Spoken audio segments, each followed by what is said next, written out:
We always like to try and start a few hours before the countdown show.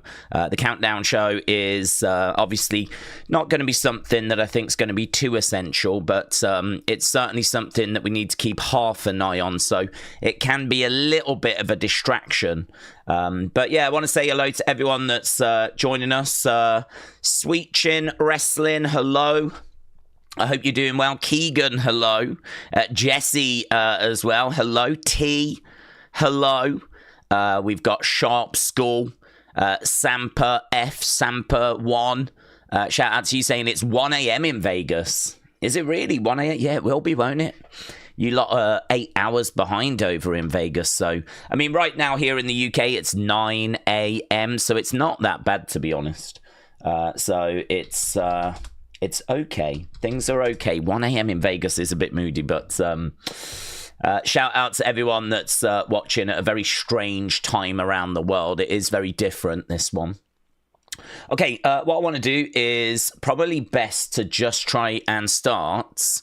Hello, Sempo, hope you're doing well. Little Ray, hello. Rack, hello. Barbani, shout out to you. Switchblade, hello. Caden as well, I just saw. So what I want to do is, before I sit and say hello to everyone individually, just jump into this, which is going to be a Crown Jewel kind of card. Right now I am using Wikipedia for this, as you can see. So right, I think the card looks quite good. We haven't really done, like, we've done a predictions video, but I mean, it might just be nice to sit down for a few moments and just kind of work our way through this card. If you haven't left a like on the stream, leave a like on the stream. It's greatly appreciated. Obviously, this is a pretty big stream. This is a October wrestling stream for like the big PLE. So if you are joining us and you haven't left a like, leave a like. It's greatly appreciated. So let's just quickly blast through the card, share a few thoughts, and then we'll get into the chat and see what you lot want to talk about. So, Roman Reigns against Bronson Reed. For me personally, I'd like Bronson to win this. The reason for that is because I think that Bronson needs his aura building. I think that he is someone that looks to be a pretty good threat. He's got a good size to him. I think if he was facing anyone other than Roman, he would stand a good chance. I just think Roman is the mountaintop. Roman is like the OTC, the number one. It's going to be really hard for Bronson to get the win, even in Australia. So I think they go Roman, but I got to be honest, I wish they would give Bronson like a big shock victory.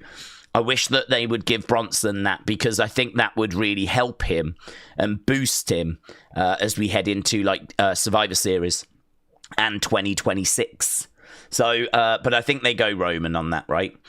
Rhea, Io, I think will win. I think the Kabuki Warriors will lose. It's going to be interesting to see what happens with Asuka and Kairi, but we had a bit of an update with that, because we found out the teams for Survivor Series, and it seems like Asuka and Kairi are going to be on the same team, so I don't think we can anticipate a split. I don't think we can sit here and expect Asuka and Kairi to split if they're going to be on the same team at Survivor Series. So I'm thinking Rhea and Io will get the win. I think Kabuki Warriors will have a little bit of a fallout, but not big enough where they actually split permanently.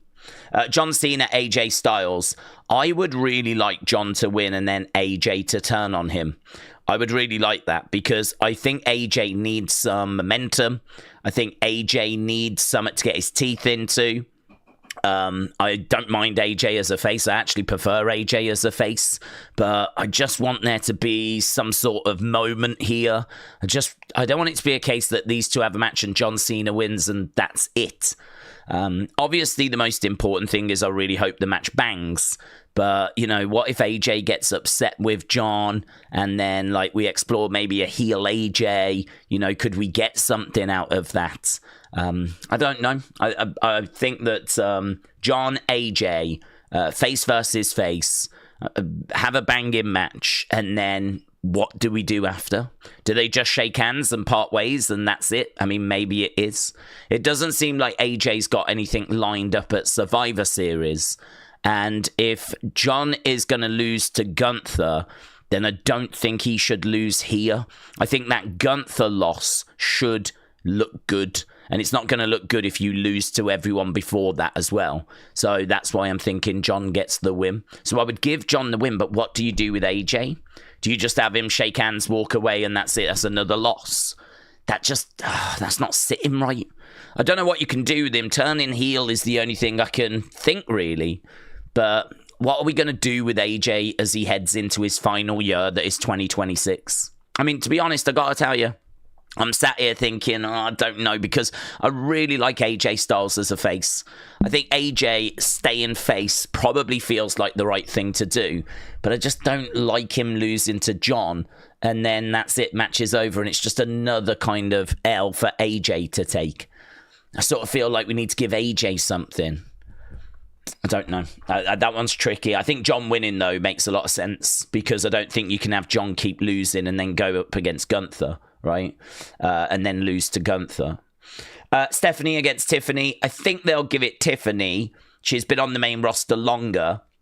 And I think they might want to reward that. Stephanie's only new. But for me, I would go Stephanie. No doubt whatsoever. She's the better wrestler. She's the better wrestler. I think if you have got someone to invest in, I think you invest in Stephanie. Yes, Tiffany can speak English. Yes, she's been on the main roster longer. But I don't know. For me, she has kind of reached her limit at the moment. I think Stephanie has still got plenty more to show. So I would go Stephanie. But I think they might go Tiffany, because I think Tiffany's been on that main roster longer. And then the big one. This is the one that I'm most excited for, but I do like John AJ. So Cody Rhodes against Seth Rollins. I'm going to go Seth. I feel pretty good about it. There is a chance that Austin Theory is going to help Seth Rollins get the victory. It seems like he's going to be on Seth's team at Survivor Series. So if there is like a hooded person that arrives, if there is some sort of mystery person that gets involved and helps Seth get the win, I've got to think that's going to be Austin Theory. And this is what we've been saying for so long. We have flipping said this for so long, and this isn't we said so kind of a situation, but I think Austin Theory going into the Vision is absolutely perfect. Austin Theory goes in the Vision and starts losing matches. Austin Theory goes in the Vision and starts getting put in awkward situations and starts getting a bit intimidated by Braun and Bronson, starts letting the group down, and Braun and Bronson can get wins and look good, but it's Theory that keeps letting them down. And ultimately this leads to Theory breaking out and becoming a babyface, maybe in 2027. But as of right now, bring him in the group, have him kind of let the group down in 2026, and then break away in like 2027. I really would have something along those lines. I think that Theory needs to have that sort of Sami Zayn moment where Sami was in the bloodline. I think Theory would do very well by going to Sami and having a conversation with Sami, because I think what Sami did in the bloodline is sort of what I think Theory could do in the Vision, which is go and be that sort of outsider, be that person that's trying to prove themselves, constantly having to prove themselves, and maybe constantly dropping the ball and putting your foot in it. And, we had the whole trial of Sami Zayn. We had Jay not wanting to accept Sami. We had Sami always being the outsider because he was never really in the family. I feel like that is Austin Theory in the Vision. So Austin Theory should literally become Sami Zayn's best mate and just sort of get as many tips as he can from Sami on how to play that role, if that is what Austin Theory is about to do. But for me, that would just strengthen the Vision, because everyone else can win. All of a sudden, you can start having an interesting dynamic, because at the moment, you've got Seth as leader, he's a bit distant, Braun as like a silent brute, and Bronson as a silent brute. I mean, it's not a very interesting group. Put in Austin Theory that wants to try and impress. Put in Austin Theory that backstage can joke around, and we can see how Braun reacts to that and how Bronson reacts to that. This is the missing ingredient. This is it. This is what's going to get the cogs moving with the vision. As long as it's booked right, this feels like endless potential of what you can do if you put Theory into that group. So, yeah, I'm thinking there is a chance of that. I'm thinking there's a chance that, and then all of a sudden we're up and running, and the landscape of WWE just slightly changes. If we can have a vision that's going to start clicking, that's going to really help as we head to 2026. I think a lot of people would say that the vision has been a bit underwhelming, and that's been a big focus this year. So I think the vision not quite clicking has been one of the big issues. If we can get that clicking, then we really are going to get somewhere pretty good, I think, because WWE did well when it had the bloodline on top. If we can get just remotely close to that with the vision, then I think we're going to do well. So I don't want to get too carried away. I mean, obviously, we don't even know that Theory is going to be coming into the vision. So I don't want to be getting too carried away. But equally, I do think that if it's going to be anything around that ballpark, then, yeah, we could be in for a really fun show, a really good show. Okay, Alana, shout out to you. Chatru, shout out to you. Deborah, Despawn, shout out to you, Despawn. And Demo, hello, my friends. Said 9 a.m. Good morning, all. Hello, hello, hello. Welcome, my friends. Early, but it is going to be, hopefully, a show that is going to be worth being up early for. So, yes, hello, hello, hello, hello to everyone that's joining us early. I know there's people kind of all over the place that are definitely feeling it a little right now. As we said, you know, it's early in various places. Right here, it's 9 a.m. So I know that even Eastern time, what would that be? 9 a.m. would be 4 a.m. Eastern time.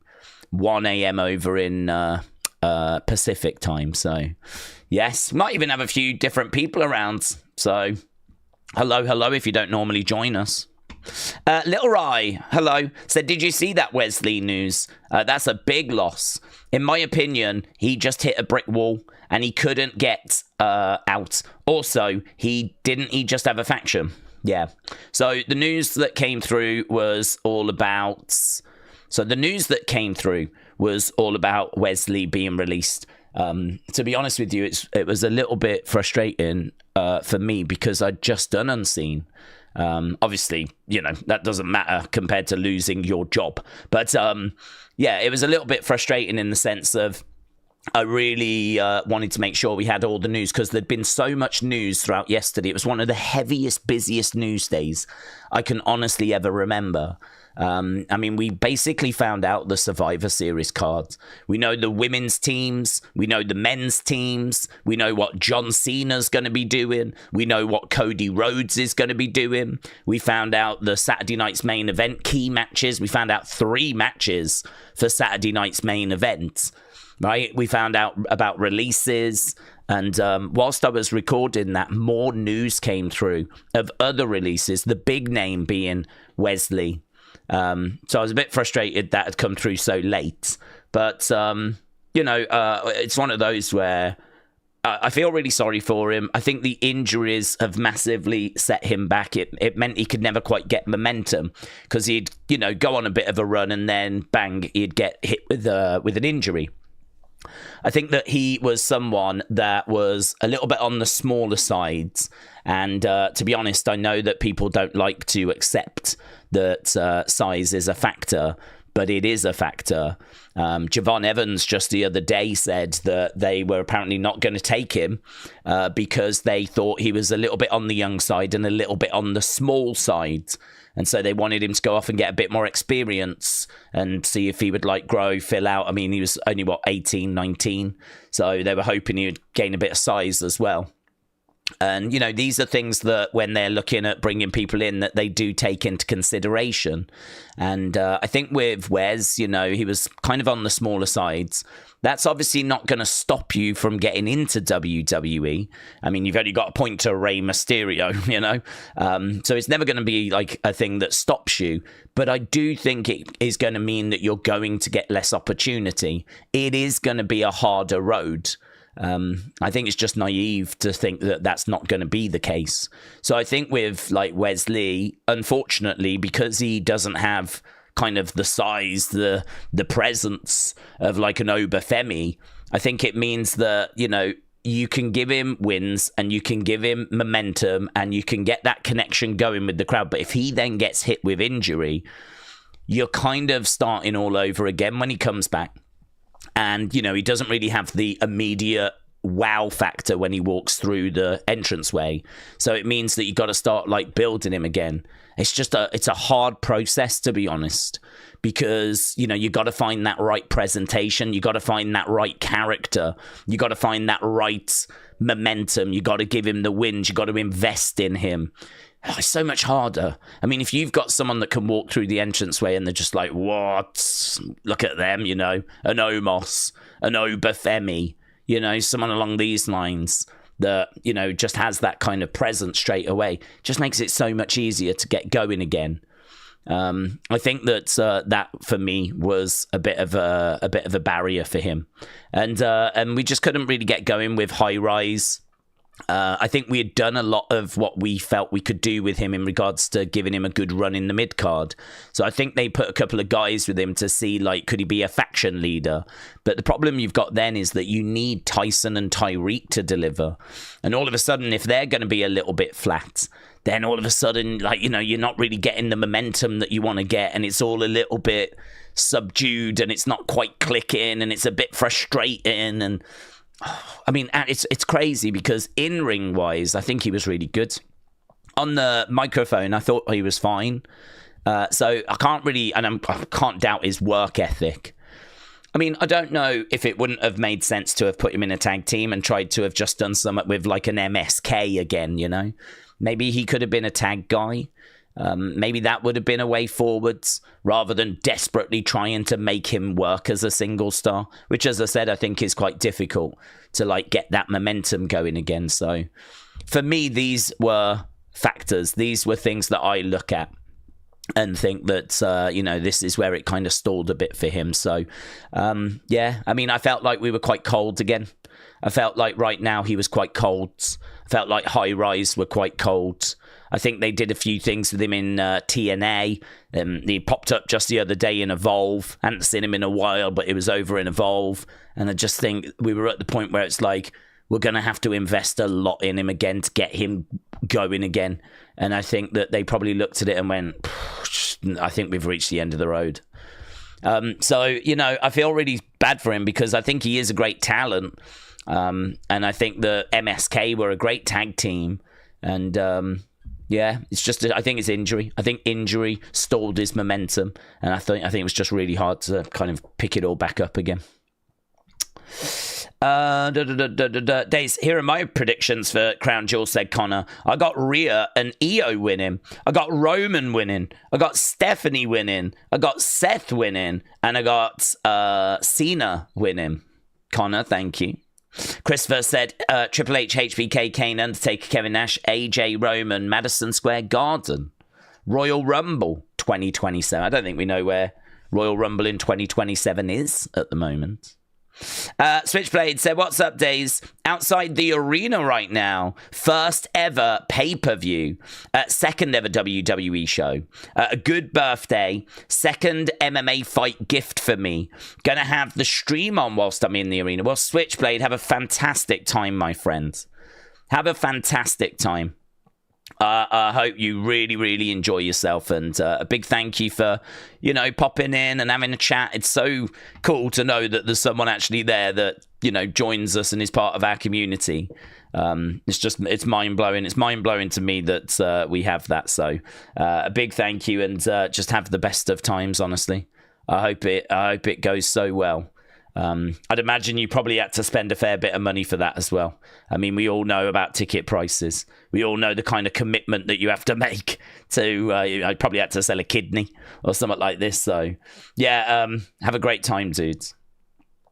Rent-Free said, I got a decent amount of sleep last night. So I'm going to be fine for today. I got over 6 hours sleep. How about everyone else? I managed to get an hour. So I did the Unseen. I did the reaction video and then just set up a couple of little bits.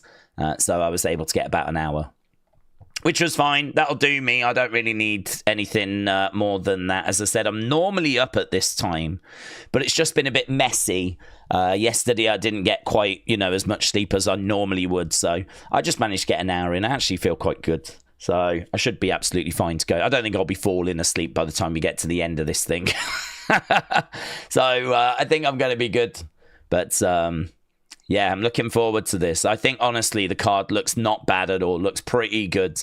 Of the 5 matches, it's only Stephanie, Tiffany that I would be fine with missing, And I don't say that in a disrespectful way.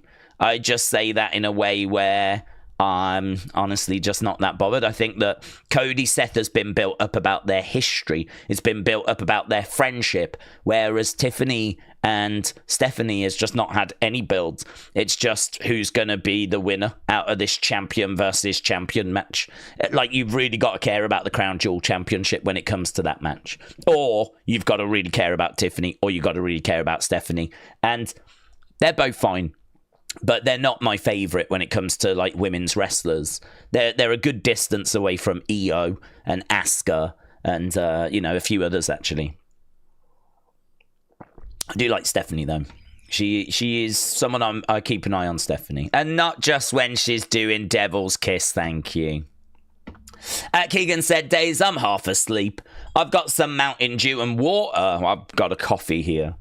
I've got a Mountain Dew Badger Blast. What's a Badger Blast, please? And a Coke Red with ice water. I don't know what Badger Blast is. I'm not sure what that is. Connor said, do you think that Austin Theory might come out during Seth Cody? I think there's a possibility. Metal Mama, hello, said, I feel like Bianca might come back tonight. I don't know why, but I've just got a feeling. Okay. I think she's there or thereabouts. Maybe she makes her presence felt during the tag match or during that women's match. Maybe. I'm not expecting it. Can't quite see where she fits in, but if you've got that feeling, I respect that. Apples said, evening. I miss SmackDown. What happened for Solo and his men to go after Sammy and Shinsuke? Well, Sammy, there's a history, isn't there? Sammy's got a history. Shinsuke, I don't believe there has been. So I don't know if they were going after Sammy again to sort of reignite and, Shinsuke just got caught in the crosshairs. But I don't really understand as to why they did that and also go after the Wyatt Six. That doesn't seem like a clever move to me. Why would you want to go after Sammy and Shinsuke and go after the Wyatt Six? You're biting off a big problem there. You're biting off a big problem just going after the Wyatts. But why would you want to go after Shinsuke and Sammy as well on the same show? There was a couple of things about that MFT thing. I liked it. It was great to have them come back, and it was great to see them face to face with the Wyatts, right? I thought the optics of that looked good. But, from a storyline point of view, you go, why did you do that? I'm not really judging it at the moment because they might explain it and it might make sense. Solo might come out and go, well, we did it because of this, and I would go, got you. Right, no, that does make sense. So I'm not really judging it too much, but there is a couple. Hello, little bit of lag. Little wobble. I think have we just got... Let me switch routers because we're on Starlink and Starlink... Which, router. No. Switching router. Oh my god. Switching router. There we go.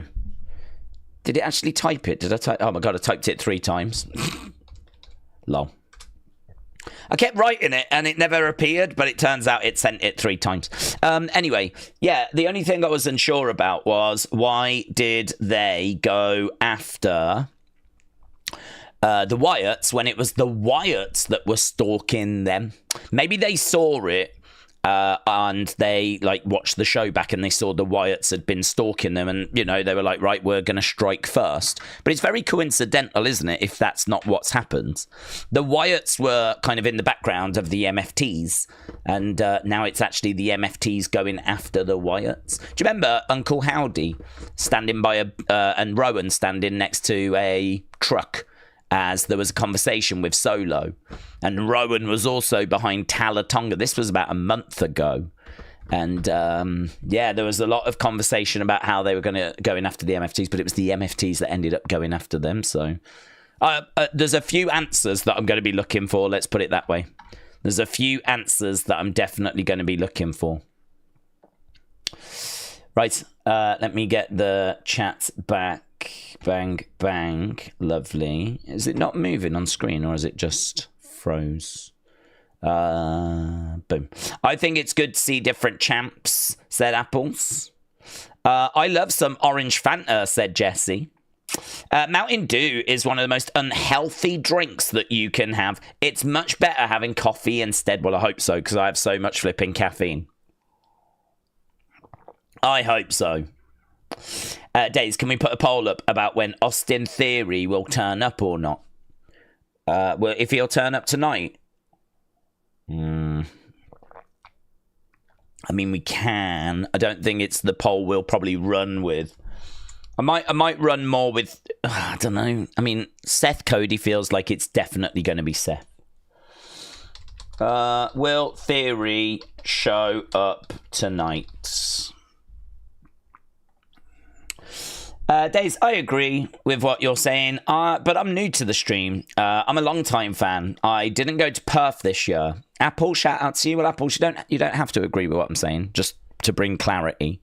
It's okay if someone's like, okay, I get what you're saying, but what about blah, blah, blah, blah, blah, and then we have a conversation about it. So you don't have to agree, right? But if you do, lovely. But welcome. Shout out to you, Apples29. Metal Mama said the weird thing is the Wyatts had a warning over Solo, then Sammy in June of last year during Nightbirds. I'm not saying it's going to be that way, but just some thoughts. So what do you think, Metal Mama? Are you a fan of this feuds? Are we a fan of the feuds, or have we got a few reservations, a few concerns? I think I just saw James. Yes, Daze, have you heard about Wesley and Jin Tala? Yes. Well, Wes was a surprise, of course. Jin Tala I was even more surprised about, because Jin Tala had done well in LFG. She had been in Evolve. They'd given her some matches. She'd really pushed herself with her submissions. I mean, I would like to know why they do what they do. I think we all would. I mean, Jin Tala genuinely had some submission holds that I was like, damn, that's nice. And if she is showing me some submission holds that I don't really see, I think she might even have had a few I've never seen before. So if she's showing me some stuff like that, I've got to think she put the work in. I can't imagine that she was work shy, I mean, she had a decent size to her. They seemed to be invested in her to the point where she was on LFG and then they used her on Evolve. I don't understand. I mean, did they have their budget cut? If they did, why did they choose Jin Tala? I don't know. I've got a few reservations and concerns, said Metal Mama. If they are stalking them now, what would have happened? If they don't tell us, it's just a bit of a loss of an opportunity. Yeah, I think that's fair. I think it's a bit of a gap, isn't it, if they don't tell us? So the Wyatts went after the MFTs, but now the MFTs going after the Wyatts. So what was the Wyatts going after the MFTs about? That would be a bit of a gap in the story for me. And I would like to know, I feel like we could get an answer. I mean, the fact that we don't even know where Howdy is. I mean, I know that he could be going through something very real, which is why I'm thinking he is. because otherwise I'm pretty sure they would tell us as to where he is. Even if they were just like, he's gone away for a while, or, you know, I mean, wouldn't we get some sort of update? I don't even know that he's been mentioned much by Michael Cole. I don't even know he's been mentioned at all. One thing I can't do with watch-alongs is listen to every word of the commentators. Impossible. Because I'm chatting with you guys and I'm talking about what's happening. There's no way I can listen to everything they're saying. So they absolutely could be talking about Uncle Howdy and I just might not be hearing it. But I haven't heard them say anything about Uncle Howdy in the times I have been listening. So obviously we hope everything's okay. That's, you know, that's the headline. Of course it is. But yeah, once again, there's just a couple of little, you know, if this is the start of a new story, there's just a couple of little things. It's like, okay, if we're going to start a story with the MFT, that feels big. But where is Howdy? When is he coming back? Where is he at the moment, right? Can we please get an update on that? Why did the Wyatts go after the MFTs, only for the MFTs to now go after the Wyatts? Why didn't the Wyatts attack them? Why didn't the MFTs attack them as well? So that was a one which is not that big of a deal. But again, you know, I don't really get the idea that the MFTs are good people, honourable people. Why did they just leave? Why did they go? Why was it that they didn't attack the Wyatts? They had the numbers. Imagine going to the problem of putting a group together, doing weeks of vignettes about how, you know, brutal you are, how horrific you are, how you're gonna, you know, dominate the brand, and then you kind of attack someone, but you don't attack them. You just sort of stand around and then go, let's go. So there's a couple of things in there, right? I'm not down on MFT's Wyatts, but I'm just saying there's a couple of things that you know, I'd like to get a bit of an answer on. If this is meant to be the new creative, if this is meant to be the new cutting edge creative that's better, then there's just a couple of things I'm like, okay, can I just get these answers, or can you just fill these gaps in for me? But the bigger picture of MFT's Wyatts, I'm like, okay, let's go. What did they do? What are we seeking? What's the wait for? Said Metal Mama. Yeah. I understand. I don't think he's been mentioned, said Metal Mama. Right. Well, I hope everything's okay. Again, I want to make sure that's the headline. I mean, I don't want to find out that he's been ill and we've been flipping sat here going, why aren't they speaking about him? I mean, it's one of those where you have to kind of go, do you know what? We've been down this road before. Let's just wait and see, you know? So I hope everything's okay, first and foremost. Right, James said, Daze, it feels like I only just left the SmackDown stream. Oh, really? Do you know, it feels ages to me. I went to bed and had like an hour's sleep, but the thing is, even though I know I had an hour, I went to sleep from like 7 till about 8:15 UK time. So woke up just over an hour ago. So I had just over an hour's sleep. Because of that, like, I don't know, I don't really feels like it was a little while ago for me now, the SmackDown stream. So yeah, I can imagine though, if anyone's kind of stayed up, been awake since then, that it's weird. It's just weird, isn't it? This whole thing is just strange, but I don't know. I'm embracing it. I'm embracing the difference. Just trying to make it work as best we can, eh? Okay, Metal Mama said, whoever the creative team needs to step out of the box. They need to watch the damn show. I thought the story mattered, but I don't know. They changed their mind a lot, it seems. Well, do you know, it's an interesting point you make, because I think the thing with this story is this is a new story. I know that they went after the MFTs. So I know they went after the MFTs. So you can say it's not brand new. I mean, they planted the seeds back then. But I mean, we've only done a couple of things so far. And, you know, we've got questions, which is fine. But I just don't have confidence those questions are going to get answered. That's the thing. I think that's the thing. I'm not convinced those questions get answered. And I hope they do. I hope we do get answers as to why are we even doing this. I mean, I've got to think that Solo's going to say why he's gone after them. I mean, or, you know, hopefully Uncle Howdy or come back and say why they were stalking the MFTs. So we'll have to, it's hard, and we'll have to wait and see. But yeah, we've only just started this thing and there's a few questions, but that's okay. Questions are okay. Questions are okay. We can cope with questions, but we'll have to see where it goes. Right. Andy said, I'm at Survivor Series. Bronson will turn heel at Survivor Series. He's been heel for a while now, but I enjoyed watching the Wrestling Escape Pods. Oh, well, I'm pleased to hear that, my friends. I think the Wrestling Escape Pod is a never-ending battle for me, where I try and get Tommy to not talk about musicals. And just know that if ever he is, it is genuinely frustrating for me. So just know that if on the Wrestling Escape Pods he's talking musicals, I am suffering, genuinely. Because I'm just sat there going, no one cares about this. There is no one in the audience that cares about this. This is a dead podcast. I mean, not that it was alive anyway, but it's definitely dead now. So my brain will just be like, how do I move on from this? How do we get away from this? I feel like that's pretty much my Thursday night. Matt Wellman said, it's sad that we seem to get some momentum. It looks hopeful, but then dies. Then it picks up again, and then we're hopeful. It's just like a bit repeat. Yeah, well, I mean, I'm in the hopeful bit now. I'm back in the hopeful bit.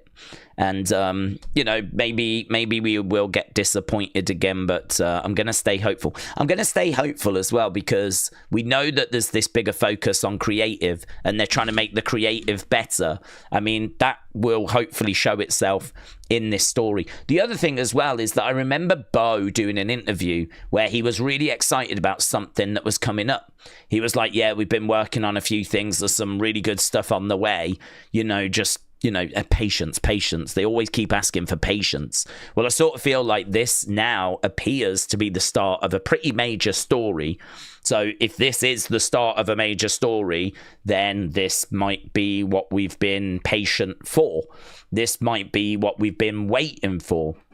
So let's see. I mean, I wish I could flesh it out more than that and kind of do more than that. I feel like it might be good to do a video on this, actually. I say that a lot, but I feel like the Wyatts is obviously one that a lot of people in our community care about. And I think getting people's thoughts on what has been a pretty major development might be worthy of a video. TJF said the MFT is going after the Wyatts and Sammy for the golds. Just popped in with 4.5 hours sleep. I think that Howdy will come back and he will be evolved. Maybe the Wyatts stalked originally because Solo betrayed his family. Well, I like the golds aspects. So I like the fact that they attack Sammy. They're trying to go after the mid-card belt. They attack the Wyatts. They're interested in the tag belts. Maybe it is just coincidental that the Wyatts went after them. So maybe it is just a coincidence. And maybe that'll give both sides something to bring to the table, you know. Solo wants the golds. Howdy had the MFTs on the radar anyway, and so this was just inevitable. They were all, and if we get something like that, great, lovely. You know, that will kind of tighten up the questions that will kind of answer the questions, and you know, then we can really set the scene for a real showdown. So lovely. The concern is though that the creative has not been that strong, honestly. What you've just provided there is better than I believe WWE has been capable of delivering. So I'm going to stay hopeful and optimistic that the creative changes mean that we can get some answers like that. But quite often you lot in the chat come up with stuff that's better than even WWE are capable of. So fingers crossed. Metal Mama said, Nightbird revisited on year 4 months later. The Tales of the Wyatt Six discussed by the Daze community. It could be a great title, says Metal Mama. I keep watching, always for a good letdown. I'm being sarcastic, but it is a love-hate relationship that us fans have with our love of wrestling. I think, yeah, it's really interesting because wrestling is obviously something that we all love. So it's definitely a love-love relationship when it comes to wrestling as an art form. The only thing is that we're all looking for slightly different things, you know? Or maybe on certain things we're looking for the same thing, but that might not be necessarily what WWE has got planned to give us. So that's where you get the friction. And I think it's just the same as like a TV show. I mean, if you've got The Walking Dead and you've got a load of characters and you love some of the characters and then they get killed, I mean, you would not have done that, would you? You wouldn't have killed your favourite characters. But in The Walking Dead, a lot of their main cast was constantly getting killed. And, you know, there was a few that really upset the fans. And so you kind of... you know, you love the show, you love the premise of the show, you're hoping that certain things are going to go to certain places, but then, you know, you're going to get hit with stuff that you're like, oh, I wouldn't have done that, you know, and then you can have big conversations around it. Wrestling is like that, but only magnified, because Walking Dead's like an hour a week, whereas WWE main roster is like 4.5 hours a week. And, there's, I don't know if there's more characters. There might be more characters in wrestling. I feel like wrestling's roster is bigger than the Walking Dead roster. Certainly when it comes to people that we're actually invested in. There's a lot of background characters in like the Walking Dead. I'm only using Walking Dead as an example because I think that was probably the last big TV show I watched. I haven't really watched another big drama like that. I don't even know if there's one on TV now. There probably is. But, you know, I think back to like Game of Thrones, Walking Dead, they were around at the same time. I couldn't even tell you what the big TV shows are right now. I don't know. I don't know what everyone's watching. I don't know what those big shows are these days. Those big like 24 episodes in a season type show. Is it Peacemaker? I feel like there's some that speak about Peacemaker. Maybe Peacemaker is one of those shows. But yeah, you know, when it comes to like, you love the game, you love wrestling, you love pro wrestling, you love WWE, but they're always going to book stuff that you don't agree with. I mean, that's just always how it goes, you know. So that's where the friction comes in, and that's where we end up having lots of conversations. Right, P. La White said, do you guys prefer WWE women wearing long sleeves and turtlenecks or casually accepted clothing? This seems like a legit question, is it? I don't quite understand. Do you prefer women wearing long sleeves and turtlenecks or casually accepted clothing? What does that? I don't know what that means. What does that mean? Do you mean like where they're a bit more uncovered? Like what they normally wear, kind of, you know? I mean, the women don't really wear much in the way of clothing, do they, to be honest? The ring gear doesn't leave loads to the imagination. I think that you should have a mixture, really. I think that the women should be largely free to just wear what they want, just like how the guys are largely free to wear what they want. But, you know, the guys are going to have things they wouldn't be allowed to wear, just like how the women would have things they wouldn't be allowed to wear. That's going to be down to the company to kind of put the rules in place. But no, I think by and large the women should wear what they wear. I do think there is a bit of a problem with the women, though, in the sense of, I think what's happening at the moment is, in order to get attention, in order to get more followers, to get bigger social media following, right, to get more photos shared of you, you kind of are subconsciously encouraged to wear the least amount possible. I mean, I think I've seen, you know, more ass in WWE from the women's wrestlers than I've probably seen in like actual porn films. Because I feel like they don't have to have those shorts and like things that they wear. Like, they don't have to have their ass out like how Lola does. Like, you know, Stephanie doesn't leave much to the imagination. I don't think Naomi left much to the imagination. I don't think Tiffany leaves much to the imagination. I don't even think Lyra leaves much to the imagination. And the list goes on and on and on and on, right? I feel like there's a lot of girls, women that, when it comes to deciding what you want to wear ring gear-wise, I don't think they should be free to do what they want. So I'm not saying they can't do it, but I don't know if there's not a bit of a societal, is that the word? Pressure, a pressure that's kind of subconsciously put on because, you know, maybe it's going to be harder to get the attention that you're hoping to get if you kind of cover up, you know?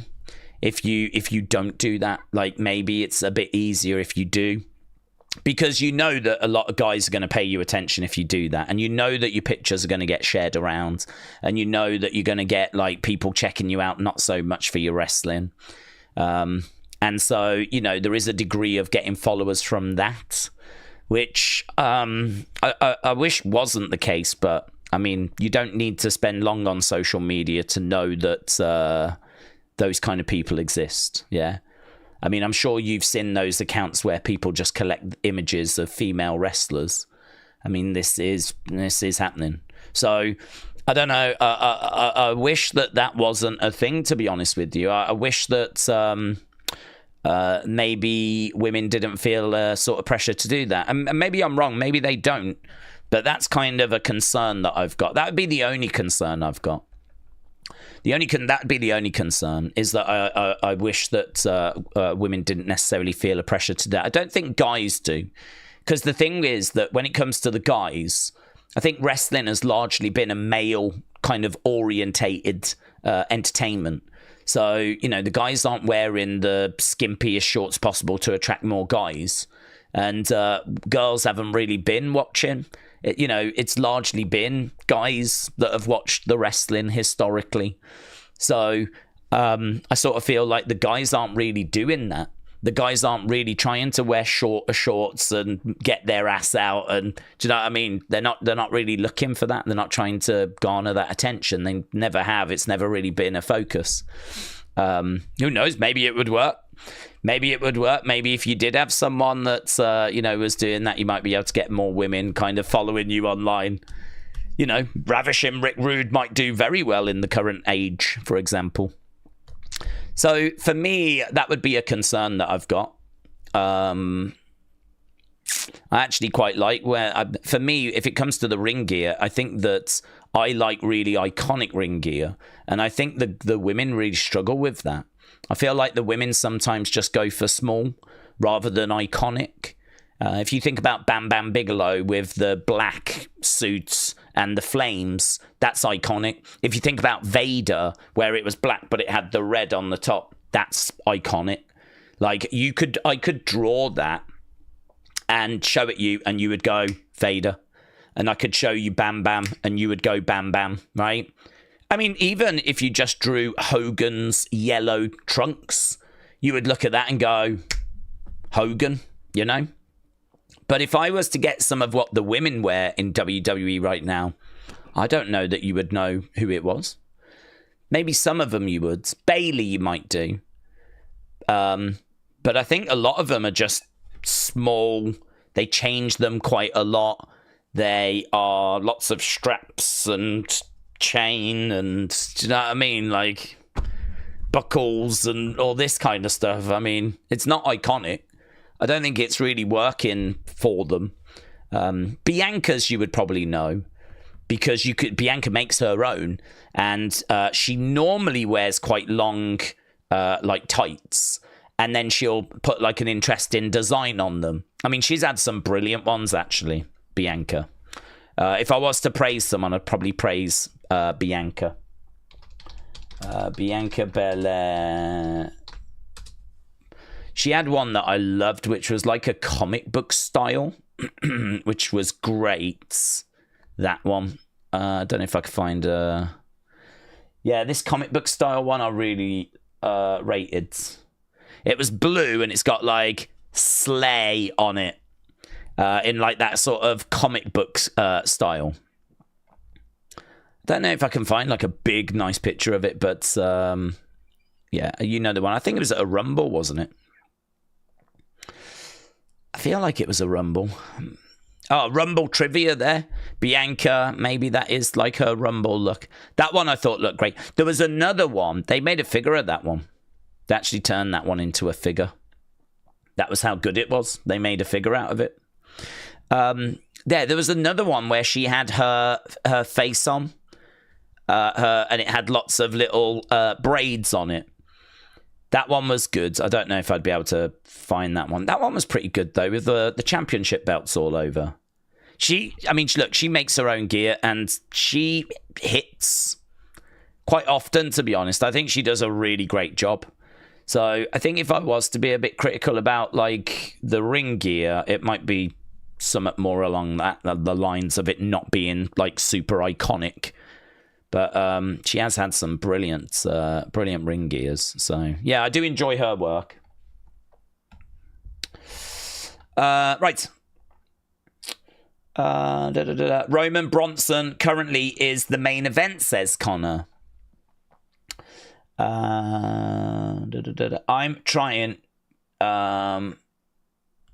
I am trying to... I've had Mountain Dew. The Mountain Dew hasn't kicked in yet, says Keegan. After the injury Bronson Reed suffered during last year's War Games match, do you think he attempts the same move? He said he would. He said he would. He said he would attempt the same one.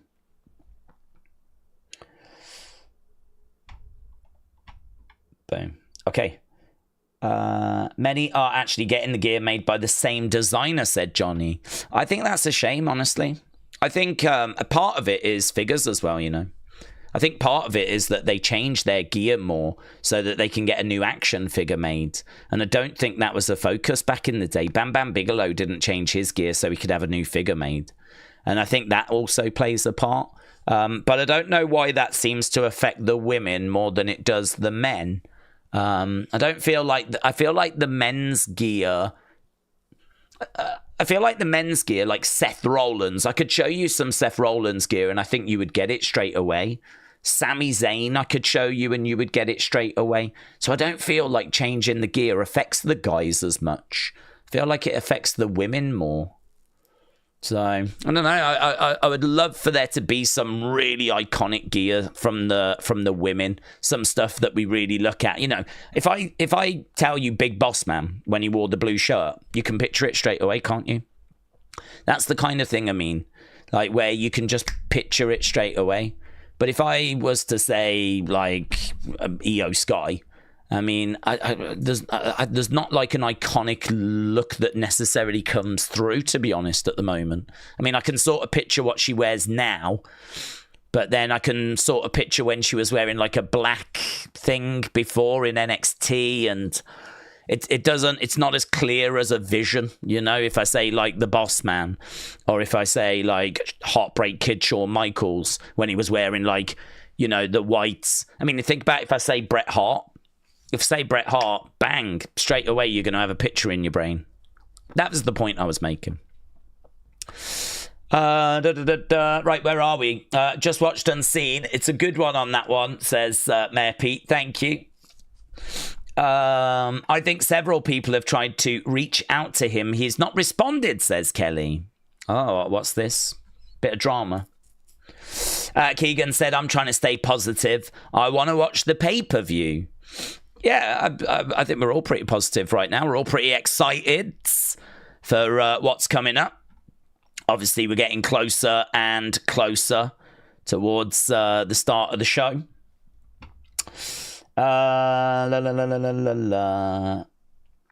It's going to get sexy, said Miss Clown. Well, it is now you're here, buds. We've already done a bit of a preview of the cards. Obviously, we started a bit earlier than we was expecting. I was up, I was awake, and, you know, want to make sure that we're not clashing too much with the Countdown show. Countdown show, I think, starts in an hour, so we've still got an hour to chuck some thoughts around.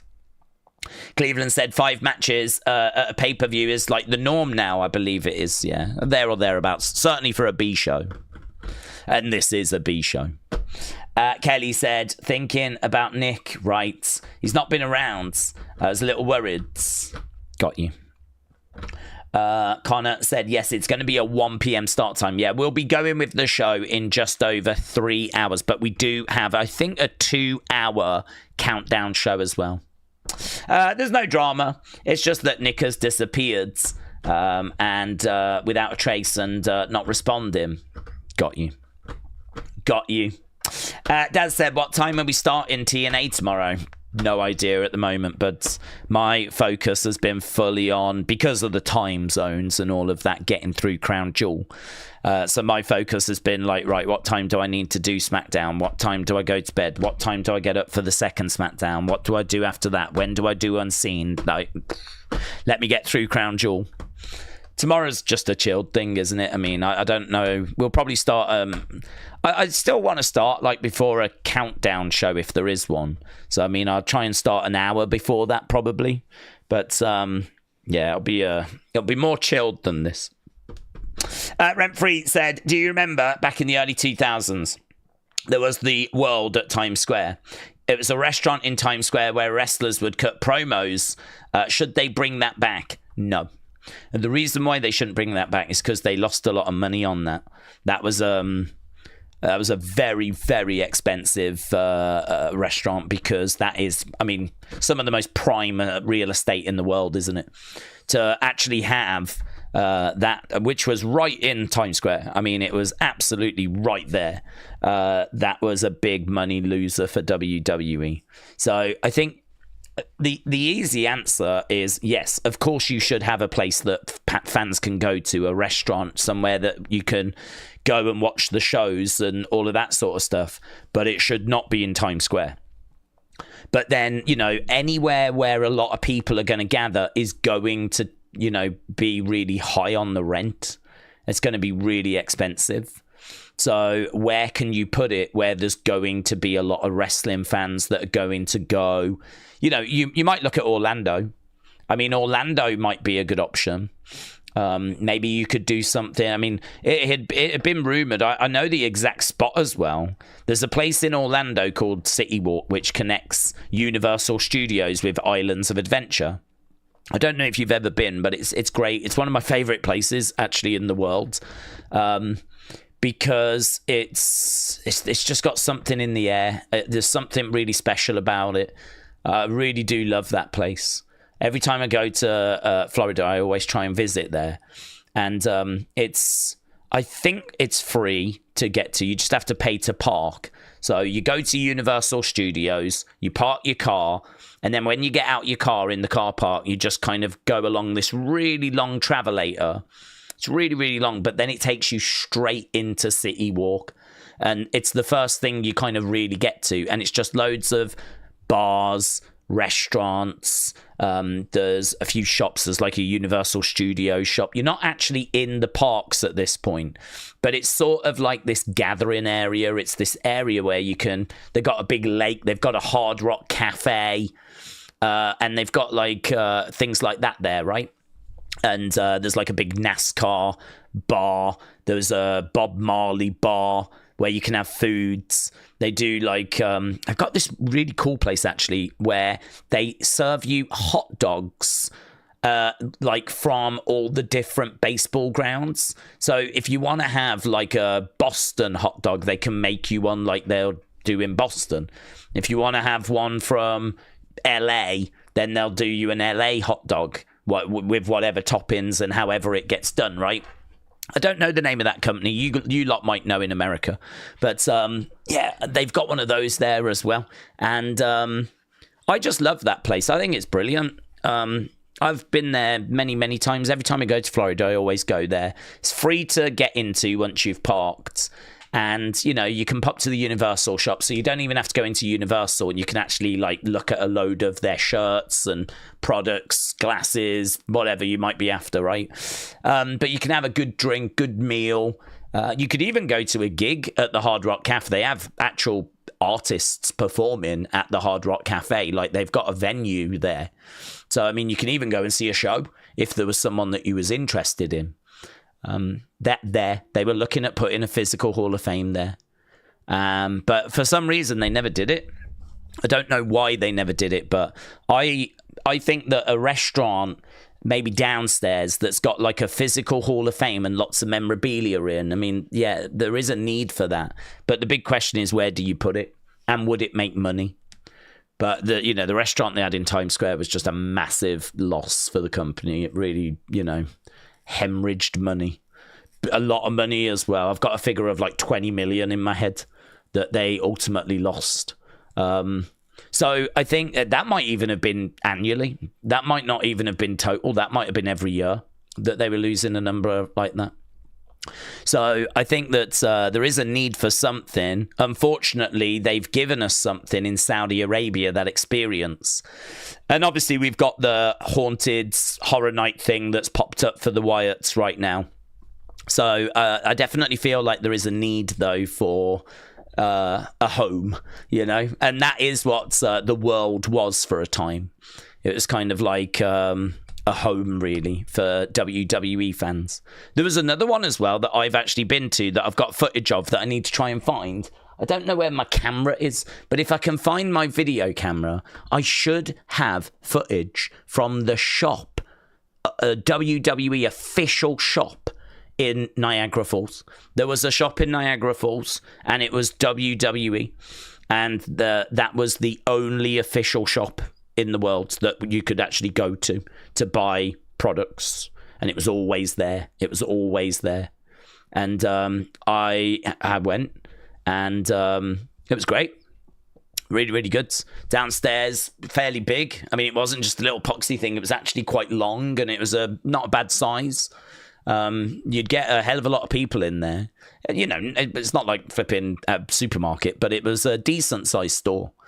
Had a good size to it. Easily could have been like a record store or something like that. Had a bit of space to it.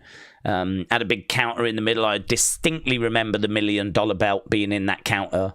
This would have been Ruthless Aggression, maybe 05, 06 that I went.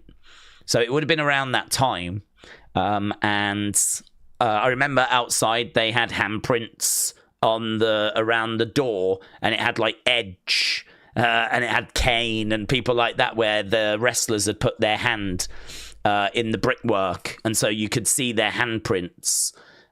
So that was really cool. So you could like measure yours against theirs. I remember loads of shirts, and I remember just loads of little collectibles, bits and bobs, lots of black. It was very dark. There was a lot of like metal in there as well, in the sense of, it felt like they were still kind of coming out of the Attitude Era. So everything was quite dark. Everything was a bit like moody vibe. And like, the handrail was all in metal. There was like metal paneling going up the stairs. That was the aesthetic. And there was a ride on the roof, which we spoke about, called the Pile Driver, which didn't work for a long time. But basically, you would go on it, it would take you up, and then it would just drop you down. And it was one of those kind of rides. And that was called the Pile Driver. It's weird, isn't it? It's weird to think there was an actual WWE shop that had an actual WWE ride on the roof. But there was. The ride didn't work when I went. And I later found out that it very, very rarely worked. And then they closed it. And that went as well. So there is a need for physical places, yes, but you've just got to be really careful what it is and where it is, because financially it could be a problem. Daze, when do we think Elia comes back? I don't think it'll be long. A lot of people was wondering if it was going to be like last week, if he was going to answer Sammy's Open Challenge. I think I read that his next feud is going to be Rusev. So, Rusev seems to be upset with Dominic at the moment. I feel like Elia's probably going to come in, and it'll be Rusev Elia once Rusev is done with Dom. Right. P.L. White said, I didn't want to create any problems with women wearing turtlenecks and Daze approving all of this. Well, I didn't approve that. I said, what I said was that I think the women should be allowed to wear what they want to wear. I do worry that the women are sort of being subconsciously made to wear less.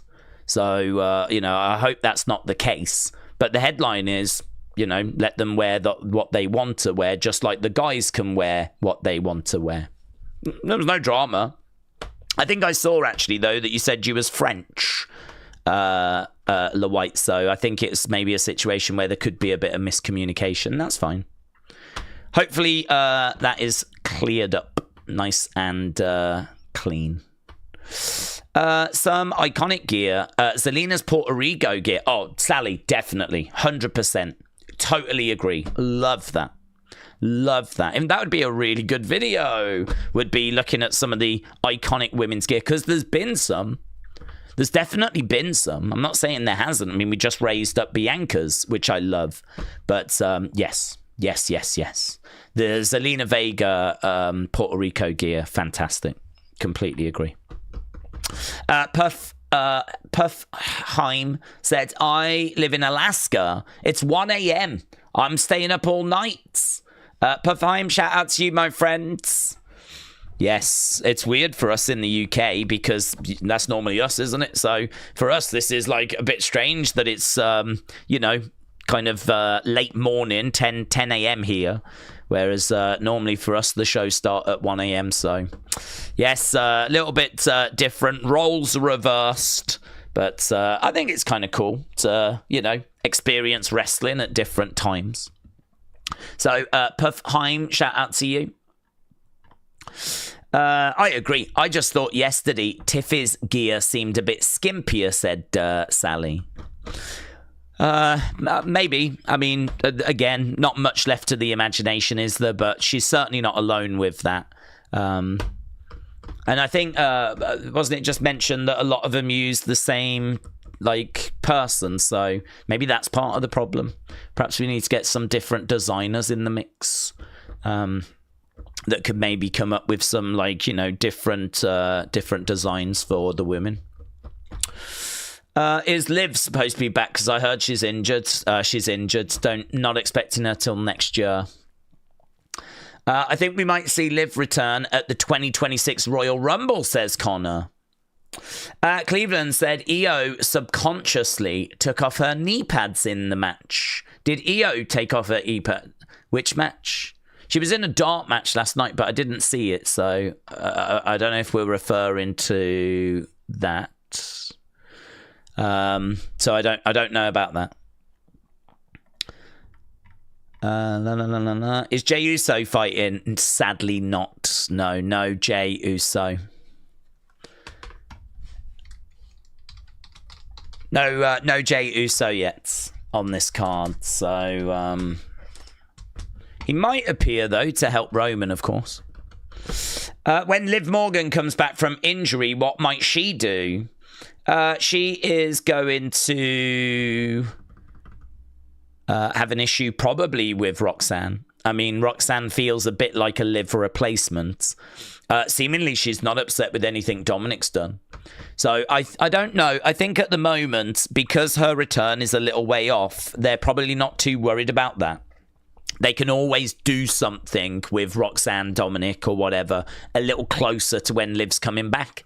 So at the moment, I think they're just focused on a few other things. So at the moment, if she was to come back, I don't think there's too much for her to be upset about, apart from the fact those tag titles are gone. I mean, don't forget, they were tag champs when she was around. Since she left, they are no longer tag champs. And so, that's something that she might be upset with. But there's not really a reason for her to come back and start trashing the clubhouse or anything. So, but it's maybe a bit early for that. As we said, we can get to that a little closer to her return, which is probably going to be like January. So we're a good distance away. Hom Shabom said, maybe they wear what they are wearing.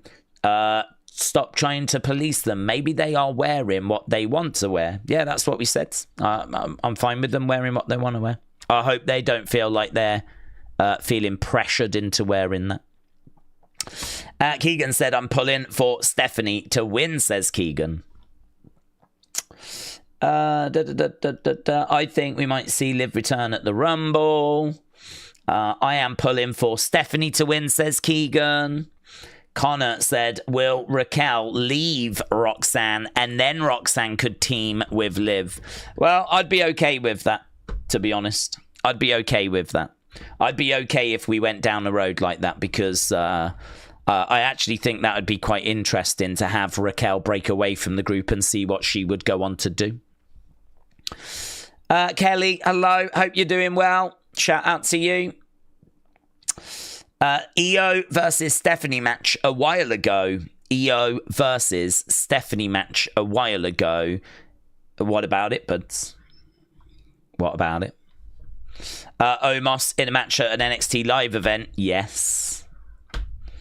Miss Clown said, I always feel pressured to dress like a sexy go-go dancer. In all fairness, we do pressure you into that. In all fairness. We got a few messages being retracted here. I don't know if that's a YouTube thing or what that is. I'm not doing anything, by the way. I'm not touching anything. Bring back the golden era where everyone wore something different and distinctive, said Harbour Binger. I do miss that. I miss that iconic gear. Yeah. I just think it was better. It's a bit like your entrance theme music, you know. If you have really good theme music, that's a box ticked. If your ring gear looks really good, that's another box ticked. And, you know, sometimes, like, they change it up and it just doesn't look as good. Jason said, is the Wyatt Six on the show? No. They were on yesterday's SmackDown. What time does it start, said Sean. The show starts in about 2 hours 45, but in 45 minutes we go to the countdown show. So we are getting closer to a countdown show. So we will be at that show very soon.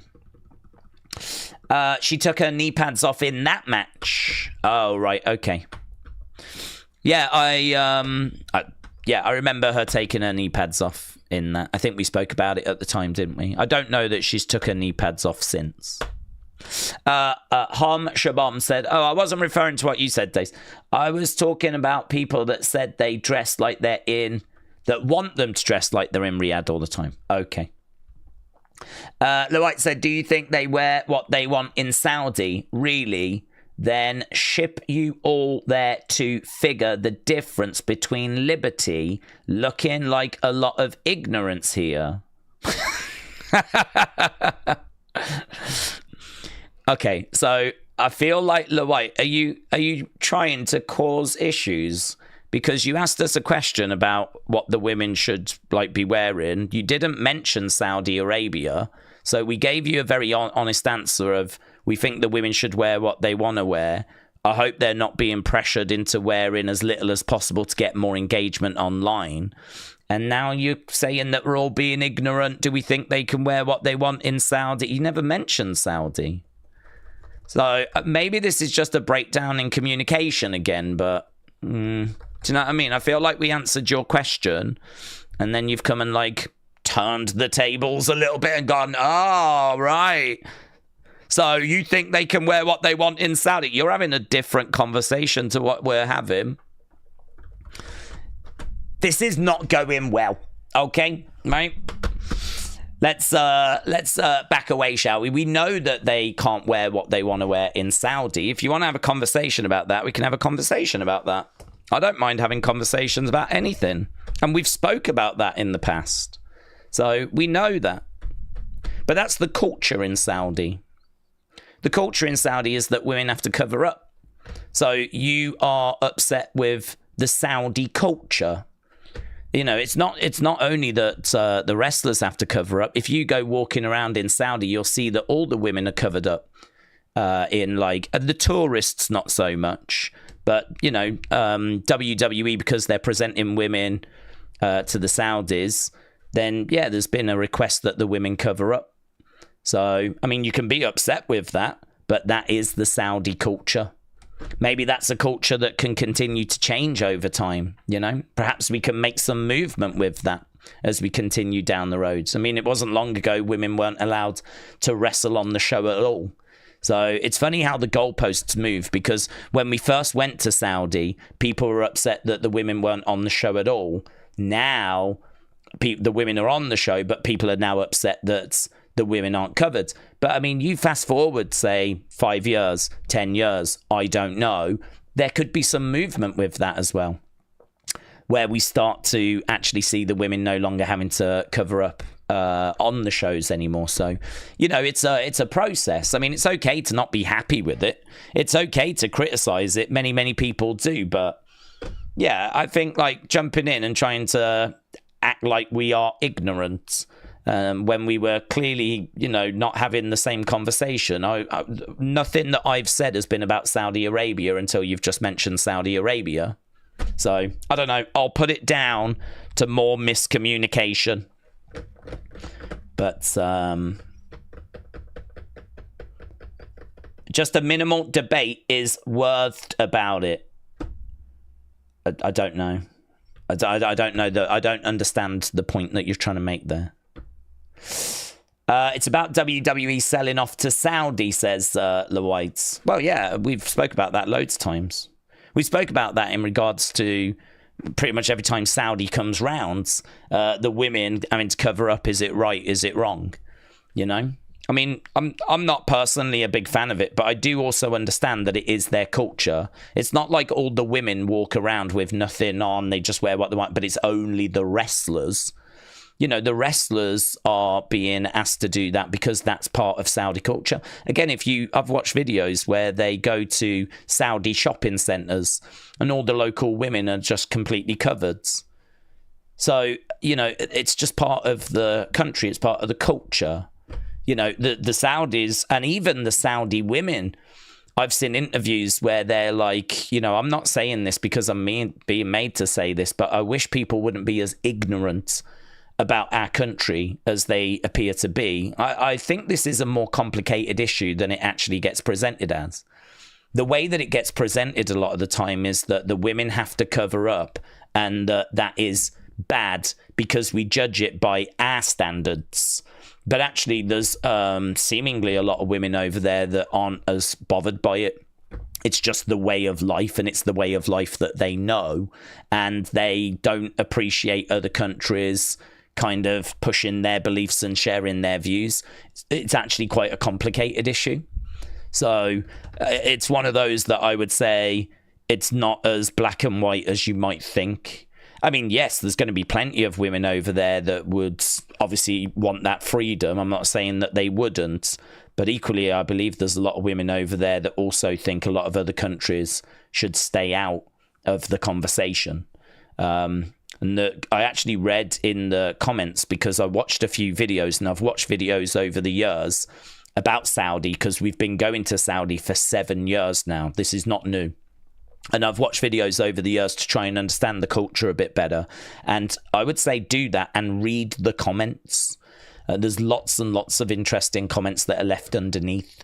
I mean, like, my mind was blown, because if you actually have a look on a Saudi Arabian a video of Saudi Arabia, they've got H&M. Like, did you know in Saudi Arabia they sell dresses? They sell like little low-cut tops for women in Saudi Arabia, which again might be a surprise, because obviously the next question is, when do they wear those? Why are they selling those? Because who's buying those, and when do they wear those if the women have to cover up? But the women have to cover up at only certain times, you know, if they're out in public. But if it's like a family function or a women's only function, or, you know, some sort of women's only event, then they can have more freedom to wear what they want to wear. You know, I still don't like it. You know, I think the women should have the freedom to wear what they want to wear. And maybe, as I said, there can be some movement on that. But I do think it's a more complicated conversation than I think we're going to have here. So there's my 2 cents on it. Sri Lanka won the toss and they're going to bowl. England are going to bat first, hoping for a good score, says James. Swizz Fighter said, I have seen you in a rush hour fight club. Subscribe to each other. I want to be aware he could be arrested for going after a 9-year-old in an FBI sting. Mate, I don't know what the hell's going on. I don't understand any of this. Swizz Fighter, I have seen you in a Rush Hour Fight Club. I don't even know what any of those words mean. Rush Hour Fight Club. Fight Club's a movie. Rush Hour is a movie. I want you to be aware you could be arrested. Who could be arrested? For going to meet a 9-year-old in an FBI sting. It's super bad stuff. Well, I do agree. It does sound like super bad stuff. It does sound like super bad stuff, but I don't understand what you're bringing. This is a very interesting stream for me. I feel like we've slipped into the Twilight Zone. Ryan said, Daze, we do a poll for Rhea or Liv, and Liv won. So I named her Liv. Okay. So we're talking about your dog, is it? And who wins today? John or AJ? John. Who needs it more?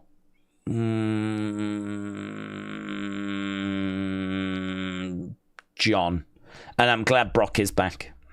I think John needs it more, which it might surprise people. But the reason why I think that is because John Cena is retiring in a few matches.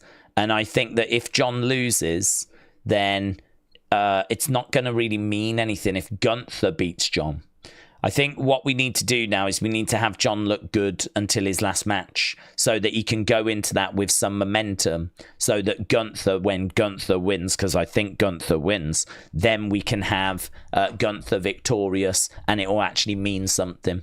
So, you know, if Gunther beats a John that's already lost to AJ and has already lost to whoever he faces on Raw, I think that, you know, that doesn't really give Gunther much of a boost. I think it would make more sense to have John go on a bit of a run now where he wins. And then if Gunther beats him, that hopefully will look good. AJ has obviously, you know, AJ feels a bit cold to me. We know that AJ is going to retire next year. So I feel like, yes, we do need to get going with AJ.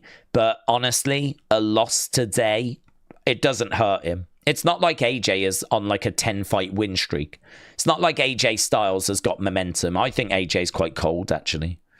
I think AJ's quite cold. This match against Cena has kind of seemingly come out of nowhere. I mean, AJ is faffing around with the El Grandes. He's faffing around with Los Americanos. So to me, like, AJ losing here, I don't think it does really hurt him in any way. I would like us to get going with AJ, but it doesn't need to be today. But I would actually make the counter argument that Cena should win because that will help Gunther when Gunther gets the victory in December. Schmidt Life said John beats AJ. OTC beats Bronson. I want Stephanie to beat Tiffy, but I think Tiffy is going to come on top. Rhea beats Kabuki. And Cody wins because of shenanigans. Right, Final Boomer said it's 5:22 a.m. in the States. I'm eating ice cream because I'm out of Lucky Charms. Well, it's a good second go-to. Got a torn left leg calf. Been up about 20 hours. Watched Daze whilst my husband snores away. Final Boomer, shout out to you, my friend. Shout out to you.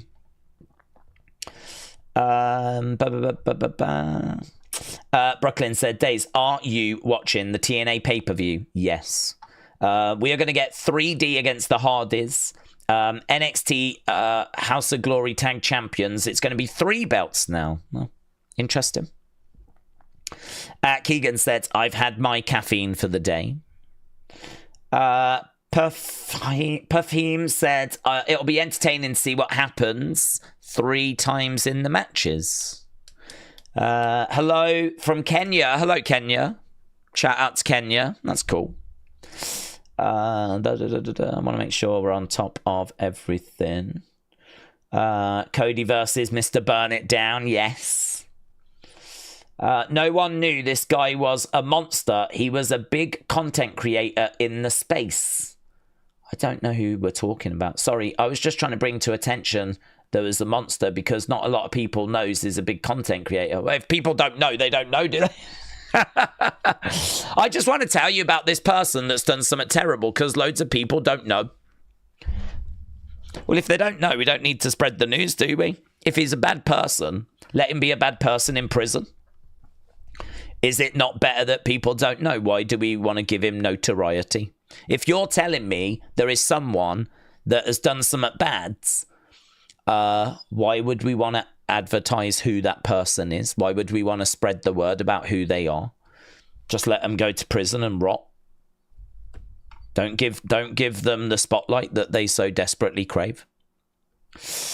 James said, these early streams are bringing out some weirdos. Well, everyone's welcome here. Maybe there is a degree of communication breakdown and misunderstanding. And, you know, we don't normally have some of these conversations during, like, you know, our usual streams. So I feel like there probably are some new people around. But I'm embracing of that.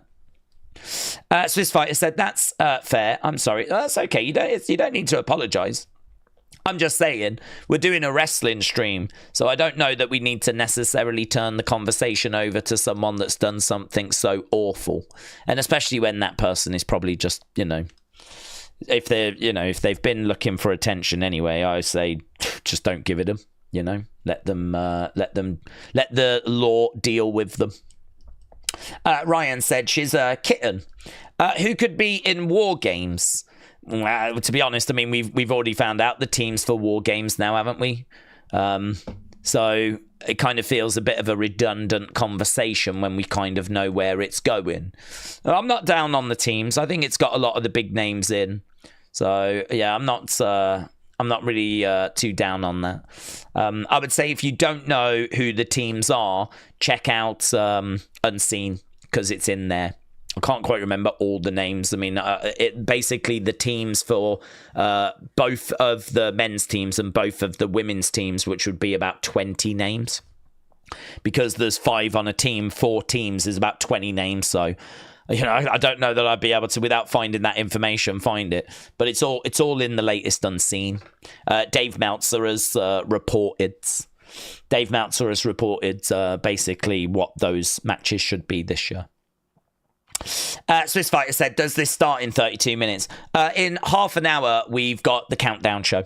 So countdown show in about 30 minutes. Then it'll be a couple of hours, unfortunately, and then we'll be at Crown Jewel. Main show starts in 2.5 hours. All the pre-show rubbish is before that. Yeah, it's nice, though, because I do feel like I'm getting through quite a few people's thoughts, which, you know, we can't always say, unfortunately. Do we think Randy might possibly come out and help Cody? He might do. I mean, Randy's a big star. They might want to get him on the show somewhere. You know, he might be a case that Seth and Austin Theory are beating up on, because I think Austin Theory, there's a good chance. And actually, our poll said 68% of people think Theory will show up here. So, yeah, I think there is definitely a chance of getting Theory. Maybe they're beating up on... Cody, and then boom, Randy comes down to try and even up the score. So, I think that there is a chance for Randy, but I mean, you can't really sit here and go, yes, definitely. I mean, there's no rumours that he is going to be on this show. I am so ready for Crown Jewel, said Keegan. Swiss Fighter said, I remember when I was a kid, Cody was in a group called Legacy. He was. James, you helped me achieve my dream. To quote the IT crowd in the chat, says Final Boomer.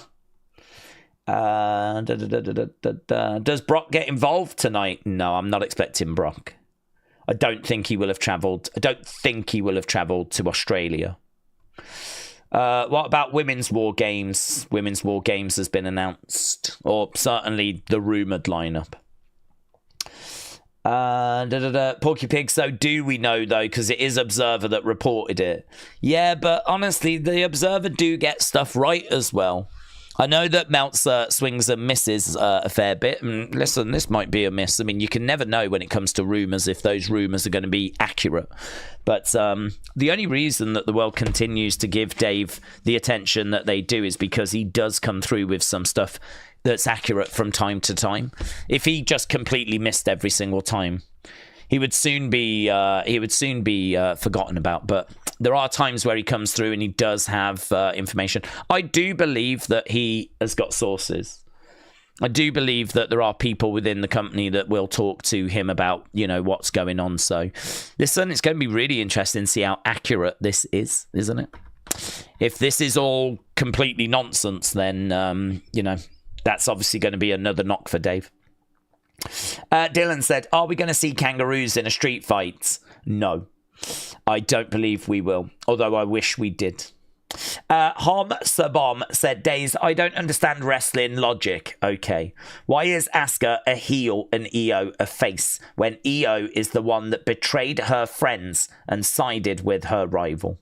Well, I mean, she didn't, did she really? Because Io was told to stay away from Rhea, but then I believe that Asuka and Kairi were beating up on Rhea, and Io just came down to basically kind of say, no, don't do it, just leave her alone. So she just came down to kind of just, she didn't attack Asuka, she didn't attack Kairi, she just came down to say, look, I think we can leave her alone, she's all right, she's a good person.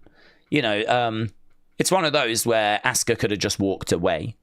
Asuka could have just said, okay, I'll just, I'll leave it there. But instead, it was Asuka that attacked Io. It was Asuka that hit Io. And then, of course, Io would also get misted, wouldn't she? By Asuka as well. So I think that the story they want to tell is that Io is a good person. She respects Asuka. She didn't do anything to really hurt Asuka. But what she did do was she just came down to kind of say, can we just leave Rhea now? She's a good person. And I don't think she deserves this kind of treatment. And so, that's what Io was guilty of doing. And then, from there, Asuka had a decision to make. Does she continue to attack Rhea? What would Io do if she did that? Does she walk away and respect Io's wishes? Does she attack Io? And obviously Asuka made the decision that she made. But I think if ever you're going to have someone like Asuka attack someone that's clearly just trying to be a peacemaker, then obviously that's not going to look good in the eyes of the crowd, is it? So I like Asuka. I like Asuka being a no-nonsense kind of fighter. I can kind of see where Asuka's trying to come from here, because Asuka's like, listen, you think these people are your friends, but they'll stab you in the back in a heartbeat. So, it's us against the world. Io doesn't really see it that way. And so Io, wanted to stand up for Rhea. And, where things are right now, that was enough for her to get beaten up. So Asuka is the heel. And I think you can see they're trying to hammer that home with the way she's treating Kairi as well. Kairi is the one that's a little bit more innocent. So I'm really liking the story. I tell you, though, I like Asuka, Io, and Kairi. I'm not keen on Rhea being in this story, because I was watching the kickoff show and we just had Io and Rhea, and it was cringe. It was really cringe. The reason why it was cringe is because the interesting aspect of the story was not there, which was Kairi and Asuka. So you had Io basically saying, I still respect Asuka, but I just can't agree with what she's doing at the moment. That's fine, right? But then you've got Rhea having to say stuff like, oh, they say you're family, but they treat you like this. That's not how you treat family, is it, guys? And it was like, oh, God. You know what I mean? I don't know who this is meant to appeal to, but I can tell you now, as a grown adult, this feels very flipping preschool. That part of it felt like it was very I could imagine a load of 8-year-olds responding like, no, that's not how you treat family. Kind of a thing. I was like, oh my God. This feels like it's not really aimed at me, to be honest. Are we going to learn the alphabet in a second? It kind of felt like we were about to go, right, guys, now that we know that's not how you treat family, let's do our alphabet. A, B, C, D, E, F, G. Oh, my Jesus Christ. So, Asuka, Kairi, Io, that makes it interesting to me, right? I think that the dynamic there is really good, and I enjoy Kairi being put in these difficult situations. But if you take them away and you just have Rhea and Io, and it's just that side of the story, mate, I was watching that yesterday. I was like, oh, I don't like this at all. Don't like this at all. I know that it's all based on friendship and stuff like that, but strip away the interesting parts and it started to feel very preschool. So, yes, that's my little criticism. That's my little moan. But the match itself should be good. And I'll tell you what I'm looking forward to from the match. I want to know... It's Kairi for me. Because Kairi, I want her reaction. We know where Asuka stands. Asuka is firmly over here, right? She's the bad guy, right? She's the one that's like, you're going to do as I say, Kairi. Forget Io, yeah? So Asuka's the bad guy. Io is the good person, yeah? She's the baby face. She's the one that's standing up for a friend and everything. It's Kairi that's in the middle. It's Kairi that's like looking at Asuka like, oh, I've got to do what Asuka wants, but I don't really want to. And then she's looking over at Io and she's like, that's my friend, but oh God, why can't you just come back and then we could all be united again and everything would be good? So she doesn't really want to go that way away from Asuka, but then she doesn't want to go towards Asuka and do what Asuka's making her do. So she's like, ah. And that is where this story is shining, isn't it? It's Kairi being caught in the middle and watching Asuka continue to kind of play on that. So I think that Rhea is left with not really much to do because she's just a spare wheel, you know? So she's just kind of shoehorned in. It doesn't necessarily need Rhea other than we've got to do it for the tag match. Obviously, Kairi and Asuka against Io and someone. So, you know, we've put Rhea into the mix. But really, that extra part, it could be anyone, couldn't it? Doesn't have to be Rhea. Could have been anyone. It wouldn't have changed the story. The real story is Kairi being caught in the middle. So, yeah, I'm still looking forward to the match. I thought that bit was a bit cringe at the kickoff show, but I'm still looking forward to the match, and I like the story. I could see Kairi potentially turning on Asuka, yeah. Or maybe the other way around, says Connor. Final Boomer said it was a bit cringe because I'm not sure if Rhea will turn on Io. That would be a swerve, wouldn't it? La White said Asuka should put in a high level than Kairi. Dawn said, honestly, what is the point of the Crown Jewel Championships besides a money grab? Well, honestly, I think it's because they wanted to make Saudi Arabia feel like they were getting their money's worth. So Saudi Arabia pay a lot of money for these shows. So I think what they were trying to do is they were trying to say to Saudi Arabia, let's do a special show. Let's do something that the fans are going to really care about. And what we're going to do is we're going to have champion versus champion, and we're going to figure out who the big main champion is. And that is something that's very easy to understand if you are Saudi. If you're Saudi, it's very easy to understand.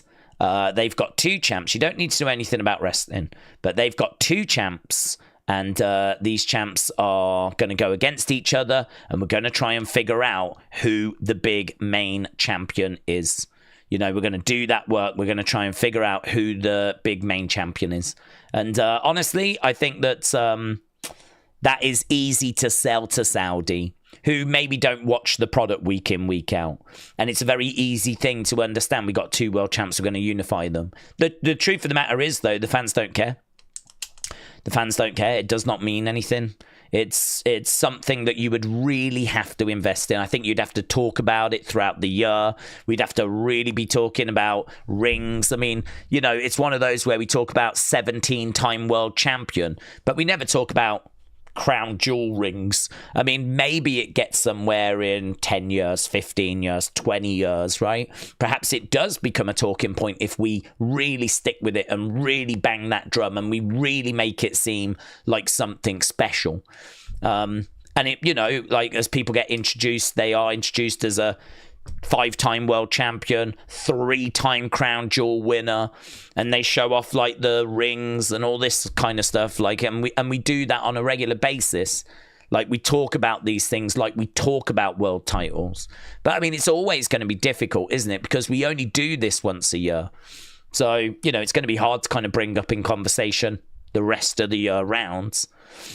You can kind of drop it in as part of an intro, but you can't really go much further than that. I mean, with a championship, you're having championship matches. I mean, maybe, I don't know, maybe the ring should be defended or so, I don't know. Maybe not. But the point is that with the belt, it gets defended throughout the year. With this Crown Jewel Championship, it's once a year. And so it's like a Rumble, innit? It's just going to be like a Royal Rumble winner.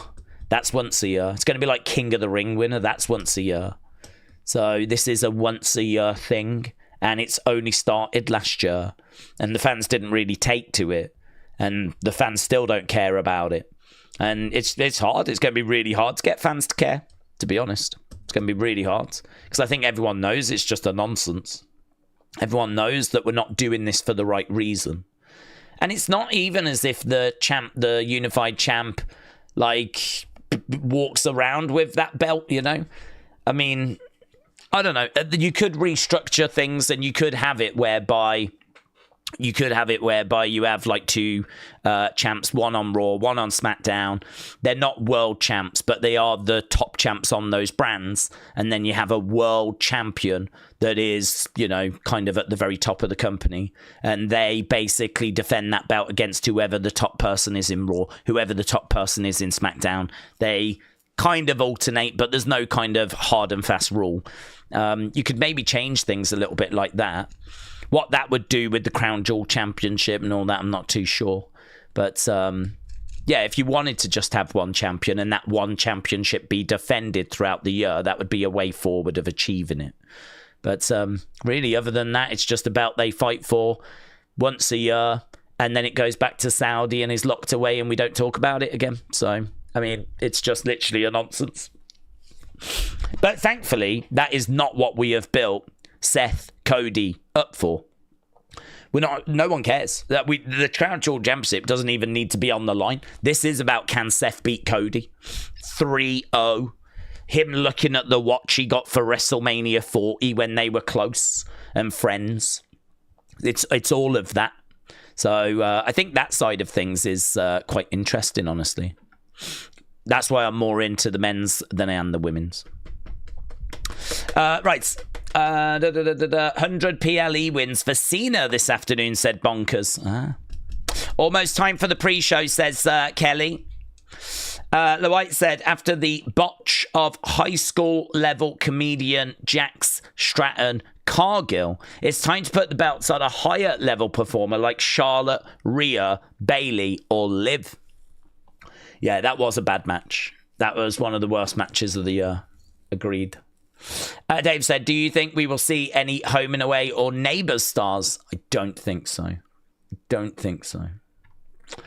The pre-show is near. It's about 15 minutes, yes. Morning, said it's Bryn again. Morning. Words I never would have associated with this channel. Well, here we are, eh? Here we are. I knew you did that, James. When Dave made the comments, I had to out that in there. Kelly, shout out to you. I feel like I missed something there. James said, I love a bit of immature bullying. Yeah. We could put that on your gravestone, actually. James Chadwick. I do love a bit of immature bullying. Yeah, that's the motto he lived his life by. God bless him. I will laugh if Kairi turns on Asuka or if Rhea turns on Io. Not expecting Kairi Asuka turns because of the fact that we have that Survivor Series team leak. And for Survivor Series, Asuka Kairi are rumored to be on the same team. So that's why it doesn't feel like we are going to have them splitting. Right. I don't think Dakota is going to come back. I want her to, but I don't think she is, says Keegan. What should WWE do with Julia? Just keep going. She's got to a mid-card belt really quick. They're getting her onto TV on a semi-regular basis. I mean, she just needs to have some title matches. So, they keep messing around and putting her in some like little tag matches. But, just give us some title matches. But I'm not in a mad rush. I mean, I've said before, I think that when you go from NXT to the main roster, there's a real adjustment process. That adjustment process is even more dramatic, seriously dramatic, if you do not speak English. I mean, you are asking people to fly all over America, deal with rental cars, deal with checking into hotels, deal with the politics of the locker room. I mean, if your English is... Imagine that. Imagine if you had to do that in Japan. Imagine you got called up to the main roster in Japan. And then you've got to travel all over Japan. You've got to read the road signs. You've got to rent cars. You've got to stay in hotels. You've got to go and get messages from the people that work in New Japan. You got to understand what they're trying to say to you. And then you got to go on the show and entertain a Japanese crowd. I mean, that is what the Japanese wrestlers are having to try and do. And these foreign wrestlers are having to try and do. I think it is really unfathomable how difficult it is to go to the main roster from NXT. Certainly if you don't speak English. So, my answer has been consistent. Don't expect everything at once. I don't know why you would. I don't know why you think we're going to hit the ground running and just everything's going to be like clicking and firing and it's all going to be amazing. Like, my God, like let them breathe. Let them find their feet. The fact we've got Stephanie to a world title as quick as we have is, surprising. The fact we got Tiffany to a world title as quick as we did was surprising. The fact that Julia's got to a mid-card title as quick as we did has been surprising. So I think as long as they are in the mix, being used creatively, featuring on TV, getting comfortable, right, with being on that main roster, improving their English, like that for me is what the first 12 months should look like. Just get settled, get comfortable, and even if you don't win any titles, fine, just get comfortable, just get some TV time.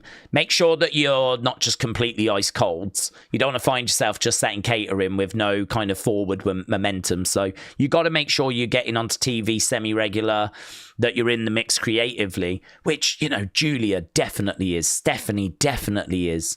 Roxanne definitely is. So those three women that got called up, they're all absolutely fine. They're fine. Right? Could we be doing more with them and all that? Yeah, sure. But could we be doing less? Absolutely, we could. Right? So they're absolutely fine. I'd say let them get their feet under the table, and let's kind of take it from there. I mean, I think all of them are going to have good 2026s. Rent-free said, Triple H said, if you haven't changed as a person after the last 10 years, then you've wasted a decade. Do you agree? How would you say you've changed as a person? I think, I don't know that I would necessarily agree. I don't think that you can paint everyone with a brush like that. I think that I've changed as a person in regards to lots of different things, actually. I think I've understood what I am good at and what I am not as strong at. I understand where my limitations are. I understand, that there's things that maybe I was not as strong at. I think that there's just bits in life that you learn about yourself as you go through different experiences. You kind of start to understand yourself a bit more. You start to understand your relationships with other people a bit more. I think when you're I mean, think about it. When you're 16, 17, 18, you know, you are obviously just leaving school and going into the world for the first time. I mean, really, some people go to university and don't go into the real world until they're in their 20s. Well, when you go into the real world, it's going to be a wake-up call because you're going to have experiences you won't ever have had. You know, you're going to be in a workplace dealing with situations you won't have dealt with. I mean, if you go to university and you don't leave till you're 21, then, you know, you're going to go into the workplace at that point, and this is you kind of starting a whole new chapter in your life. So, yeah, I think you could definitely, and you will learn things by going through that process. And so I think by doing that, if you're 21, you will have changed by the time you're 32. You will have had experiences that you probably didn't deal with very well that you would wish you could go back and deal with again. There's loads of, I mean, nothing major, but there's loads of times in my life where I was at work and I had to deal with stuff that I look back on now and I'd be like, I'd probably do that different now. Probably wouldn't have done it that way. But, I mean, I also think there's a lot of stuff I look back on and I'm quite proud about it. I'm quite happy about it. I'm like, actually, do you know what? I did well with that. I kind of got that. I was probably do the same. You know, I was probably about right on doing what I did there. But I think life is full of regrets, isn't it? And life is full of learning. I mean, if you make a mistake, you learn from it. So it's a case of, yeah, over 10 years, you should have made mistakes. You should have regrets. I don't think anyone goes through life and nails everything first time. So I think Triple H is kind of talking about that. But I don't know. I mean, like, I don't know that you can necessarily say that everyone is going to have that. I can't speak on behalf of everyone. I don't think Triple H can. So it's a pretty broad brushstroke to sort of say that, but I feel like most people will have gone through life, will have learnt things, will have had regrets, will have had successes, can, you know, learn from those, both of those, and move forward, blah, blah, blah. So, yeah, there's probably a degree of truth. I don't know that I'd be confident enough to say that everyone will have that, but I think by and large, it's probably true, yeah. So there's definitely things I've learnt from. You know, both like in relationships, personal relationships, in work, where you kind of have to deal with different situations. Not only that, dealing with like difficult personalities, you know. I mean, there might be people that you work with that you don't massively get on with, that you have to kind of figure out, how am I going to work with these people? You know, these people are just completely different to me. They're just nothing like me. We don't have any interests in common. I need to work with these people and their personality is not like mine. Like, how do you approach that? You know, those kind of challenges very much exist in the real world. Where are we? We're 6 minutes away. Waking up and seeing that Wesley was released was sad, said Tom. Should have called him up after his North American Championship reign. Yeah, I don't know where we would have got to, though, to be honest, if we'd have done that. I mean, maybe we would have got somewhere really good, but it's the injuries for me. I think those injuries have really stalled his momentum. So we just didn't seem to be able to get back around to kind of make him forward progress again, you know. Right, 5 minutes to go. We've got the countdown show coming up very, very soon. Right. How long till Crown Jewel starts? 2 hours, 5 minutes. Hom Shabom said, I think 2 mid-card title defenses in 4 months is crazy. Sammy is defending every week. 2 mid-card title defenses in 4 months is crazy. Yes, it should be every 30 days. I don't know what we're referring to. Are we referring to Julia mid-cards? Is that what we're referring to? The countdown show, yes, it's 6 minutes away. Is it worth watching? Not really. There might be some exclusive interviews, but by and large, they're not. There's no matches on them. They're not worth watching. Don't get me started on JD and Finn. Oh yeah, those bouts are very frustrating. What was the first stream that you did? First stream I did. Oh, I don't remember. I think it was a Raw or a SmackDown. Let me just hear the dog barking. So give me a second.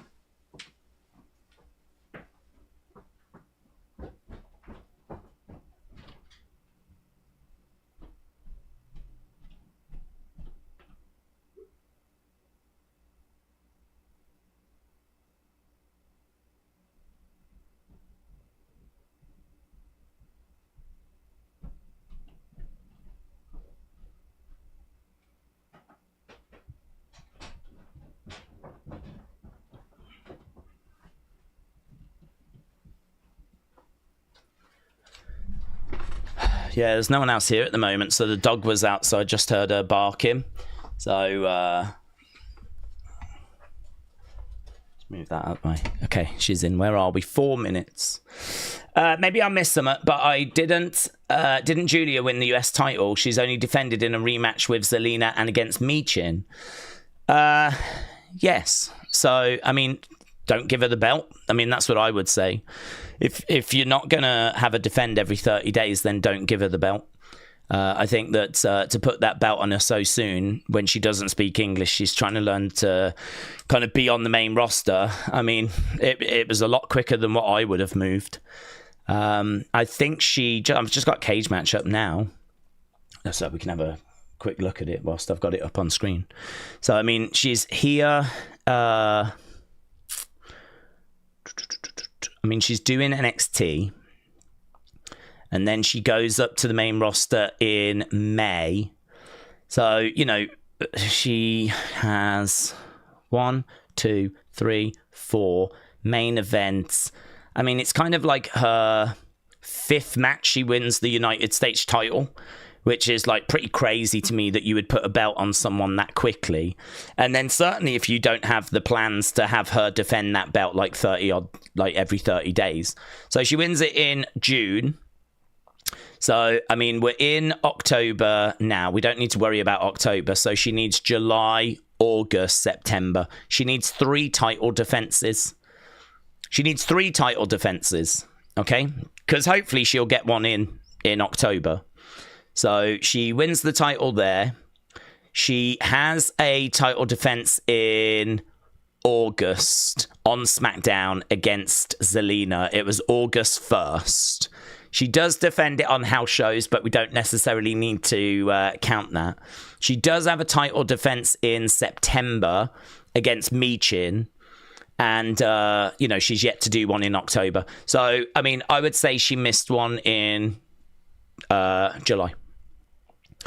But, I mean, you could make an argument that she won it at the end of June and she then got one in on the very 1st of August. So, I don't know. Is that worth being upset about? The fact that she won it at the end of June and then she has a title defense right at the beginning of August? I mean, that's about 30-odd days. Might be a touch over, but no drama. Then, so that boxes off like her August events. Then you go forward and she's got all these on the house shows, which I can understand you're not wanting to count. But then about 30 days later, on the 5th, she defends it against Michin.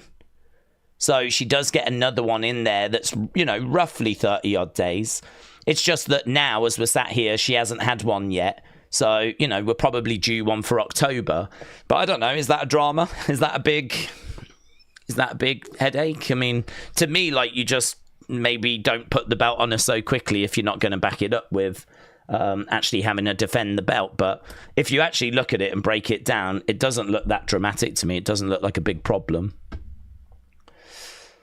I really think you've got to have a bit of like leniency when it comes to the people that are coming up from NXT. I think you've got to have a little bit of leniency.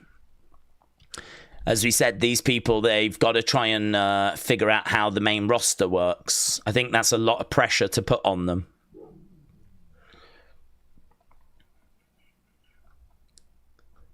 Right.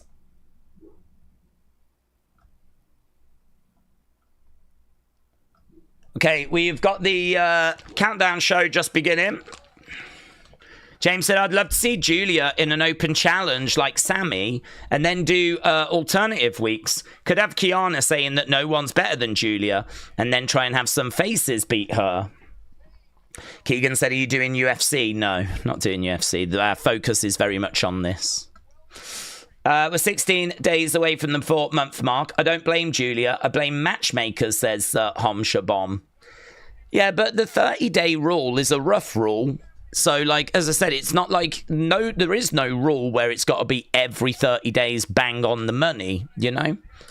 So, we just did a breakdown there, and she won it on the 27th of June. And, you know, she's managed to get a couple of title defenses in. I don't see that as a drama. I really don't. I think listen, if you want to have a conversation around like belts that are not being defended, then why are we not talking about Judgment Day? That to me is considerably worse. I feel like with this, I can make at least some form of defense. I can't make any defense when it comes to Judgment Day. What are we doing up this early, said Suzanne. Out said, morning, Daze. Don't be so quick to put me in a timeout this morning. I didn't put anyone in a timeout, but... Oni Kid said, sadly, SmackDown doesn't have the mid-card women's for her. Chelsea is the only option, says Oni Kids. Are you on Discord? It's time for the countdown show. Does that have all the fights in the matches in order? It does, yeah. Swiss Fighter, yeah, it's called Cage Match. It's a brilliant tool. Dave said, Daze, you won't agree probably, but we've had some of the best streams when we were doing Olympics and football streams. They were well needed at the time. Dave, shout out to you, buds.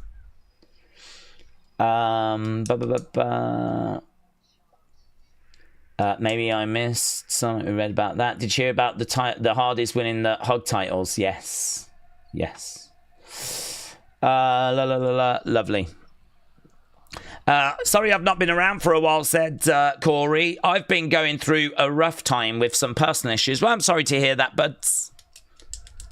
Welcome back. Okay, they're just showing some of the countries that we've been to. England, Ireland, Austria, Netherlands, Belgium, Puerto Rico.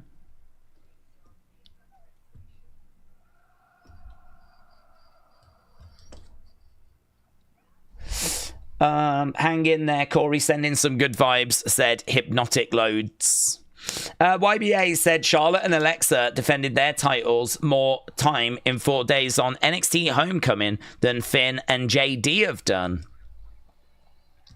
Yeah.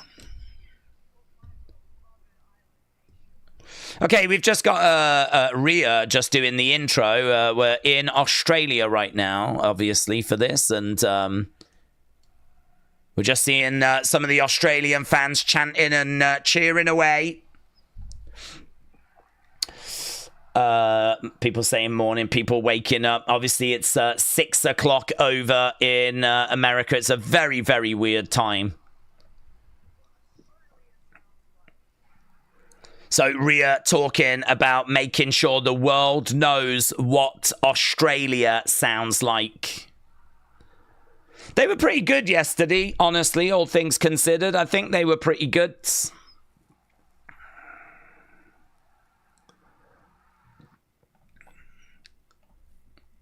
Okay, so countdown. There is Tiffany. There is Tiffany. Watching the countdown, said Suzanne. Bradley said, Daze, I struggle to get excited for PLEs, but I am excited for this. Oh, that's good. That's good. Mark 420 said it's 5 a.m. here. Well, hello. Oh, Triple H. There's Triple H. There's Triple H and is shaking hands with someone that he's bumped into. Okay, we've got the crowd outside the arena, the RAC Arena. Michael Cole is with Big E and he's with Wade Barrett. He's asking the crowd if they're going to make some noise.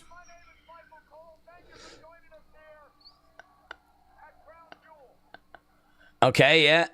Michael Cole chants breaking out.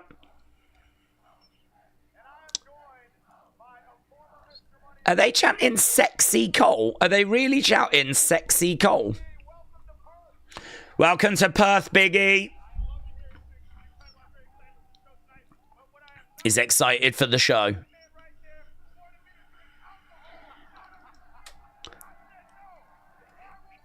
That man wanted me to drink alcohol out of his shoe, and he's got his shoe again, look. So Big E was like, that man over there wanted me to drink alcohol out of his shoe. I will not, sir. It's 11 p.m. here in New Zealand. About to make a midnight snack, said botched eye surgery. The Crown Jewel theme is a banger, says Bradley. Daze, I'm in Malaysia today. YouTube 6 p.m, 8 p.m. Crown Jewel. It's weird, isn't it? Everyone's struggling a bit with the start time.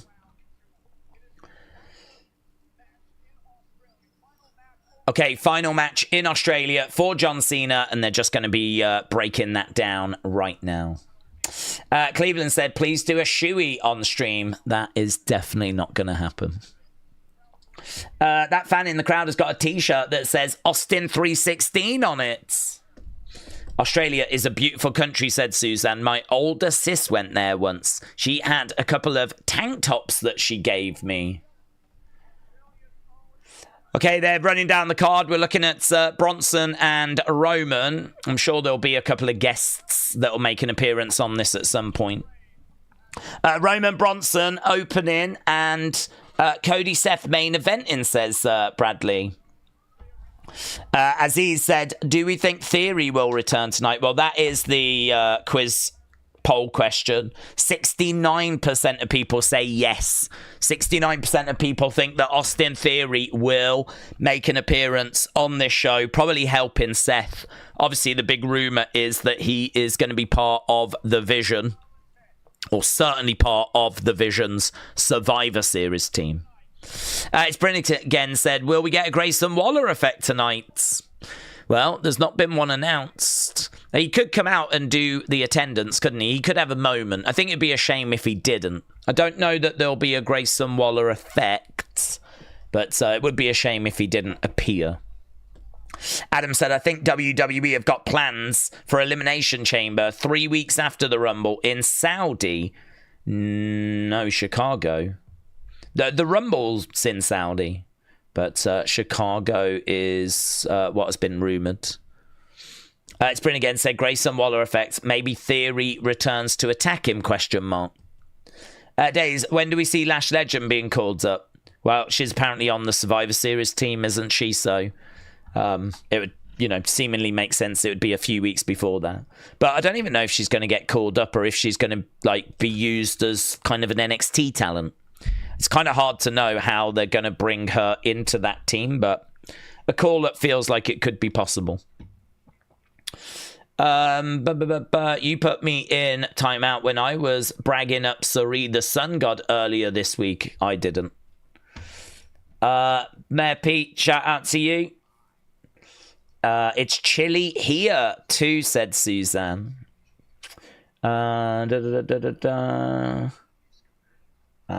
Roman Bronson kicking things off, says Connor.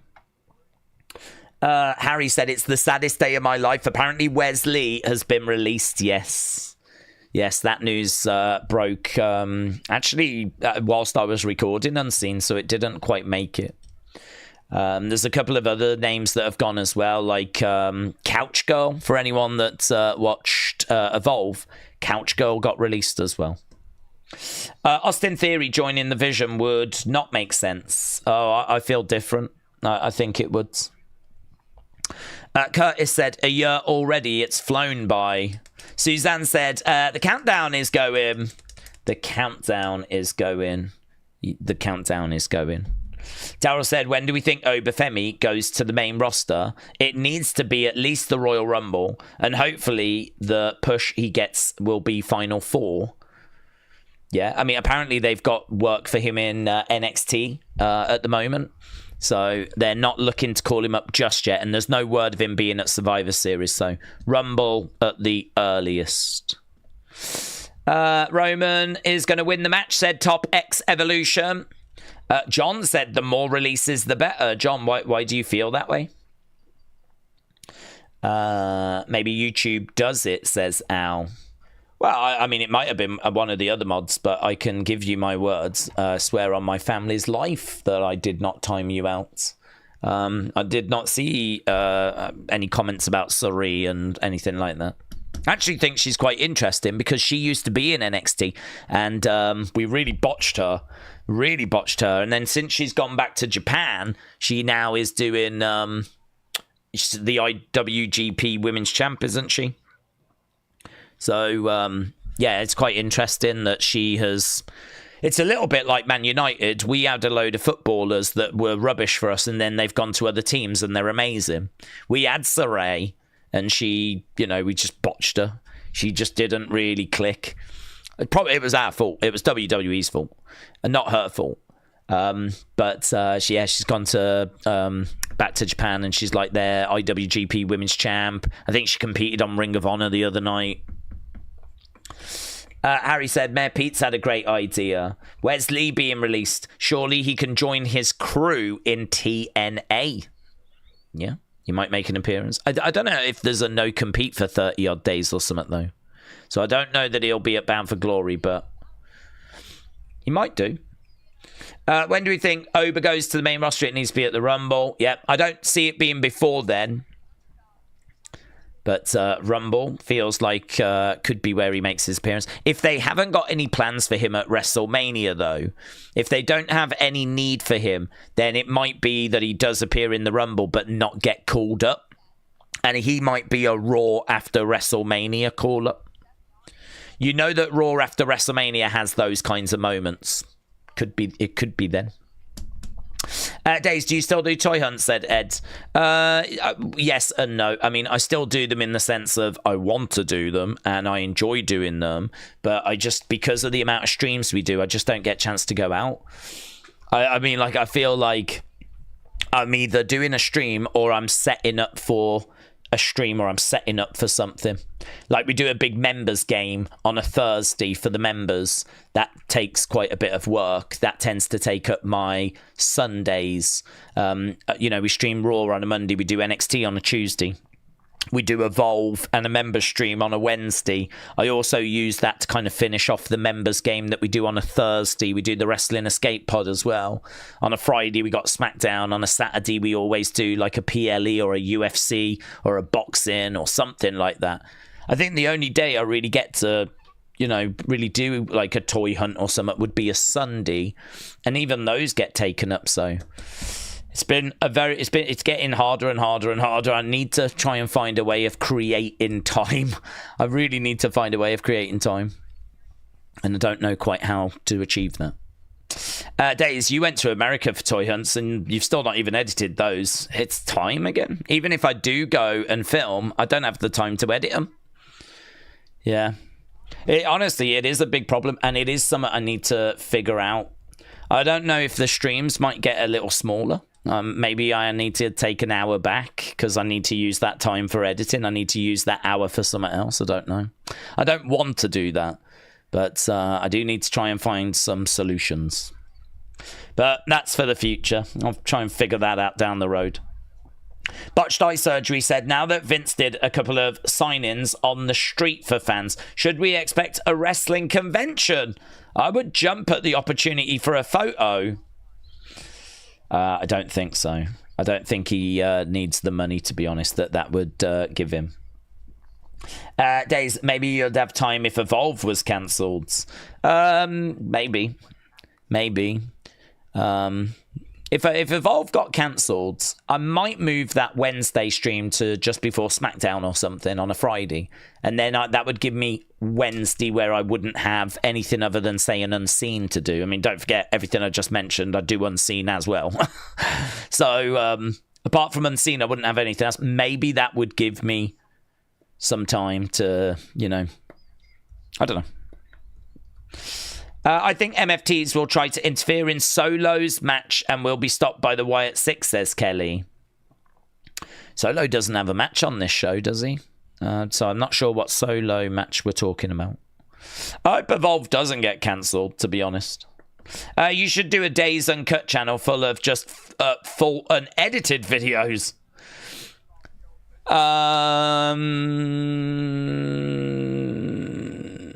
I don't think anyone would find that interesting, honestly. I don't think anyone would find it interesting. I think a lot of that footage is... would they find it interesting? I don't know, actually. Now you've said that. I mean, it'd be nothing to upload the footage. I got all the footage. I got flipping folders and folders of footage, but I don't know. I think what makes them so good is the fact that I spend the time to really try and make them fun. Toy hunts were successful because I always tried to make them entertaining. I mean, they'd go for like 7-8 minutes, and I'd try to cram in like as many jokes and as many little things as I could in there. Like, you know, if there was a joke in there you weren't that bothered by, I'd try and have another one coming along quickly after. I think if you just had the raw footage, I mean, I don't think that would be satisfying. It's an interesting thought, though. I like the thought. Right. I don't think people realise how long it can take to edit videos. It can usually take 2 to 3 times the video itself to edit. More.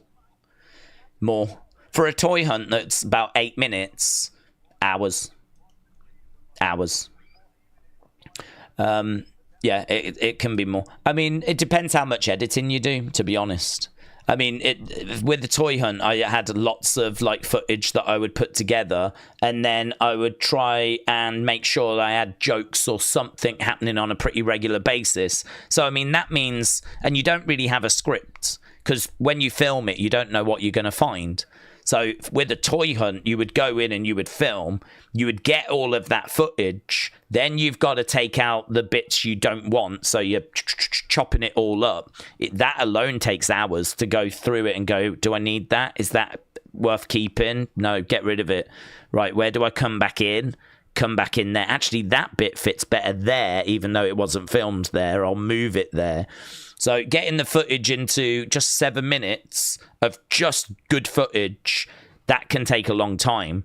Then, of course, you've got to like make sure that it flows, and you know, then put in like other bits and bobs in there. Yeah, it's hours. Yeah, it's a nightmare.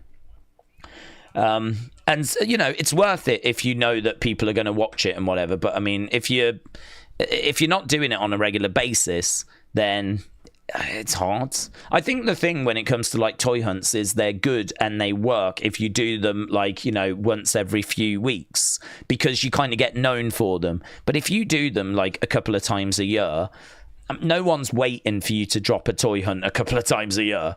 So, you know, you could do all of that work and you might just not get the result.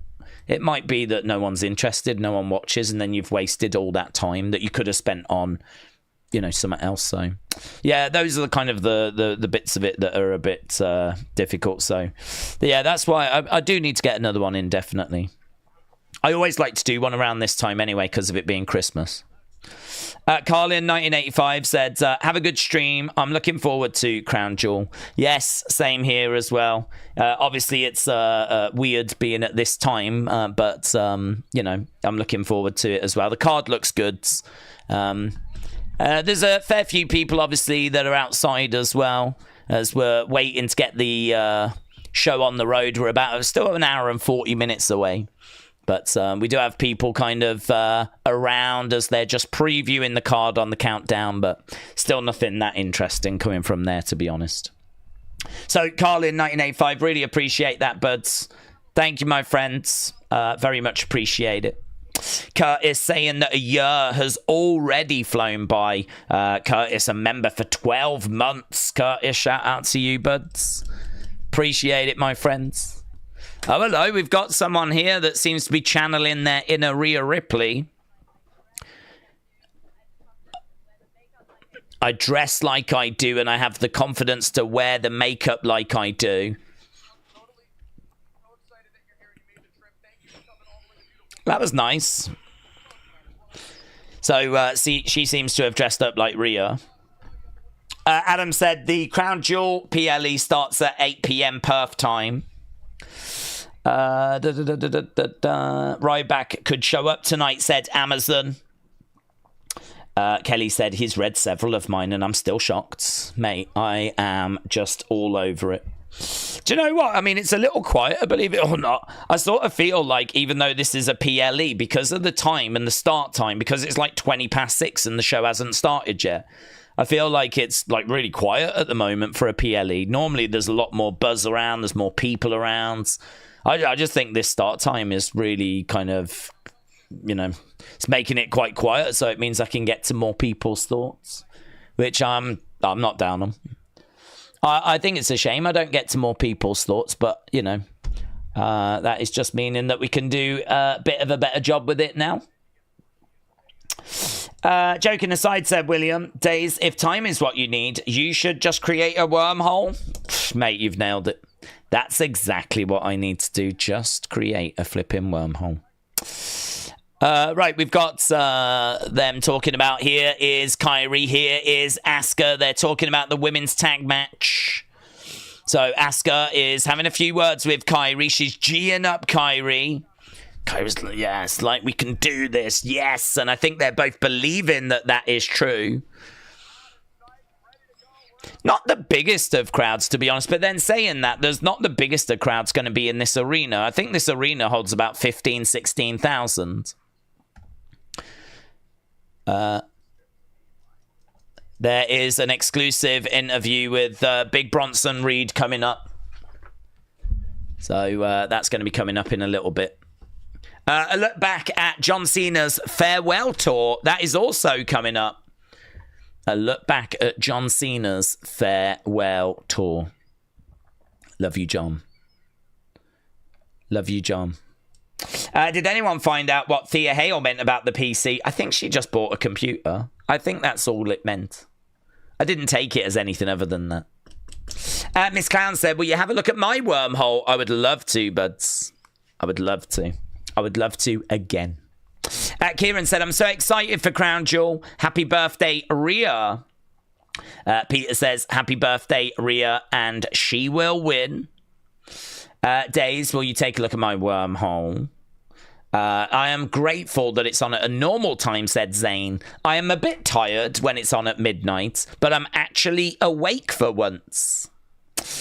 20 hours of life wasted that I can't get back, says Al. What's that, Al? What has been a waste of 20 hours?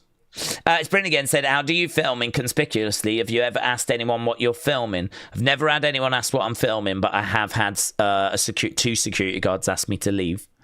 No, I mean, to be honest with you, I think a lot of people that work in toy shops, I mean, when you film, you're filming, right? To be honest, I don't ever make a big deal out of, I'm not like filming other people, you know? So like when I go in, I like to get like an entrance shot. I think that's important because you don't have Smiths in America, or people don't have Smiths in America.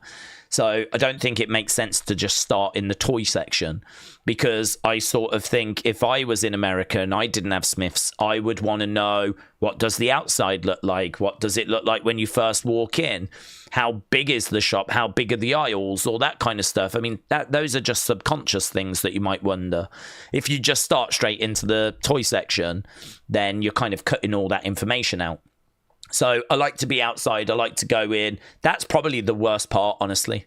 That's probably the bit where I'm like, oh, this is where someone might have a word before I've even got to the section. I've never had anyone tell me to leave when I'm just filming in the section. Because I think it's quite clear then when you've got a product and you're looking at it like that, that you're not interested in filming other people or whatever. You're not like a perv or anything like that. So, you know, if you're filming the toys and then you grab a figure and you're like looking at a figure, I mean, that I've never had any problems with that. I've done loads of toy hunts. So that bit, fine. I have no worries. Once I'm at the toy section, I feel really good. The only problem is if you ever go in and it's like loads of kids, loads of people, you know, to be honest, that has happened a few times, and normally I just wait for it to quieten down a little bit, because, yeah, you know, if you're filming with like, I think if you're filming with like some adults around, they're not going to bother you, but kids, they might be inquisitive. So yeah, I'd probably just wait for it to quieten down a little bit. But no, by and large, I've only ever had 2 security guards. One of them was a Christmas temp. One of them was just a Christmas, in Toys R Us, a Christmas person that was standing in the doorway when I walked in. They just were like, you got to turn that off. And I was like, no problem. So I turned it off, went to the toy section, turned it back on again. And that was fine. I mean, no one told me to leave or anything.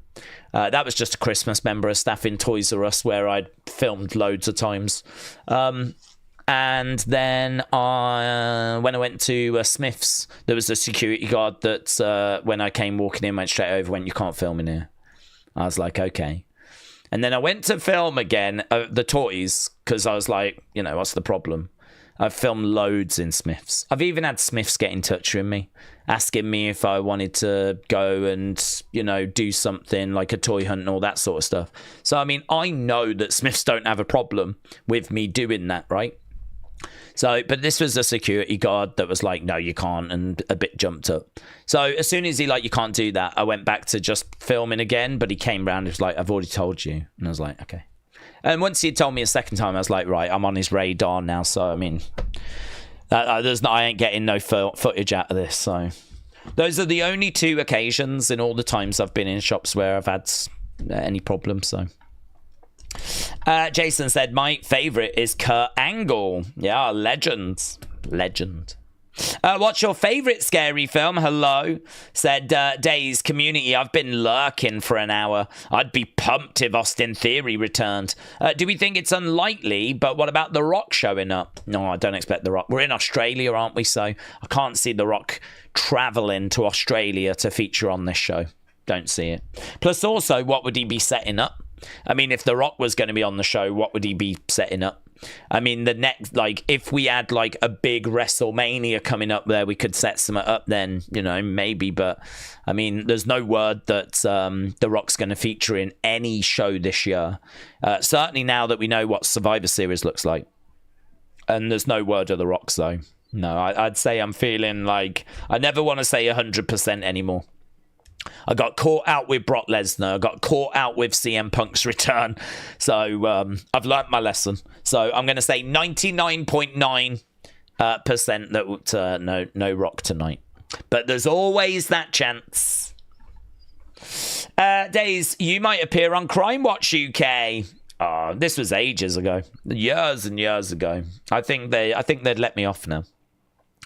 I once worked in a toy store at Christmas when I was young. It's a horrible job. I spent most of the time just picking up stuff from the floor, says Mayor Pete. Yeah, I could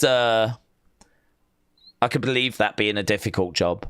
I think that, you know, there's a lot of kids around as well, a lot of screaming, and yeah, I could imagine that being lots of stuff being chucked on the floor. I mean, I worked in an entertainment store. We never had that. You know, you had kids, you had a kids section. But, you know, there wasn't, like, stuff being chucked around. I'd imagine that, you know, people getting out bikes and blooming whatnot, guns and, you know, all this kind of stuff. I could imagine it being a nightmare. Lovely, we're on top of that. Daze, are you looking forward to Tiffany Stephanie? Not particularly. I'm not down on it. I'll watch the match, but it's not a match that I'm like, oh, my God, I'm so excited. I'm getting ready for Crown Jewel, said Keegan. I'm excited. Dean said, what's the best place to get action figures from? Smiths in the UK. But you can get them from like The Entertainer, B&M.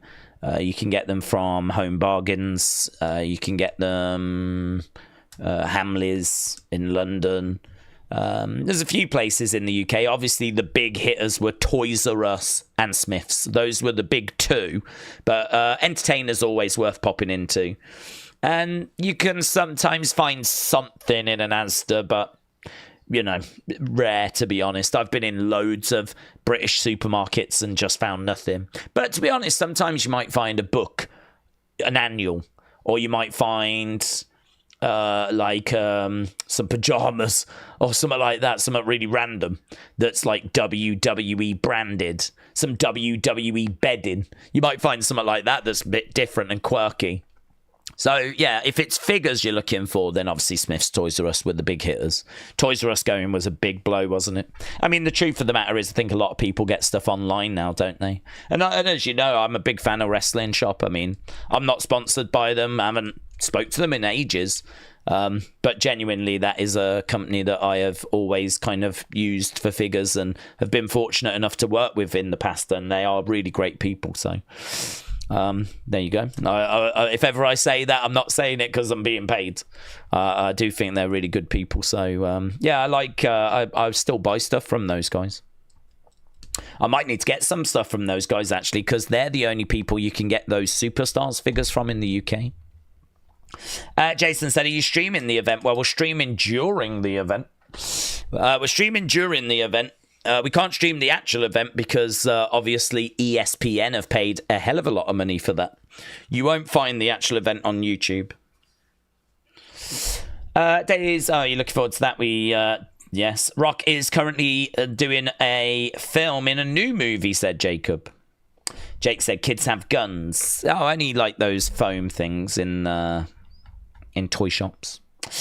Miss Clown said, I want some Daze bedding so that I can rest my bottom on it. If Bronson beats Roman, I will do a shoey, said Aiden.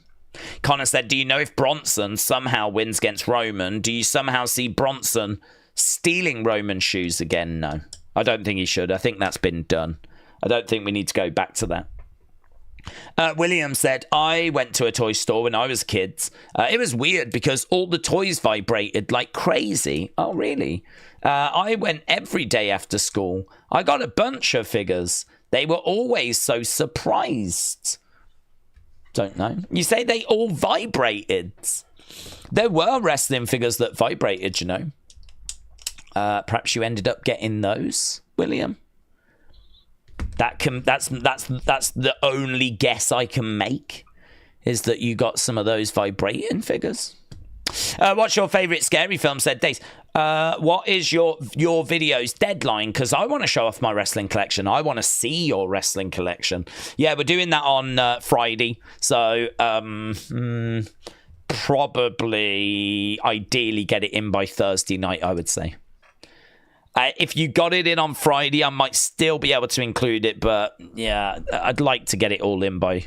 I'd like to get it in by Friday night. Days, I normally just by Thursday night. Sorry, I normally just use Smith's or Wrestling Shop for my stuff. Yes, same. If I'm in the high street, I'll go Wrestling Shop. If it's something a bit older or exclusive, I'll go Wrestling Shop online. I mean, I think there are others, but genuinely, I really mean this. I don't use other online outlets. They're the ones that I've always gone to. So I'm sure there are other people that you can get them from. But yeah, I mean, shop around. Yeah, you know how to use the internet, kids. Steve said, retail during the holidays is crazy. I used to work in an electronics store when I was younger, and it would get so busy the day after Thanksgiving, you could barely move around the store. It was insane. We didn't really have that, but we did have... yeah, Black Friday wasn't really a massive thing in the UK in the 2000s. I feel like it really grew in the 2010s, early 2010s. But, I mean, I don't remember it being a thing at all in the 2000s where I worked. But it did become a thing in the 2010s. And, yeah, I think that Christmas, I mean, you know, Christmas, there was days like that where I worked where you just... But they were such good times. I loved it. I mean, what was so good was that there was a pub, a bar that people would go to after work. So if you was on an early shift, you would work and it would be, you know, serving people, stocking the shelves. You'd be checking how much money have we made? Are we on track? All that stuff. But when it was time for your shift to end, a load of you would clock off. And the day would be largely done. So, you know, there'd be like 3-4 hours left. But you know that those were quieter hours. You'd got through the bulk of it, right? And so you could kind of go, are we going to the pub? Yeah. So the early shift would go to the pub. The later shift would, you know, be there for 3-4 hours. And then you'd probably, you know, some people might go have one and they've got to go. But some of you would still be drinking when the late shift would arrive. And you'd be like, what did we end on? What was the final number? Oh, so we did it then. Yeah, we did it. Oh, and such will say, oh, I had a woman today, and they'd share a story. And you'd be having a few drinks. And then, you know, you'd be like, right, plumbing now, I need to go, man. I'm back in work in like 8 hours. So, you know, you finish drinking up, you go to bed, get up the next day, do it all over again, back to the pub afterwards. And I mean, it was good. Camaraderie, teamwork. Oh, man, it was so good. Flipping really missed those days. Really great days. Daniel, shout out to you, my friends.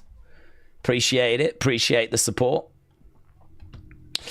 John's last match is last December 2025, AJ Styles retirement 2026. Yes. John's last match in December, AJ retires next year.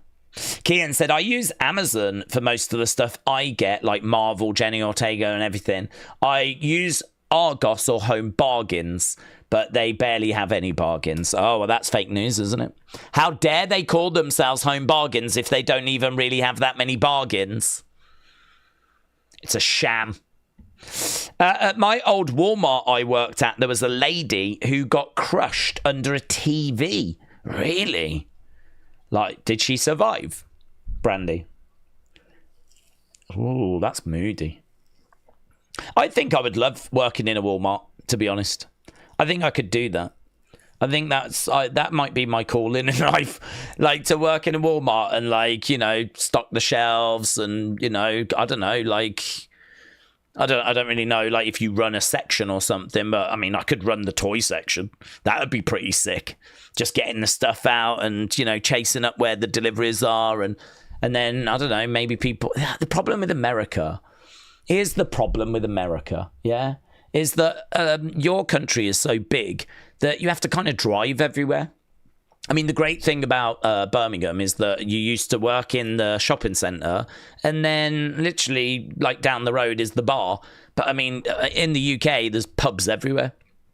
I mean, we probably passed about 3 bars to get to the bar that we were going to.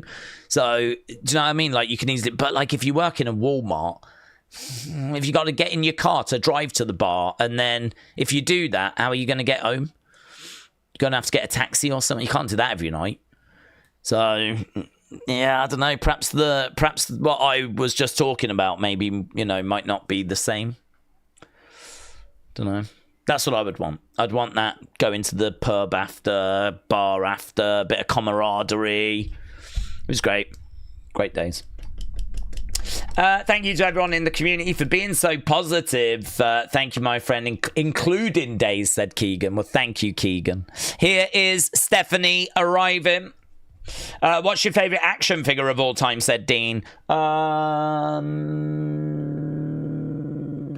The one that always comes to mind first is Finn Balor Ultimate Edition, because it just looks so good. He's got, like, the demon face paint and it goes onto his body, and he's got the kind of headdress, and, you know, it looks amazing. So to me, that's one that always comes to mind. But I do have a real soft spot for Macho Man from WrestleMania 3. That was a defining moments figure, which is really good. Really rate it. Still to this day, I think it's fantastic. There's a lovely Ric Flair with a robe. There's one based on him at WrestleMania 24 when he retires. There's also one with him with a black robe, which is very iconic. I got a real soft spot for one of the Asuka figures as well, which I think looks fantastic. There's quite a few, but honestly, the first one that always comes to mind is Ultimate Edition Finn Balor. Connor said, how do we think that the fans are going to be during John Cena AJ? I think they'll support both wrestlers. I think John might get the majority of support, but I don't think anyone's going to bring themselves to boo AJ Styles. I don't think anyone's going to be able to do that.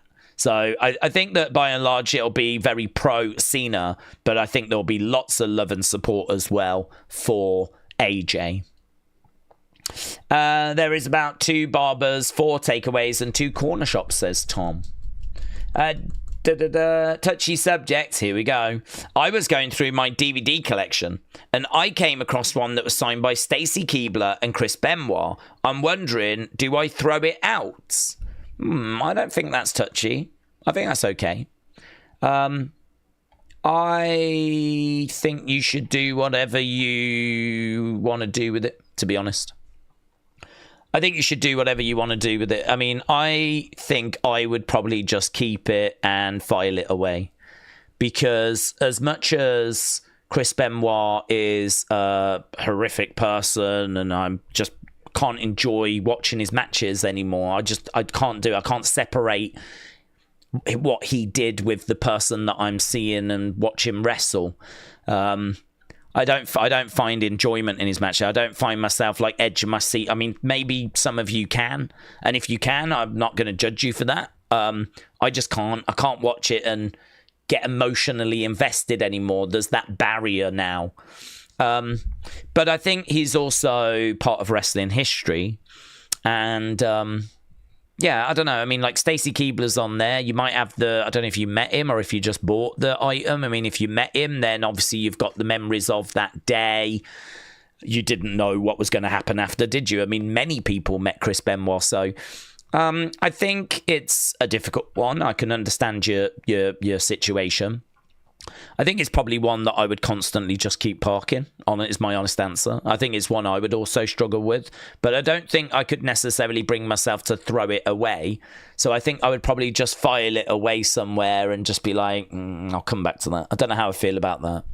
I'll just come back to it later. I certainly would not have it out pride of place, on display or anything like that.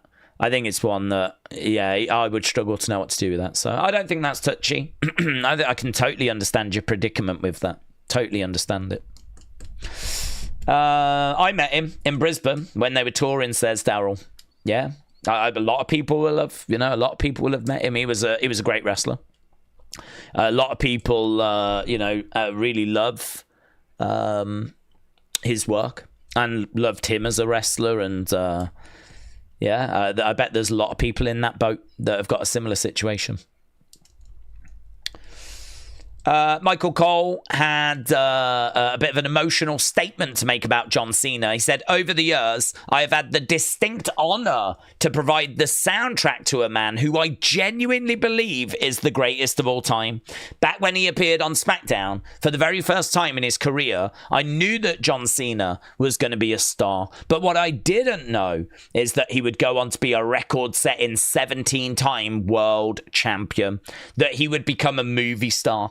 And above and beyond all of that, he would become a great philanthropist and humanitarian. I've met hundreds and hundreds of superstars in WWE over my near 30-year career, and nearly every single one of them has changed under the spotlight and the intense pressure that is WWE. Well, all of them, except for John Cena. Wow, Michael. Throwing everyone under the bus, are we? It's my honor to be able to call John a friend, and I want everyone to embrace what is going to happen over the next couple of months, because there is only a handful of dates left as John Cena concludes his retirement tour. Jason said, do you have anything like Walmart? We do have big grocery stores. Tesco's, Asda, they're big, right? Sainsbury's, Morrison's, this is where, British people get their groceries from. A British grocery store, though, does not have the range of a Walmart. They will have a clothing section, and obviously they have like frozen food and vegetables and meats and cheese sections and tinned goods and, all that kind of stuff. Everything you would imagine, right? Cereal aisles, pet food, blah, blah, blah. So big, yes. But they'll have like some electricals, an electrical section.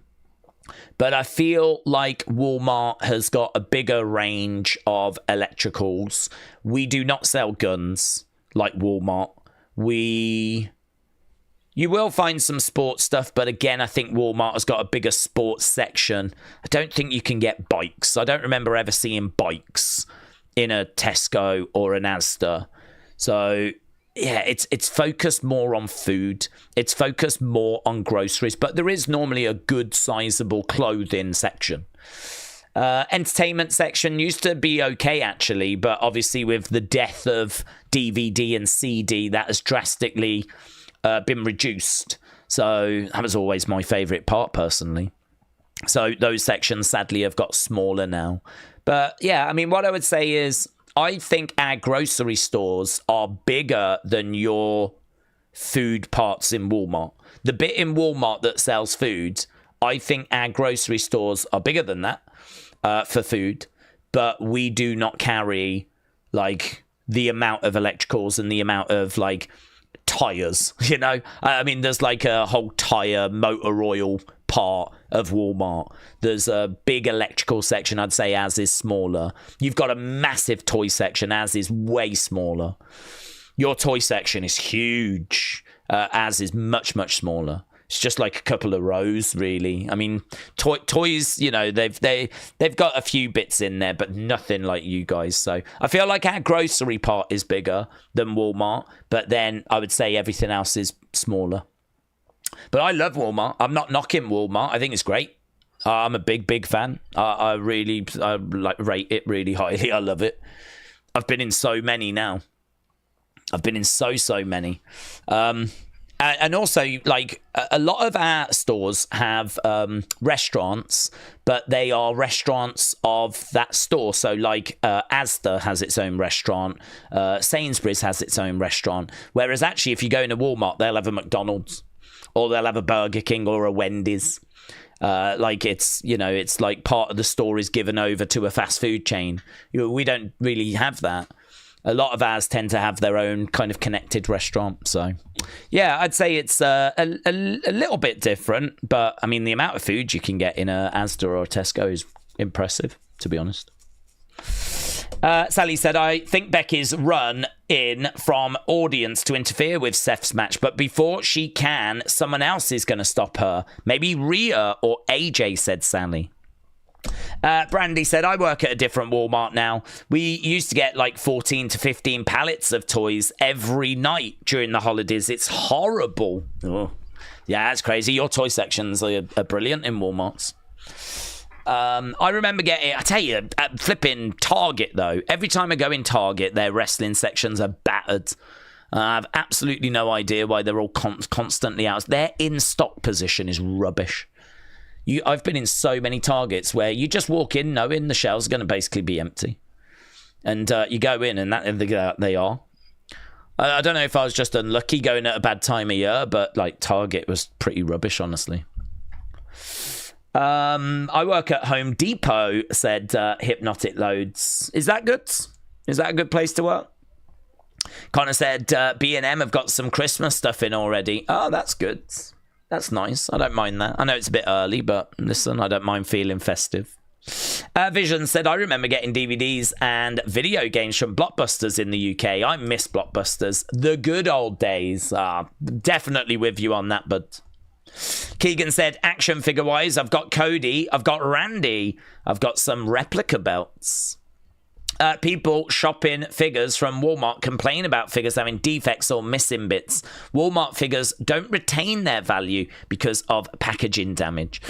Yeah, that is a problem. I mean, obviously they can get all chucked around and things like that. I mean, I can understand that. I think if you are a collector buying that wants things mint, that is a problem. The other issue as well is you've got to know what you are looking for, because there's a lot of people that buy figures, take them home, take them out, get an old figure, maybe even a Jax one from like the flipping 2000s, put that in the box and then they take it back, get a refund. So that means they keep the new figure, and the figure they take back to the shop, they get the money back for it. And that's a massive problem. You see it quite often, actually, where, you know, I get tagged all the time. People sending me pictures going, oh, can you believe this? It says Dominic Mysterio, but inside it's a Kurt Angle figure. It's like, yeah, the person will have bought it, took it home, took the Dominic figure out, put an old Kurt figure in they don't want. Maybe they got it from a, you know, flea market, garage sale for $1. They'll put that in instead and take it back, get the full refund. So that is, you know, obviously, first of all, illegal, but a massive problem, you know. And, you know, this is why you really need to know what you are looking for. Right. Anyone else suspect that EO will turn on Rhea? I don't think so. I don't think that... I don't think she'll turn on her. I'm trying to think if they're on the same team at Survivor Series. I think they are. So I don't think I'm anticipating any turn. I remember in Tesco, they used to have loads of figures and loads of WWE stuff in the 2010s, said Visions. Oh, really? I never saw that. I mean, I was popping in whenever I would get chance to different supermarkets. But the thing with Tesco and Asda and whatever is that they're not always your most local one. I mean, obviously, where I am right now in Market Drayton, my local one is a Morrison's. I don't have a Sainsbury's, don't have an Asda. Well, I do, a little Asda, it's a tiny one. But the big supermarket I've got is a Morrison's. So, yeah, it depends where you live, really, as to what your closest kind of major supermarket is. Sometimes you can live in a place where you've got an option, you know, a Tesco there, an Asda there, maybe a Morrison's down the road, like you can just pick and choose. But sometimes, like where I am now, you just have one, which is a Morrison's, which is fine. I mean, Morrison's are fine, but yeah, they don't have... Their toy section is like... a third of a Walmart shelving unit. So, you know, like one of those big aisles in Walmart, think about one side and then reduce it by 66%, just leave about 30%. That's it. Put all the toys onto that, and that is the toy section at my local Morrison's. I mean, it's not even worth looking at, to be honest, and there's no wrestling stuff. So Daze Theory is going to show up to help Cena or AJ, Cody or Seth. Well, people I think would think Seth if he does show up. Daniel, thank you again, my friends. Appreciate the support. Appreciate everyone joining us. I know this is early, friends, and I know that we've still got an hour and over to go. So, yeah, it is early. I understand that. Yes, shout out to everyone that's joining us. Vision said, I used to get WWE pay-per-view DVDs from CEX, but now I barely see any in there anymore. I don't know. I haven't been in a CNX in ages, to be honest. That's one that's has kind of passed me by. Days, if Dijak was never released, him and Sammy would have been a banger for the US title. Where's Lee against Sammy 2, said Ghostface. What time does the show start? It starts in just over an hour. We're just 50-odd minutes into the countdown show at the moment. Io will join back up with her old tag partner, Asuka. They have been apart since 2011. Io will join up with Asuka, says Al. All you need, Days, is an Ann Summers. Let's go. Coffee is ready, said Corey. So, yeah, but I think we're starting to see some people waking up a bit now. It's coming up to 5 to 12 here in the UK, coming up to midday. I think there are people probably waking up in America. Rhea married Buddy. Yes. Rhea predicts a positive result for her and Io against the Kabuki Warriors. She said, I've always been someone who is fueled by rage and anger, just like me. Sometimes it works out for the best. Sometimes it doesn't.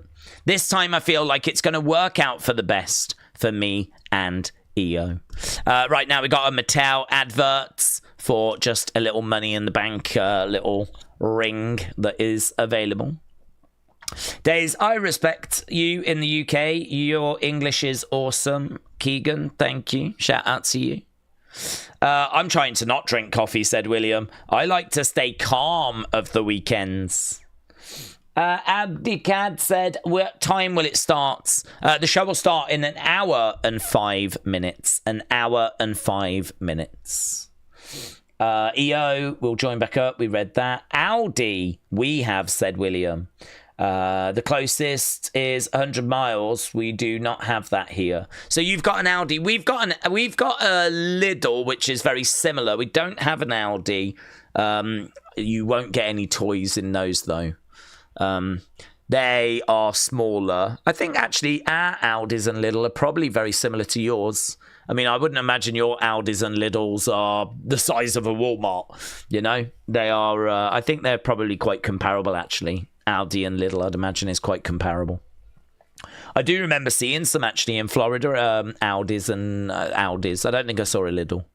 I mean, they're basically the same, and they looked very similar. Corey said, I've been here, you boomer. I am less nice when I'm not on coffee, said Corey. TJF said, Days, my first wrestling figures from Tesco back in the day was Legion of Doom for £10, and I still have them now. Were they Hasbro's? Legion of Doom. I think we're going back. Are we going back to the 90s there? Even though Theory joining the Vision is a bit obvious and a win-win, I really hope he returns as a babyface to take down Grayson, says Calvin. I got Rosie and Jim, said Miss Clown. Let's go. We've got 2 of each in Grimsby, said CJ's.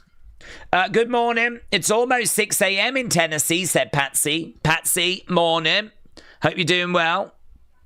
Hello, hello. Hello to everyone that's joining us right now, as we have got obviously not too long to go until we get to the start of this show. I think it's going to really start heating up as people are going to start waking up now. We know that this thing starting at 8 means that people probably set their alarms for maybe like 7:30. So I think this next hour we should start to see some people popping in. Tom said Tesco used to have a good toy selection. I always remember being at the far right of the shop. Oh, it's not good to be on the far right, buds. It's not good to be on the far right. Historically, that's a bad place to be. Jason said, in my town, we have a couple of Tesco stores. We have some Sainsbury's, and we've got an Aldi and a little... Oh, look at you. In Stourbridge, there was a... I think it's a Tesco, and that's it. So there's a... I don't even... Oh, no, there is an Aldi that opened, actually. There is an Aldi that opened now. But that's only a pretty recent addition, honestly. So for you to have all of those is impressive. Right, we are just looking at some of the local foods they've gone here. Here is Pete Rosenberg. They got a sausage roll. We have sausage rolls. They're at a Golden Bakery. Meat pie looks amazing.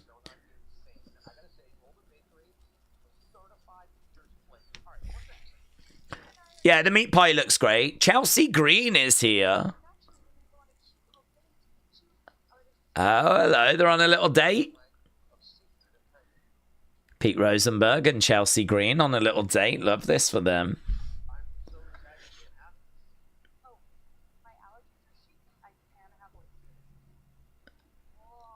Oh, right. They're having oysters. Oh, wow. Look at that they've ordered as well. Mate, this is the dream flipping job, innit? Going and having a meal. Art of Seafoods. Chelsea's Choice. It's a Chelsea's Choice. Those meat pies look great, actually. A Taste of Perth.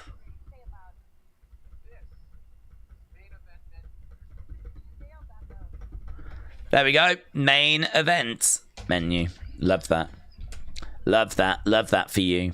Oh, wow. They've actually got some... are those meat pies or are those donuts? So, Michael, Wade, Biggie. Oh, hello. Hey, what's he done there? What's he done there? He's gone and picked up the donuts. They got some jam on the top. And he was like, way. He was like that, he was. Morning. Like that. Blimey now. I'm going to write a letter. I feel sick. I feel sick. They look like boobs. Australia is that big that there's a 3-hour time difference from Perth on the west coast to where I am in Tasmania.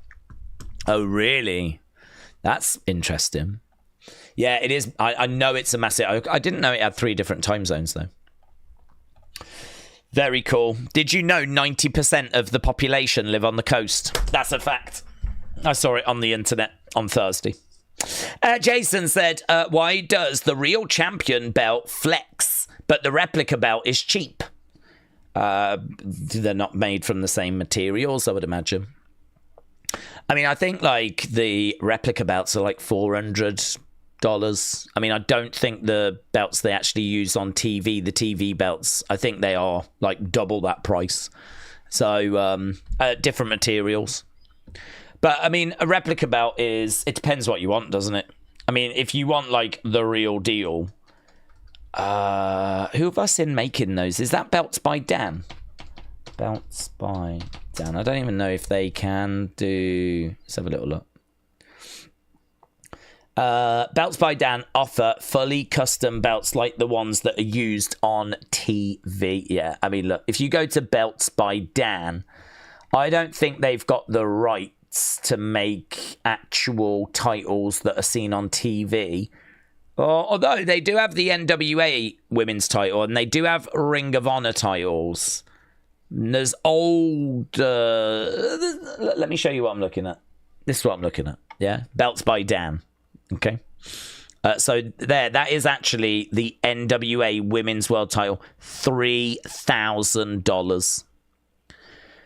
NWA World Tag Team titles, $3,500. I mean, the truth is, if you was to charge these prices, people aren't going to buy them, are they? So you've got to use some cheaper stuff. And I mean, he's got some replica. Well, he hasn't got anything there. What else has he got? Authentic handmade belts. So a classic no logo winged eagle for $6,500. No logo on it is interesting, isn't it? It's probably because people don't want the WWE logo when it's really a WWF belt, you know. So yeah, that's why. I mean, it's expensive. So the replicas are like the best they can give you for the price that they charge. The first three letters of Sweden and the first three letters of Denmark spell Sweden. And the last three letters of Sweden and the last three letters of Denmark spell Denmark. Hang on. Well, there we go.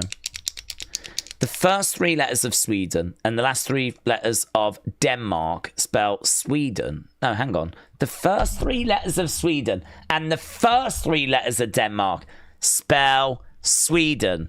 Yes. The last three letters of Sweden, Den, and Denmark, Ark, Den, Ark. You'd have to have the last four letters, wouldn't you, of Denmark? Oh. I feel like I was impressed, but it's so very complicated. I've stopped being impressed, Miss Clown. We need to pull our money together. We need a Wrestling Daze championship belt that can gift it to Daze from us, says William. William, it's fine. Honestly, it's fine. I just appreciate you guys hanging out here. Jason said, I love the winged eagle. And you know what, Jason? It loves you back as well.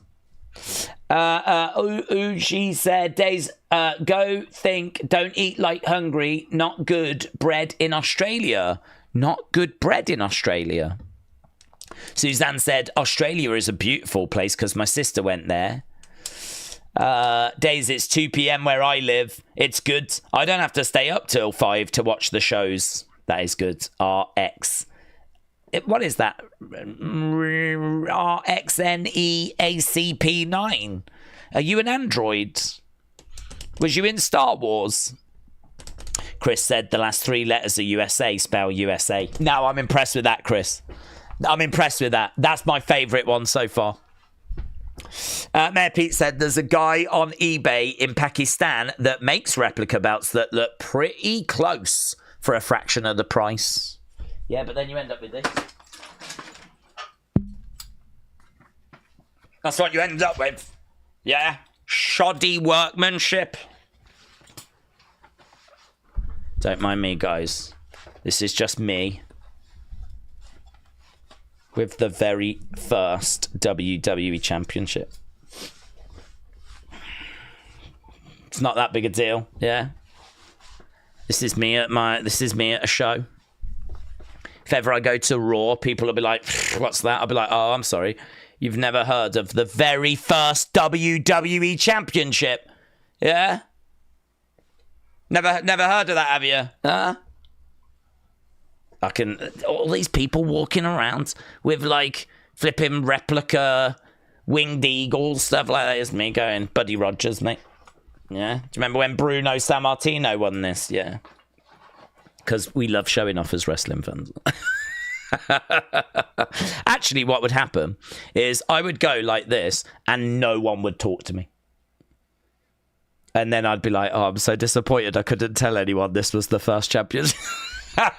And then I go home like, I need to sort my life out. This is such an eye-opening experience. Boom. Daze, do we think Cody will beat Seth? No. When's your WWE debut? Fat YouTuber, so it's not going to happen. Keegan said Daze is doing some really awesome streams. His English is awesome. Do you know what, Keegan? I've been praised for many things. I've never been praised for my command of the English language, which is probably, to be expected considering I am actually English. Morning, people, says Kenzel. Corey said, Daze, stop hurting that you're proving that you're 21.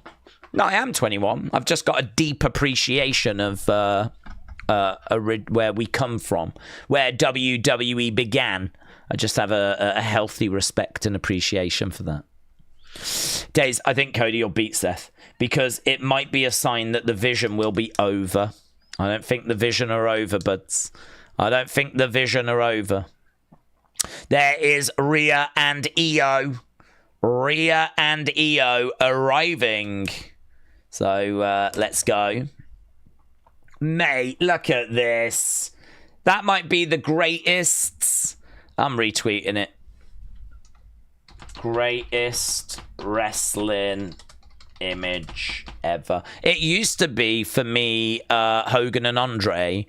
That was the greatest wrestling image ever. Now it's this. Now it is literally this. It is Wade Barrett with his jammy nipples. That's what's the greatest wrestling image now. Let's go. Haycraft said, how are you watching it? It's going to be on YouTube. No, well, this is on YouTube, but Crown Jewel will be on Netflix for me.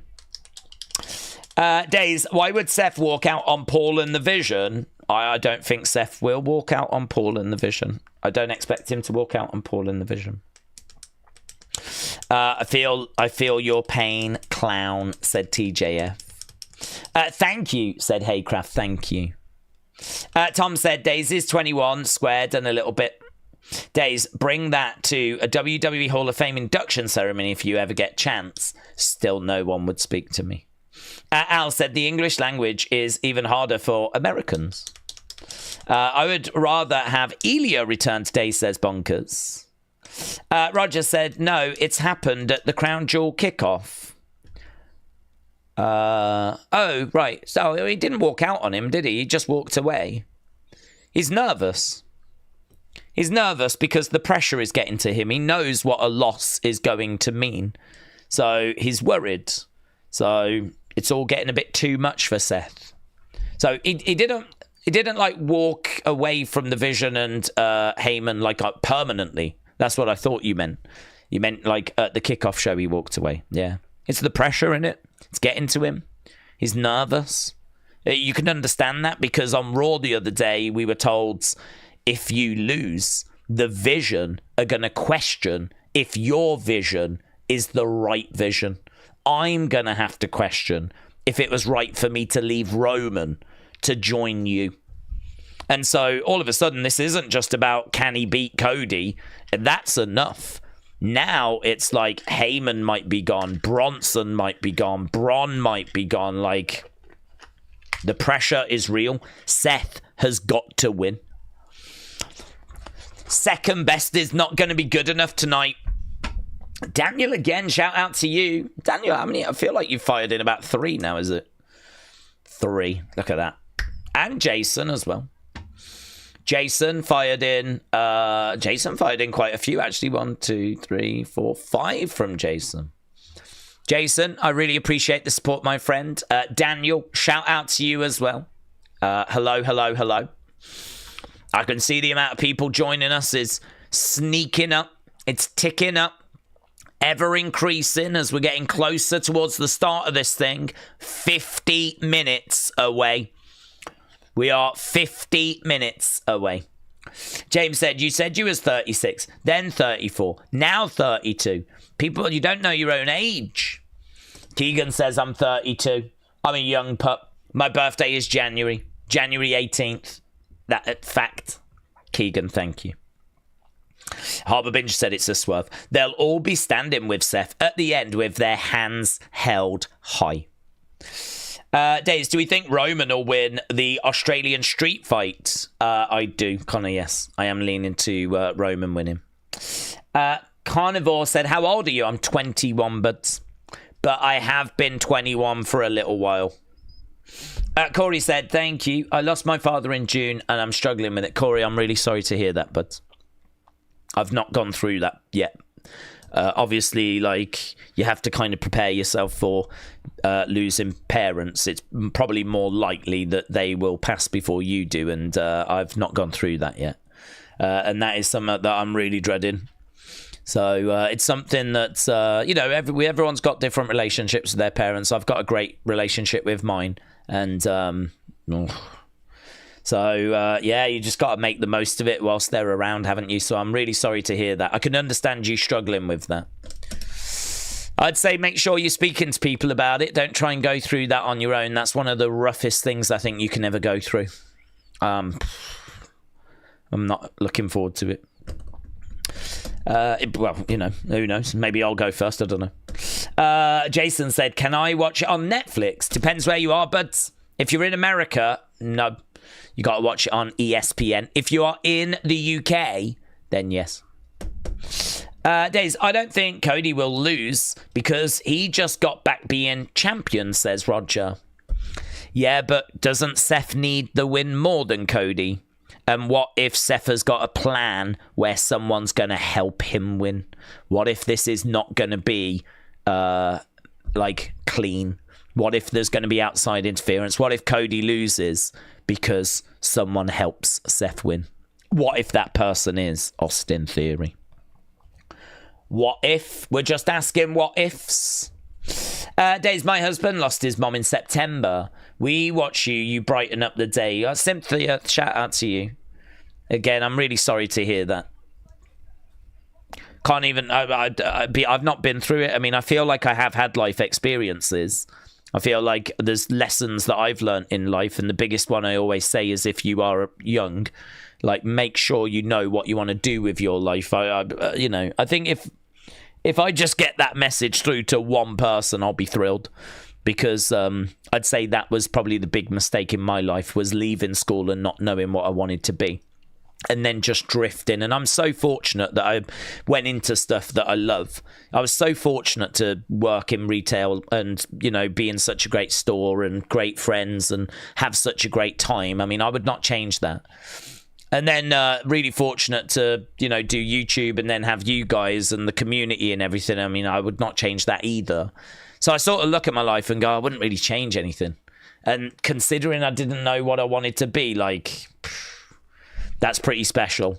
But I don't think that's the right approach. So, you know, there's definitely things that I can talk about. But, yeah, losing a parent, whatever, I can't. So, all I can say is don't try and, you know, try and be there for him. Try and not go through it on their own. Make sure that, I mean, losing a parent, just awful. Awful. I know that my auntie, when my nan passed away, she needed therapy. She was just messed her right up.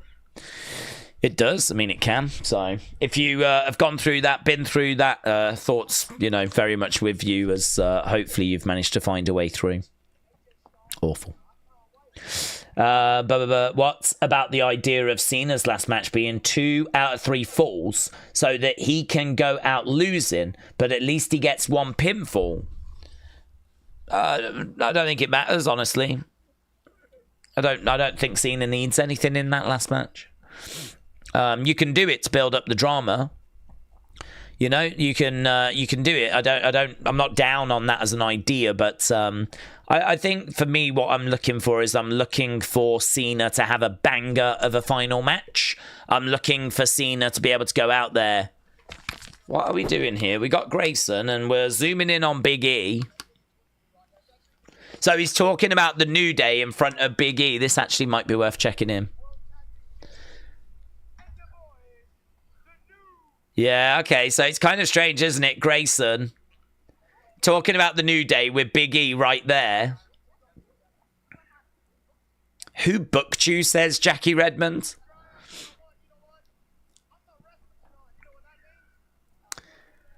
All right, it looks like Grayson's going to do a shoey. So Grayson was just talking about the New Day. Big E was just having to be sat there without saying anything. There we go. Look at that. A shoey by Grayson. Grayson's like, I'm not wrestling tonight, so... He walks away. Grayson walks away. Big E's like, that was a pleasure. That was a real pleasure. Listening to Grayson talk about how amazing the New Day is. How they deserve more respect after the way they treated Big E. The disrespect. Right, I'm just floating through a life, said William. Figured why F a dead horse, keep on keeping on, Joe Dirt style. James said, I've been there with my dad that passed away 10 years ago. The only advice I would give is just remember the good times. Take it a day at a time. You won't ever forget, but it does come easier with time. Oh, classy message, James. Classy. Yeah, I know. I remember that you had lost your dad, so you know, I don't want to dwell on the subject too long, but yeah, words of advice there from someone that's obviously gone through that. So classy. Roger said, Daze, how can I watch? I deleted Netflix and ESPN. You ain't got many options. You could have a look at Watch Wrestling. I'm not sure if they're going to be carrying it, but those are the two platforms that this is being shown on. It's ESPN in America. It's Netflix everywhere else. If you don't have access to either, you are going to struggle. The Crown Jewel theme sounds like a knockoff Green Day song. Am I wrong? No, I can hear that as well. Aki said, do we think the new creative showed during Perth SmackDown? It genuinely felt different. I'm hoping they have really thought about product quality. I'm gonna say no, because I actually think that the product has felt a little different over the past month or so. Maybe not SmackDown so much. But, oh, look, we got Triple H here. There was also a message that was a bit confusing about creative, about how they might not have made changes like what we think. It was in Unseen, and I couldn't quite decode what they were trying to say. Okay, we got Triple H backstage. Whether they've changed creative teams or not, I think we can agree that SmackDown felt like it was a pretty decent show. So regardless of what's happening with the creative teams, I think we've still got reason to be optimistic. Okay, Triple H talking about the energy being incredible for SmackDown.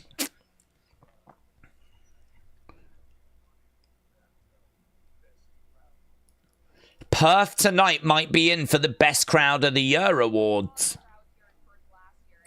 I'm not sure. That's a flipping high bar, isn't it?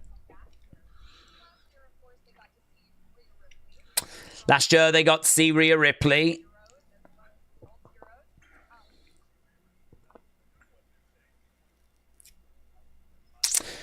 Triple H says when she is here, they are out of their minds. I think they're saying they don't get to see Rhea Ripley enough.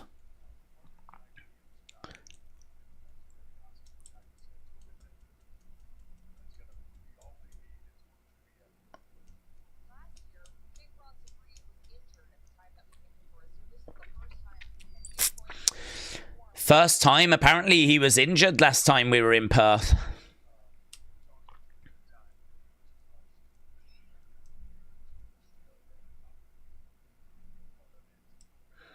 So we do have a Triple H interview right now, which is obviously quite interesting. Triple H obviously can give us some interesting insight. I hope this show bangs. I'm thinking it's going to be a really good show, but I really hope it bangs.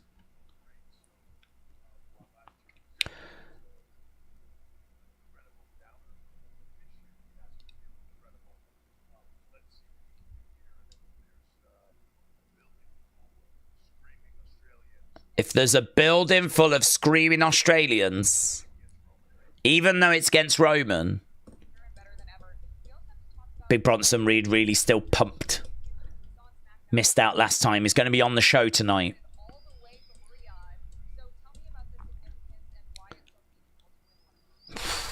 Tell me why it's so meaningful to win a Crown Jewel Championship. It isn't. How about that? How about we bring a bit of honesty into this interview? It isn't. No one gives a flip. Gods. No one cares. No one cares. No one cares. Na na na na na na na na na. Incredible. Crown Jewel. You get to keep the... You don't get to keep it. You get to keep the ring, I suppose. Daze, I'm in the arena right now. Getting ready to see a bunch of yellow Cena shirts. I don't think I've seen this many people wearing one shirt in my life, said Switchblade. Switchblades, shout out to you. Switchblade is actually in the arena right now. Guys, if you want to speak to anyone that is actually there, you can do that right now. Switchblade is right in that arena right now. Switchblade, I hope you're having a good time, my friends. Triple H is setting the bar very high for you. He says he thinks you guys could rival some of the greatest ever crowds, so I hope you've had a few beers. I hope you're ready to make noise. Wrestling Void said, I use a VPN, and that has changed my life forever, says Wrestling Voids.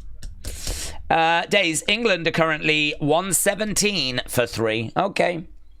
That feels okay, doesn't it? Did we bat first?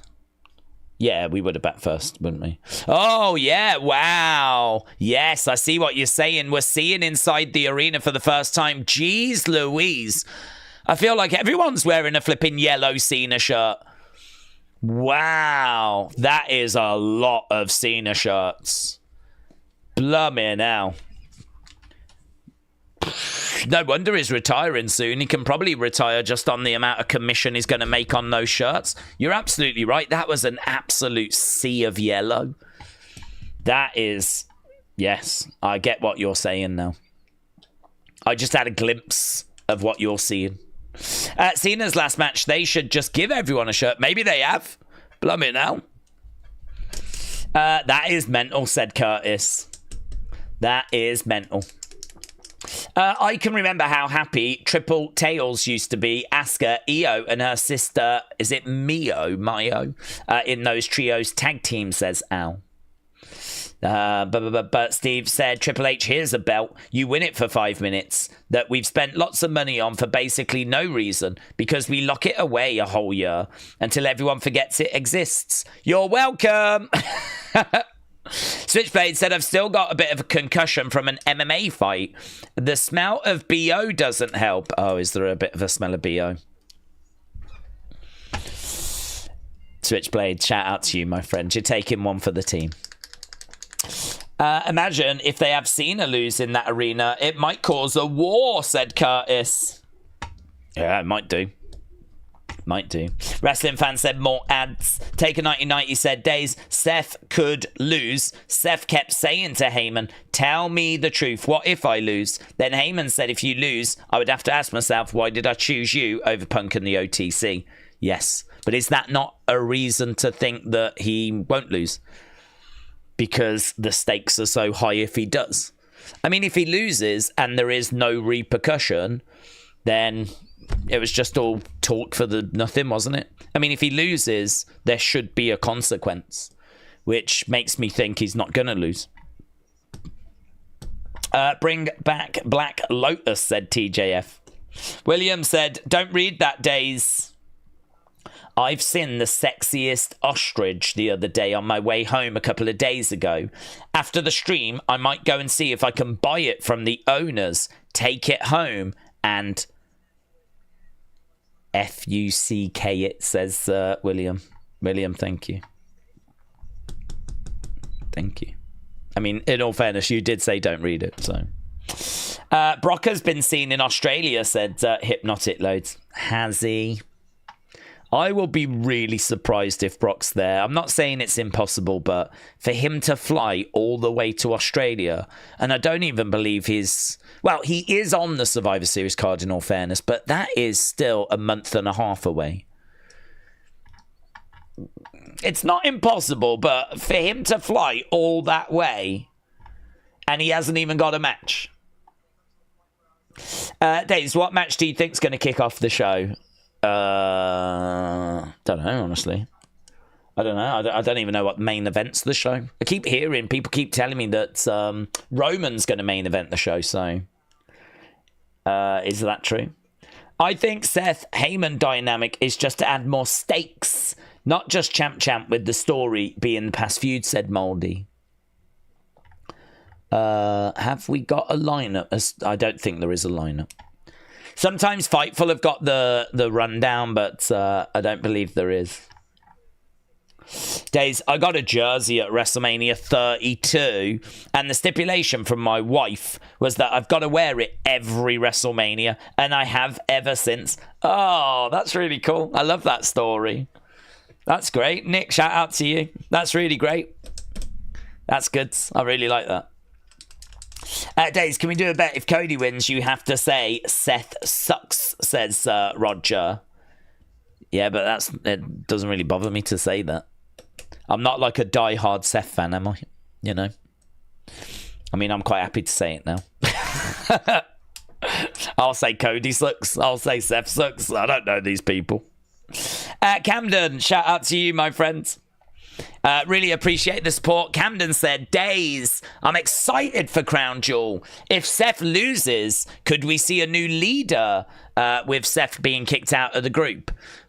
Yeah, but the rumours are that Seth is going to be part of the Survivor Series team, so I don't think Seth is going to get kicked out of the group. I don't think this is going to have like the big dramatic twist turn that maybe some are expecting.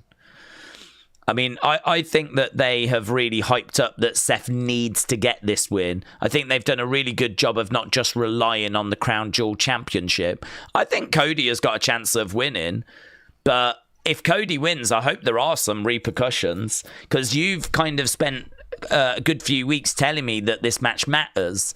So if Seth loses, I hope the match matters. So I've got Seth winning. I think Seth gets the win, and I think that it might not be the cleanest victory in his career. Absolutely, there could be outside interference.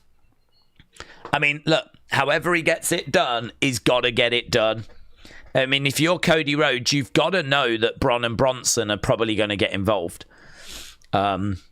Is there going to be a plan for Bron and Bronson?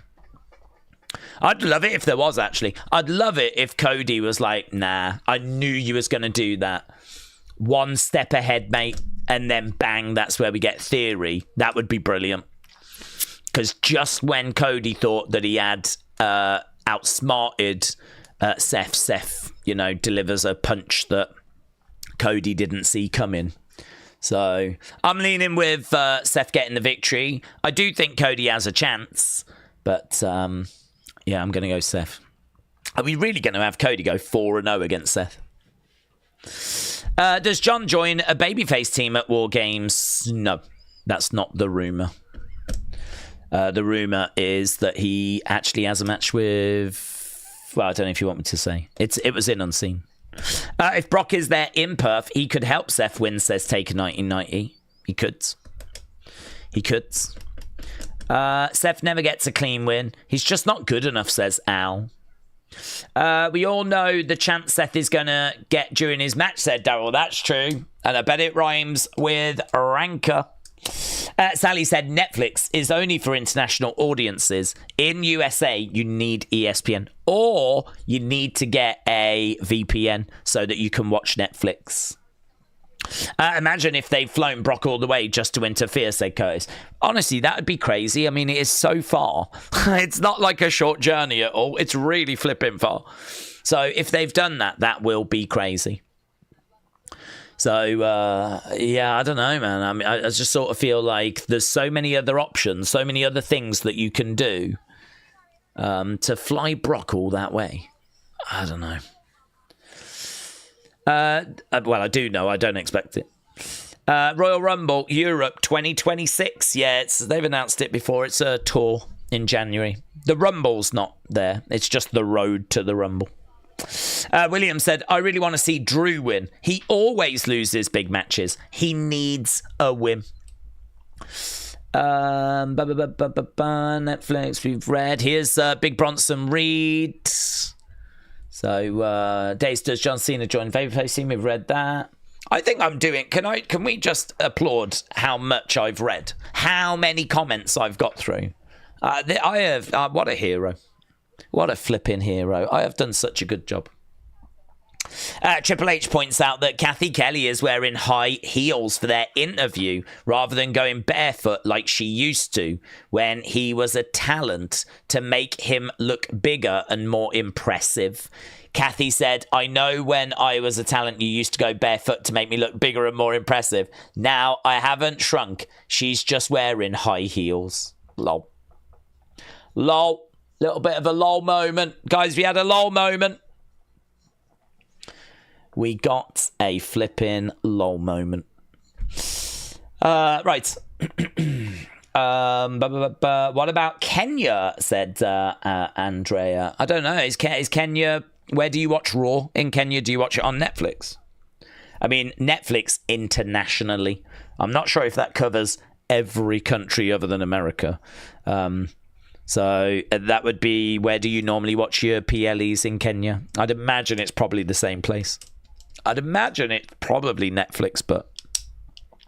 Dean said, I'm so very excited for today's show with all my lovely friends in the chat. Miss Clan said, I applaud Daze doing his job well. TJF said, where's your comment counter? Well, honestly, I didn't expect to get through this many comments, so I didn't break it out. But I wish I had now. I'd probably have broken it. Daze, do you think Triple H is going to have John Cena beat AJ Styles? Because he screwed up John Cena at WrestlePalooza. If Cena wins, it'll be his 100th win. I do expect Cena to win, yes. As your boy said, Daze, I'm going to try and tell you don't do this again. Jesus Christ. I don't need that again.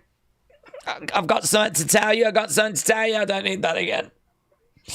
Cadet said Cena and AJ might co-main events. Curtis said, Daze, they've announced Seth and Cody as the main event. Makes sense. I'm fine with that. Suzanne said, Heyman said Bronson beat the respect out of Seth. It makes you wonder, doesn't it? It does.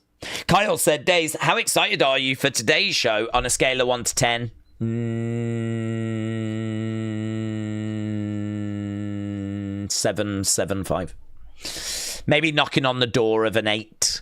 I mean, I feel like Asuka and all of that is fine. Fine. We could have done it on Raw, but could have done it on a Saturday night's main event. It's fine. I'm interested. It's not something that's like, oh my God, I can't wait. Tiffany, Stephanie, I just don't care about, honestly. I'm just going to be honest. I don't give a flip. John, AJ has got me. I care about that. But again, could have done it here, could have done it at Saturday night's main event, could have done it on a Raw, could have done it at Survivor Series, could have done it anywhere. There's no story. It's had no build. It's just they're going up against each other. It's going to be a great match, and I'm looking forward to it. So, yeah, I'm into it. They've got me, but there's no story behind it.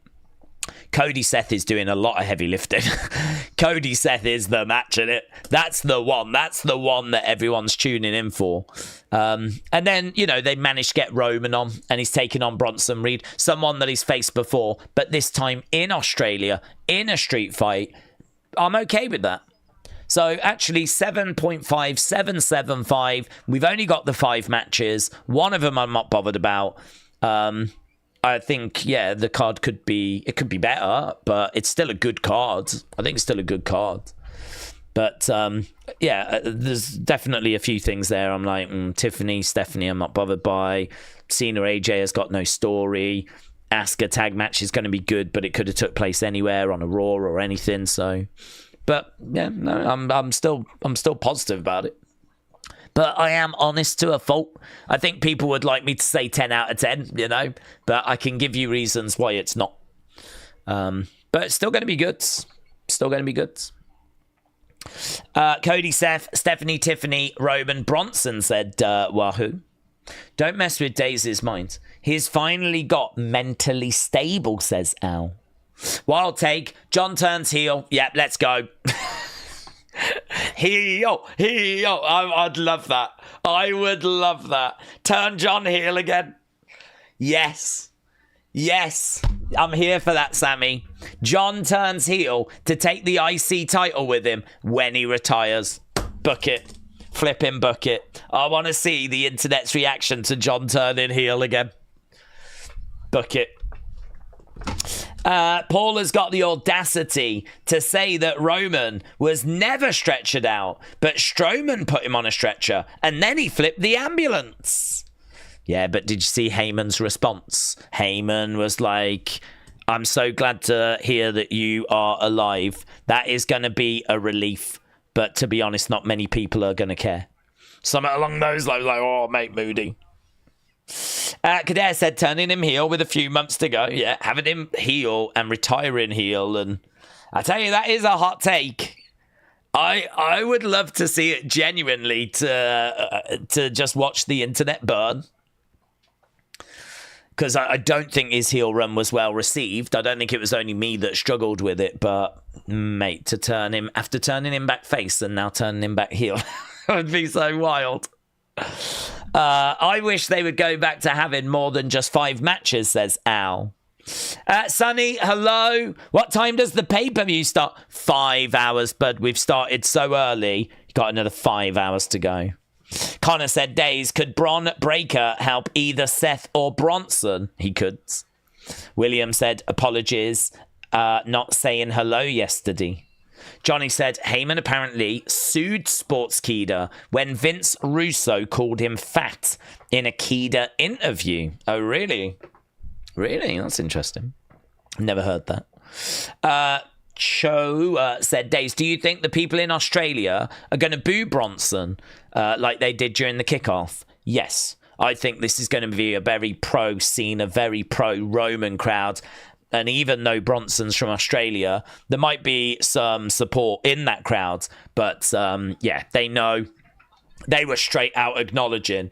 This is not a crowd not sure who to go with. They are acknowledging their tribal chief. Sign on the phone says Rollins sucks D's. Yeah. My clock runs on Tiffy time. We have got some really saucy signs. These Australian fans are not messing around. Seth sucks DICKs is what that sign just said. It was on his phone and the guy was like smiling. Alex said shout out to Burn It Down YT. Their championship belts are next level. I own 3, all gold plated with gem details and real leather strap, cheap too. Alex, thank you. I don't know what that means, but thank you. Rent-free said, Daze, do you think the booking of Cena's heel turn will be looked back on in the future as one of the biggest creative screw-ups? It should have been one of the biggest storylines ever. I think it won't be looked back on one of the biggest creative screw-ups. It might do. I don't know. It's not as bad as, like, the invasion. I think that it was... I don't think it was ever going to work. I think the decision to do it was the screw up. I don't think it was ever going to work. So I don't know. I mean, like, could you have found a way of booking it and making it work? Maybe. I always like to think if I was given that job, I could find a way of making it work, or at least give it a damn good go. But I don't know, mate. I think that you were like trying to thread a needle, trying to make that work. That really was like trying to flip in. That was hard. Booking Cena's heel run in the final year as people are buying tickets to say thank you and they're buying his merch. And you've got to try and get the people to turn on him. I wouldn't want that job. I wouldn't want that as a flipping welcome to creative. So, hear that you're really good with creative. You've got lots of really good ideas. Well, we've got a great project for you. We want you to get the crowd to boo and turn on John Cena in his final year as he's going to places for the last time to say goodbye. We need the fans to boo him. I'd be like... You need me to do what? You need me to get the fans to boo John Cena as he's going to the venues for the last time. He's going to like their countries for the last time and people are buying tickets to see him and you want him booed. And that's the first job you're going to give me. I think there's been a mistake. I don't think this is right for me. Yeah, I don't know. I think you was off to a loser straight out the gate. I think Cena's heel turn was calculated. I know that most hate it, but it masked a few things like ring rust. Cena could get away with taking shortcuts whilst building up his ring quality, says Harbour Binger. Cadet said the bald fraud messed it up with not showing up at WrestleMania. Chaua said, Daze, what do we think about Cena's final opponent being Gunther? I like it. Big fan. I think Cena's last match should be a banger. I think the best person you can put him in the ring with right now is probably Gunther that can deliver that banger. Wrestling Russ said, morning. I was struggling to wake up, but caffeine and Red Bull is kicking in. Connor said, I've got Roman, Stephanie, Rhea, Io, John, Seth. I hope I get some of those right. Steve said, I really hope that Bronson wins tonight. He could use a really big, legitimate win to get him back to monster status. With that being said, how bad will Roman end up beating it? I think Roman wins. I would like Bronson to win. I think if Bronson was to win, then we could help build him up as a monster. I agree. But sadly, I don't see them doing that. I think they'll probably just go Roman, but we could be pleasantly surprised. Good day, Jason. Good day. Daze, you should have a comment counter up. I would have broke it, mate. The comment counter would be absolutely flipping knackered on this stream. Do you know, if anyone goes, you never read the chat, I'll be like, how about you go back to the Crown Jewel stream, yeah? Look at the work that I was doing. Get back to me then. How about that? Yeah? Mate, I'm ready. How's your voice? Will it last? Well, it's fine, isn't it? I mean, we've been streaming for about nearly 4 hours. 15 minutes to go till the start of the stream. Show will be on for about 3 hours. Even if it packs up after that, even if I've got to squeak my way through Bound for Glory, Bound for Glory is just a bonus stream, innit? I mean, I'll be the first to say it's not part of our regular scheduled viewing. So, if my voice is gone and I squeak my way through that, then. James said, I love Sassy Daze. James, shout out to you. She does come out sometimes, Sassy Days. Hypnotic Loads is knackered. Love it. Days putting in the work today. Oh, hello. We got Aboriginal people with didgeridoos. There we go. I think they're blessing. They're blessing the show. Right, bound for bonus. Right, Rey Mysterio. What's he doing? We're celebrating Hispanic Heritage Month. Nice. Referee said, Days, WWE fans have been known to turn against wrestlers that get shoved down our throats, like Reigns and Cena. Do we think Bron Breakker could get that treatment from the fans? Maybe, but those that you've mentioned were baby faces. They were trying to push Cena as a babyface. They were trying to push Roman as babyface. Braun is a heel. So if you don't like him because he's being shoved down your throat, boo him. And that's great because we want the heat.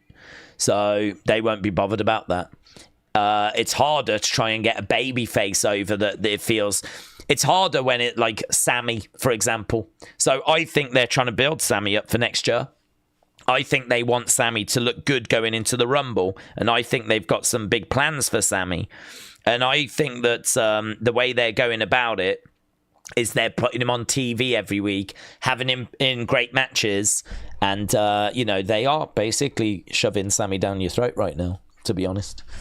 Because he's going out there, he's putting on great matches, he's getting, think who else is getting regular TV time like that? Who else is getting regular weekly matches? And not only that, he's getting long matches. I'm not down on it, I flipping love it. But if you was a Sammy hater, it's not good, is it? If you're a Sammy hater, he is being shoved in your face on a regular basis. But thankfully, people are loving the matches and they're loving Sammy's work and it's going well. So I think when you got someone being shoved down your throat, it's, more a babyface issue than it is a heel issue. They're not really bothered if you hate it and you boo the person. That's exactly what they want. They want heat. They want you to be bored of them. Because ideally, if you don't like them and you don't think they're good and you think they're boring, hopefully you'll support the babyface and you'll want the babyface to beat this person. You won't want this person to be the champion and hold the championship hostage. If there's a wrestler you're not interested in, you don't want to see him be champ. So if there is someone like Bron Breakker that you think's a bit mid, that you're just not interested in, that, the last thing you want is him being WWE champion. So come on, Cody. Don't let this clown win. Not interested in watching a mid Bron Breakker run. Listen, however you get heat on the heel,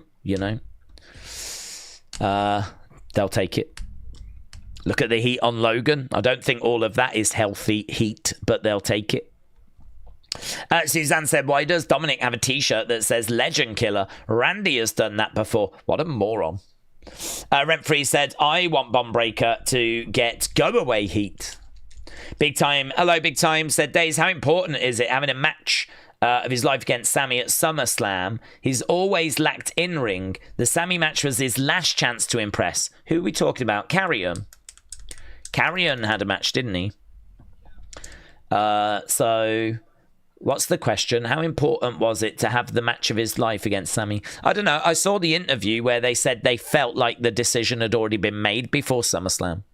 Maybe if they'd have put on an absolute banger, maybe some minds might have been changed. But from what they were saying on the Ariel Helwani show, I think they felt like it was just all a bit weird and it felt like they knew. I seem to remember them saying they knew. We knew at SummerSlam that it was going to go the way it went. So, I don't know. I don't even know if a banging match would have saved it, would have turned it around. Wrestling Daze, it's probably a good wrestling name, said Miss Clown. James said England are 146 for 4. It seems a bit low, doesn't it? We need to get that up. That doesn't seem like a competitive score to me. How many overs are gone? Where are we?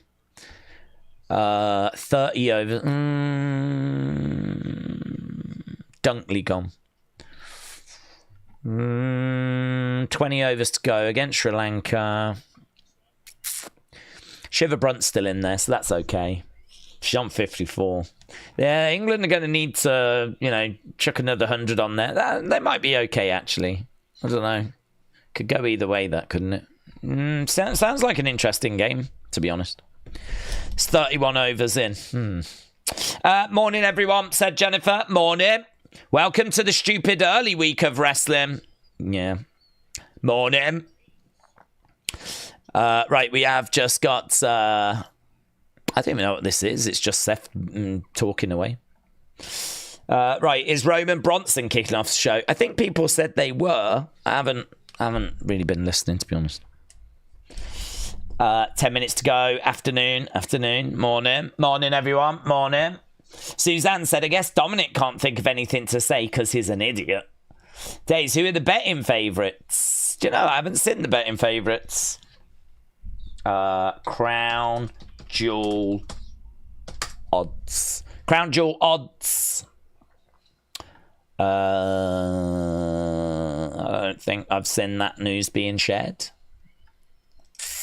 I just put Crown Jewel odds in and there is nothing coming back. According to my bookie, John Cena is the favourite to win against AJ Styles.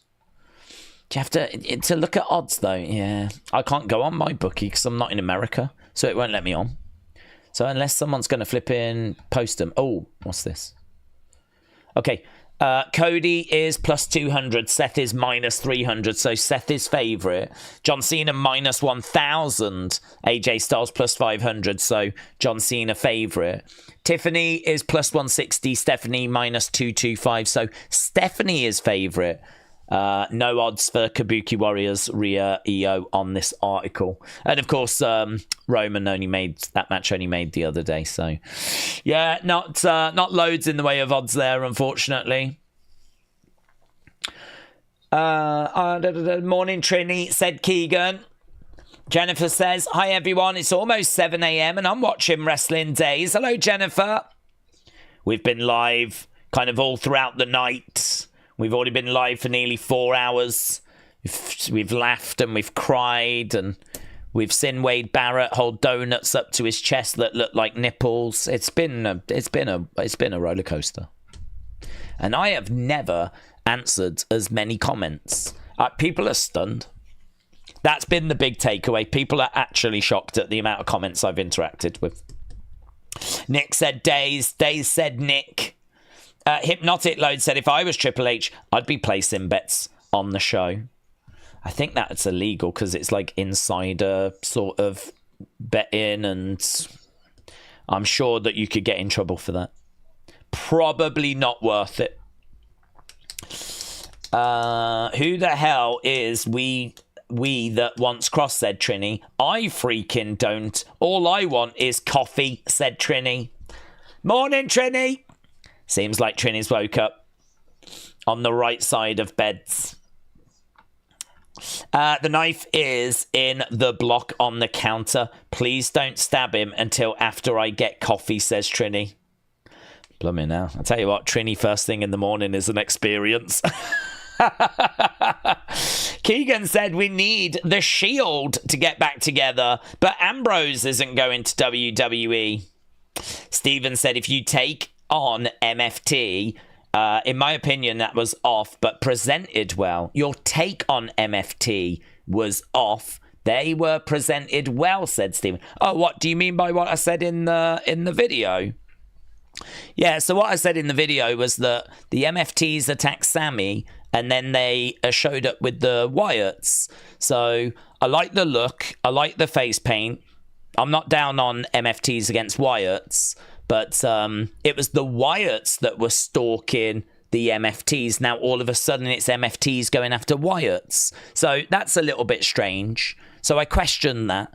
I'm looking for an explanation there. Why did the Wyatts go after MFTs? Now, why is it the MFTs that are kind of going after the Wyatts? Did the MFTs watch that episode of SmackDown? And did they see that the Wyatts were coming for them? That might explain it. Or as TJF said earlier, perhaps it's just a coincidence. The MFTs, they want the tag titles. The Wyatts have got those. So maybe it's just a coincidence. But yeah, I was questioning that because I'd like to have that explained. I also don't know why you didn't attack the Wyatts. You had the numbers. I think it would have been better if the MFTs had actually attacked the Wyatts and made Nikki watch. Imagine Nikki being held in the corner, not able to do anything whilst the Wyatts were being attacked. You kind of went to the trouble of doing those vignettes, and then you appear in the ring with the Wyatts and then you just walk away. I don't know, that struck me as a little strange. Not a problem. I mean, none of it I was like heavily critical about, but it was just, I'm not sure about that bit, and I've got a question about that bit, and that's a little strange to me. Like, yeah, it wasn't a big problem, but it was just questions, really. Some of it can be answered as the story continues to unfold, but yeah, I like the face paint. I like that. Was there anything specific that you thought was off, Steve? I'm always down for the conversation. We got 5 minutes. Trini said, talk to WWE. Whose idea was it to have people wake up at this unnatural, ungodly hour? I've got a market tomorrow. Chokers and steel... What the hell does that mean? Nita Nitro. I don't even know what that means. There's Big Bronson reads... Big Bronson Reed is ready to come out. What's your favourite PLE? Mine is Survivor Series 05, says Peter. It's hard to not go like a WrestleMania 17 or 19. I think those two are very, very special. I think they came along, 17 as well, because of it being the end of the war with WCW. That McMahon buy-in WCW took place, I think, the week of WrestleMania 17. So it was just like the war was over. It kind of felt like a bit of a celebration. WW effort won, and yeah, I think that show is regarded as maybe the best WrestleMania of all time as well. Although, as the years go by, I don't know if it's still kind of held in that regard, but I'd probably go with something along those lines. Where are we? Okay, we've just had Jackie say thank you. We've just had the countdown show end. We're now going over to Netflix. Let's go. Big Time said, if NXT Wrestler gets released, is TNA immediately a landing spot? Well, I think they're interested. You can understand why. I mean, TNA just need to get eyes, don't they, on the products? Simple as that. I mean, obviously a way of doing that is to have previous WWE talent. I mean, if their viewership, as you said, was about 100,000, they just need whatever buzz they can get. So, yeah, they could try and build their own stars. But the truth is, if you do that, like you're doing with Leon Slater, people don't know who it is. You're building them. They haven't been in front of the wider audience. So, as a result, he's not going to be really bringing in much in the way of views. But if you can get some names that have got a following, people from WWE that have built up a fan base, maybe you can get their views. Maybe you can get the following. Maybe you can get them to kind of come over and check your product out. Indy Hartwell, the Iconics, the Inspiration, Dolph Ziggler. I mean, they will have built up fan bases. Whatever fan base they've got at that time, can they get that to come and check out TNA? So, I would imagine if the name is big enough, they'd be interested. What's this footage? We just saw Gorilla Monsoon. Look at this. Mate, we're going too quick through this. Amazing. Mate, we just went right back in the day. Let's go. Stephen said the MFTs are the best option for the Wyatts at the moment. Maybe the build could be longer, but I think they could have shined the spotlight on Tama's return. Yeah, I'm not. I don't disagree. I think MFT's Wyatts is absolutely fine. Yeah, I don't know where we're disagreeing, to be honest. Carnivore said, who is your all-time favourite wrestler? Mine was Junkyard Dog. Really? My favourite might be either Undertaker or Shawn, but I really have a deep affection for Bruno Sammartino. I love his story. Hiding in the mountains from the Nazis. Having his mom go down. He was only young. His mom would have to go down from the mountain to get food, bring it back up, and they were literally hiding, and then they got caught, and they were about to get killed. It's like he went through all of that as a kid. Eventually they moved to America, and he is so ill and so thin after everything he's been through that he starts working out and putting on some muscle, and from there people speak to him about becoming a wrestler, and it's just, oh mate, how can you not have respect for that? And then he just gives everything he's got to wrestling and becomes this the Hulk Hogan of the 60s and the 70s, and he was so loved. He holds the WWE title for 7 years, and they were shocked when he lost it. I mean, I know it was a different time, of course. You can't really compare it by today's standards, but you're talking about someone that was so loved. I think when it comes to wrestling, we can get a bit bogged down in, what 5-star classic matches did he have? It's is it not more important that the fans absolutely loved him? Is that not the most important thing? That they couldn't give the belt to Ivan Koloff because they were worried about a riot. And that's after he had it for 7 years. Mate, he don't get enough respect. Amazing. Different time, though. But amazing. So I love Bruno. The living legend. Okay, this show has started, by the way. This is so exciting. Armando said, I'm watching ESPN. They have both national anthems and they booed the hell out of the American one. Really? Guys, I would never do that. I flipping love you lot. Welcome everyone. Welcome America. Love you guys. Aussies just booed the US national anthem. It's lovely stuff, said Ryan. I didn't see that. My coverage has only just started, so I have not seen that. Right, NXT women's roster, DMD. Thanks for keeping me entertained, says Metal Mama. Metal Mama, shout out to you. It's always the countries that could never beat us that talk the most ish, said Davids. Have you been at war with Australia or something? I don't remember that. I mean, I don't think Australia would be able to beat you. I don't think there's a military in the world. China might run you close, but yeah. We would do the same if it was in the US and we had to hear theirs, said Hypnotic Loads. Guys, can we just agree to not boo any other countries' national anthems, yeah? And especially not the UK's, because we've got it hard enough as it is. Do you know what I mean? It's pretty rubbish over here at the moment. Okay, we're just watching the belts arrive for like the 20th millionth time. AEW is trash. GG and Dakota can do better, said T85. Is Dakota in where? AEW? Is she? Is she? Okay, here we go. I wouldn't boo anyone's. I'm just saying that it would happen here as well, says Hypnotic Loads. Hello. All that promotion for the belts that no one gives a flip about is crazy, said Wrestling Voids. Yes. Guys, we've been asking this question all night long. We're nearly at 1,000 votes. Fire it up. Will Austin Theory show up tonight? Yes, 69%. No, 31%. I'm changing the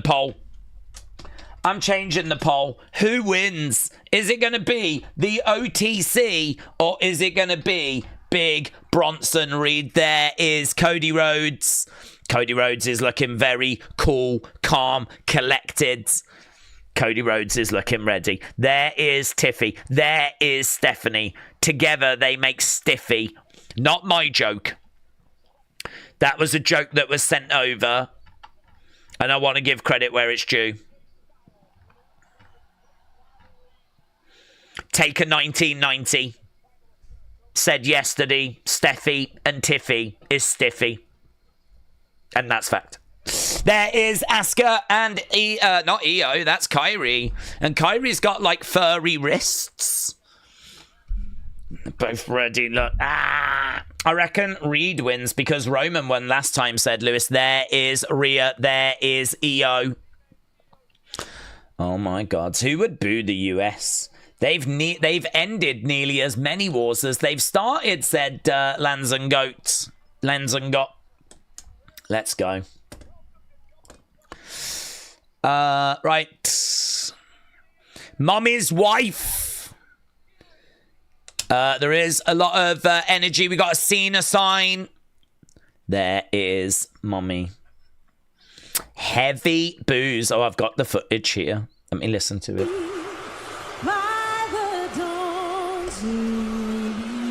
Oh, they are loud boos.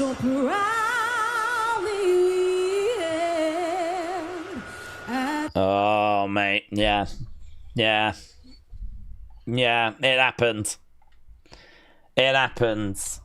I'm very sad to confirm that. Okay.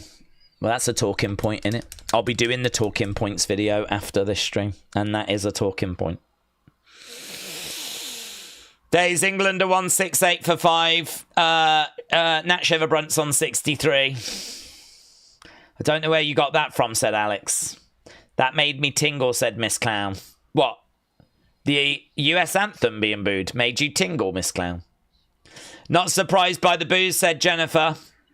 Johnny said maybe they hate the singer. Guys, don't hate the singer, hate the game. It's Kaz said before, you block me, Wes. I love the US. Just the bottle of Sunny Delight that is the commander. Oh, Jesus, it's getting political. Oh, my God. Guzma said, this means war. This means war. We've got war being declared. Guys, I don't want to stir this pot, but I think it's war. There's no other way. It's got to be war. Reese is like, UK. Oh, mate, we ain't got an army. I think we've got a boat, and that's about it. Lanzengott said, I hate all the singers. Yeah, they all suck. Do you know what? We were probably right to boo her. Spawny Boy is saying down with Australia. Miss Clown's like, no, it's this stream that's making me tingle. Tyler is flying a USA flag. David said, you don't like the US, but you need the US, said David. War with Australia, batten down the hatches.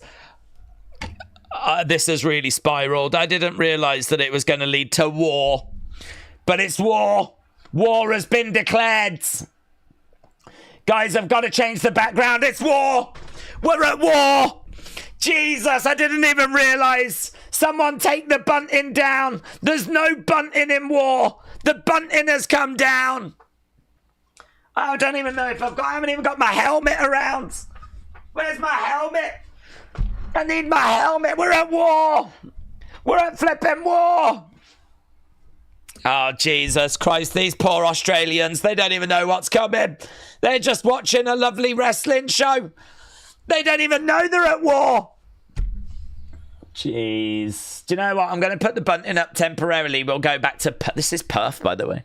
We've gone back to Perth. No, war has not hit yet. It's not hit yet, but it's coming. I'll tell you what, this flipping crowds. It looks like they're massive fans of the Minions movie. There are John Cena shirts everywhere. John Cena. How are we going to know who the real Cena is when he comes out with all these shirts? It's like a sea of yellow. It's like... It's insane. Okay, here we go. First. Here we go. Mixture of cheers and a bit. Look, they're even booing their own.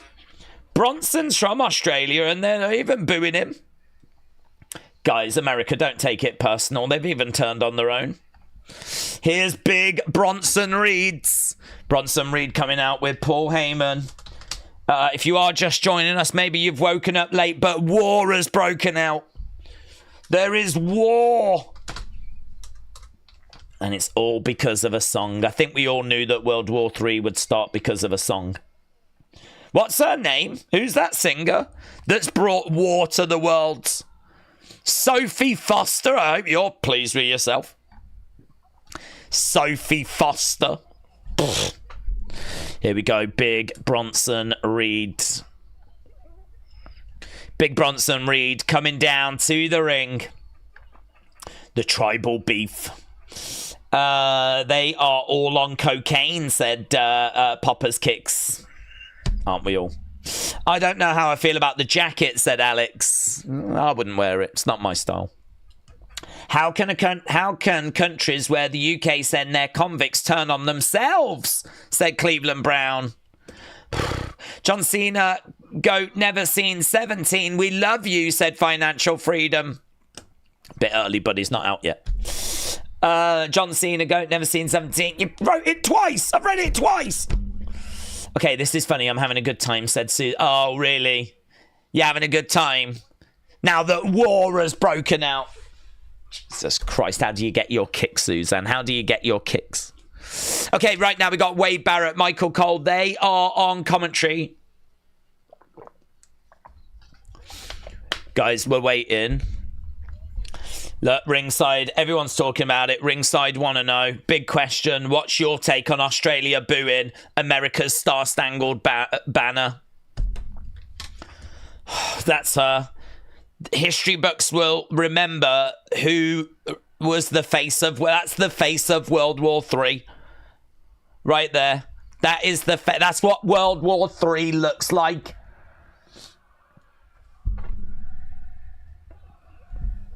Roman Reigns, Roman Reigns, Roman Reigns, Roman Reigns.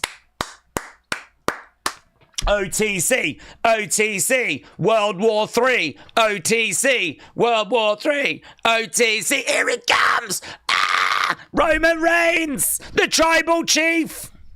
Here we go, OTC 1. Look at this. If I'm Roman, I'm like, dude, you couldn't have bought my shirt. You're all wearing these yellow things. You look like flipping minions. What the hell's going on? You look like bananas. Here he is. Here he is. Look at him. He's not wearing a shirt. Jesus, if I looked like that, I wouldn't wear a shirt. I do look like that. And I'm still wearing a shirt. I don't even know what I'm talking about. Jesus Christ, come on, it's the OTC. Ah. Here we go. He's got the Ula Fala and he's got a black one as well. Oh my God, why has he got a black Ula Fala? Has it gone bad? Everyone's acknowledging.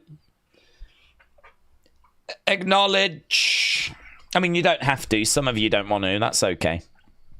Here we go. Here he is. From Pepsi Cola, Florida. Look at that.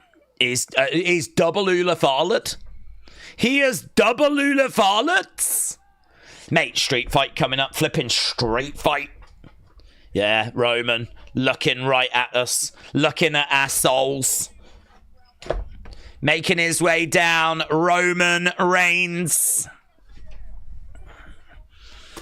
The original tribal chief. Roman Reigns making his way down. 80% of you have got Roman winning this match.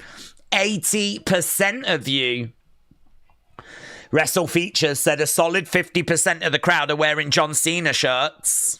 That's not even, honestly, that's not even an exaggeration. I think he's right. I think he's right. It is absolutely incredible. It is one of the most incredible things I've seen in regards to, like, it might be one of the best-selling shirts ever now. Look how moody that woman is. There's a woman right in front of Roman with a phone. She's like...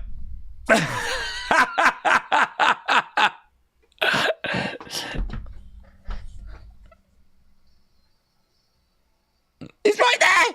It's Roman Reigns. Why did she look so moody? Dude, she must have paid so much money for that seat. Couldn't you have smiled? Do they not smile in Australia? Do you know what? It's right that we're at war. It's right that we're at war. Blimmin' moody Australian woman. Roman at ringside.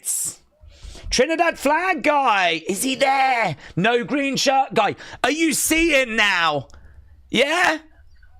Are you seeing it now?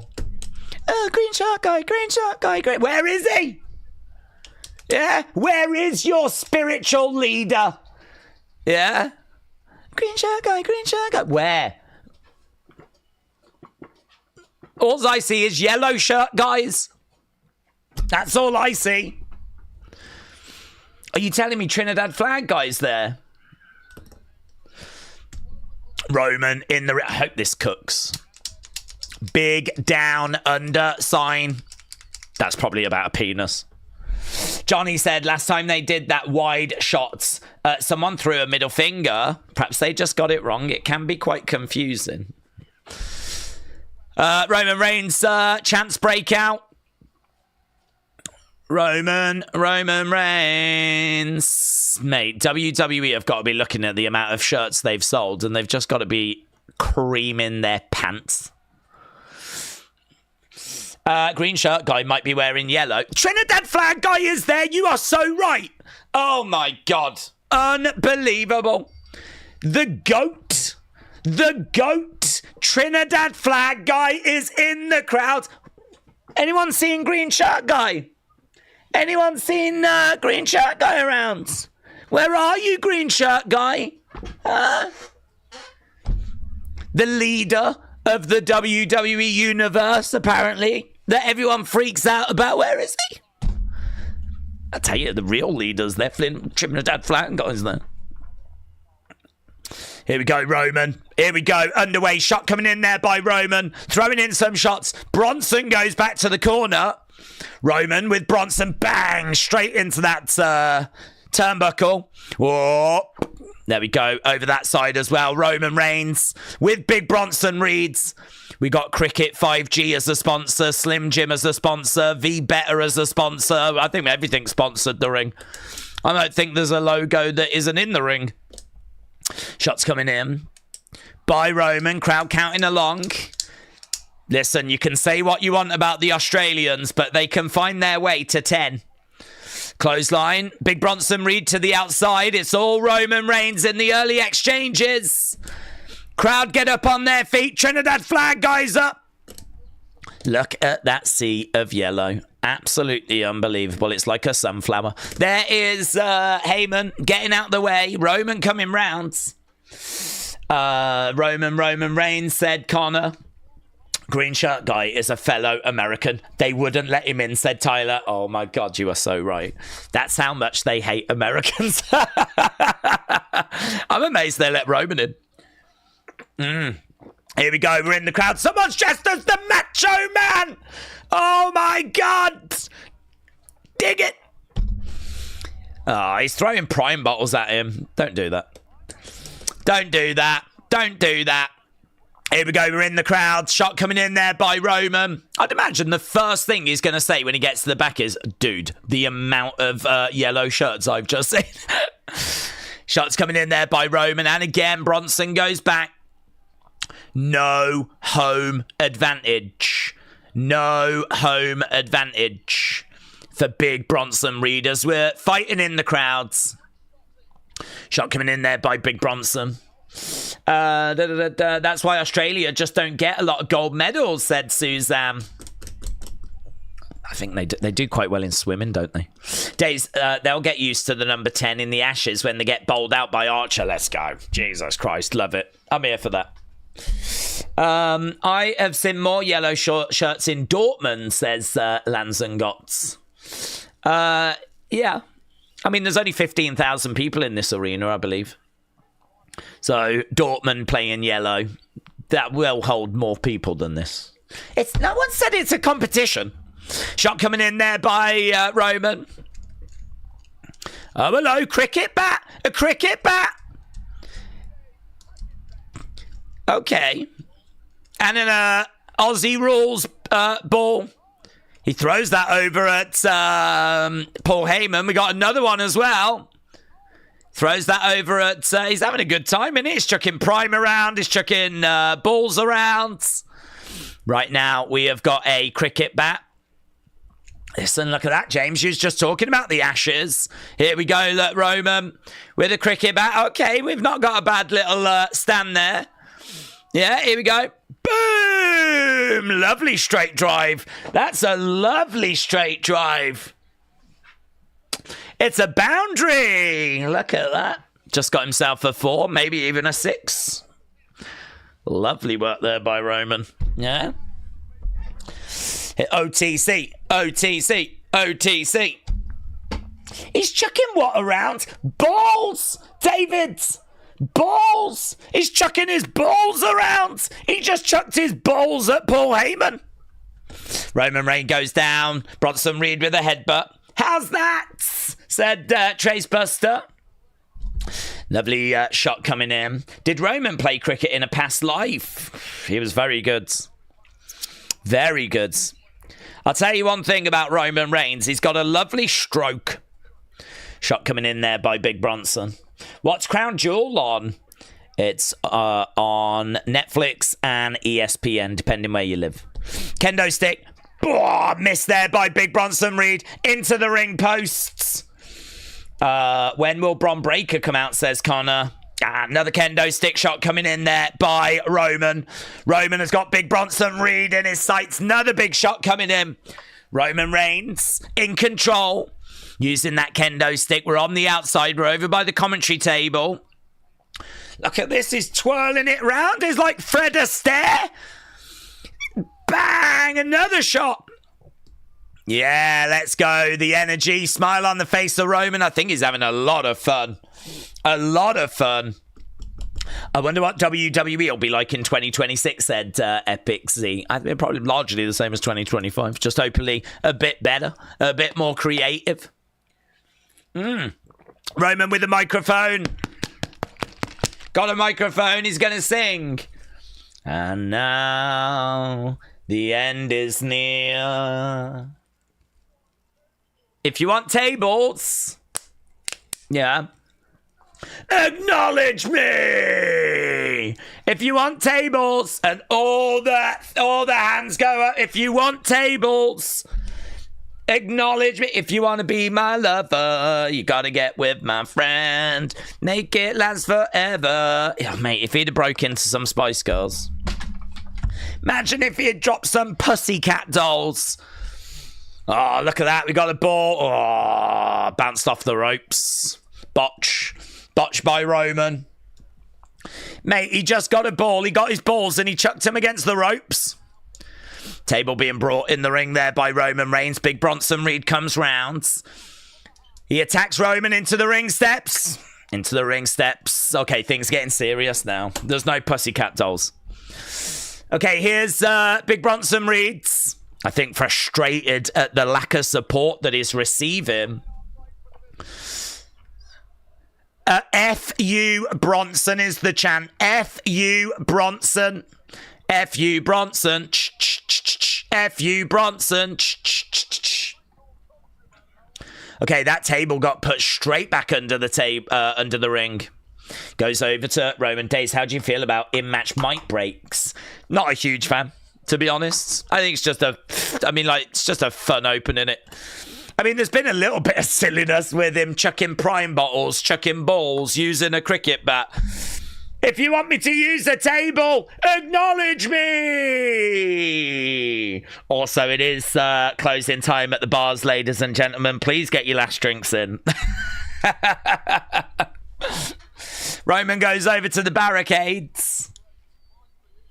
Yeah, a little bit of faffing around, really. I mean, it doesn't really say to me that he's taking Bronson all that serious at the moment. It's not the deadliest street fight I've ever seen so far, but we're still in the early stages. Okay, what we got? You're a what? You're a what? You're a what? I don't even know what they're saying. You are a Sheikah? Here we go. Bang! Chair to the midsection. Bronson got booed in his home country. I wonder if WWE will be filmed more cinematic, says Epics. No, not in 2026. Right, now we got a chair over in the corner. OTC chants are breaking out. OTC. Oh, chair shot coming in there by Big Bronson Reed. Big Bronson Reed with the chair shot. Don't forget, we've still got John. Mate, this place is going to lose its shiz when John Cena comes out. Bang. Chair being driven into the midsection. And again, Big Bronson Reed unloading on Roman and driving that chair down. Big Bronson Reed back in control. Back in control. I can tell you that one of the turnbuckle sponsors is 7-Eleven. That is breaking news. I might go on TikTok later, said Sonny. Sonny, do it. Do it. Imagine getting booed in your home country, said Kader. That's just the life I live. I wonder if WWE will become more cinematic. What was Roman doing? He was stealing someone's food. I didn't see him steal anyone's foods. I'm happy to get that rumour spread around, though. Okay, right now we've got Bronson with Roman. Roman picks up Bronson, drives him back. Samoan drop through a chair. Roman, 2. Kick out. Kick out, mate. Mate, that chair just crumpled. Look at that, yeah. Do you know what Wade is right? Is like that chair looks like it was made of foil. Samoan drop through a chair, and that is a proper steel chair. Heyman comes over, grabs the chair, pulls it out the ring. It's a mangled mess. As big Bronson Reed just got Samoan drop through it. This crowd are in no doubt whatsoever as to who they are supporting in this match. And believe it or not, it is the American. And that is shocking because breaking news was that Australia hates America. They booed the national anthem, but they are really behind this American. They love this guy. They love the OTC. Clotheslines coming in. Bronson against the ropes. More shots coming in there by Roman. Unloading on Bronson. The irony of booing the American national anthem and then immediately booing the Australian guy that's in the first match. We're going to get political, but only for this bit. Shot coming in there by Roman. Daze, we hate Australia. So there, says Suzanne. I don't hate anyone, Suzanne. I love everyone. I want to say a big thank you to everyone that's joining us as Roman lays out big Bronson Reeds. Bronson Reed goes down. The crowd are on their feet. Heyman's looking shocked. Here we go. Locked and loaded. Gets caught by big Bronson Reed. On the shoulders of big Bronson Reed. Oh, lovely work. Jagged edge. 1, 2. Shoulder up. Shoulder up. There we go. Creative Humour said, Michael Cole said, thank you for getting up early.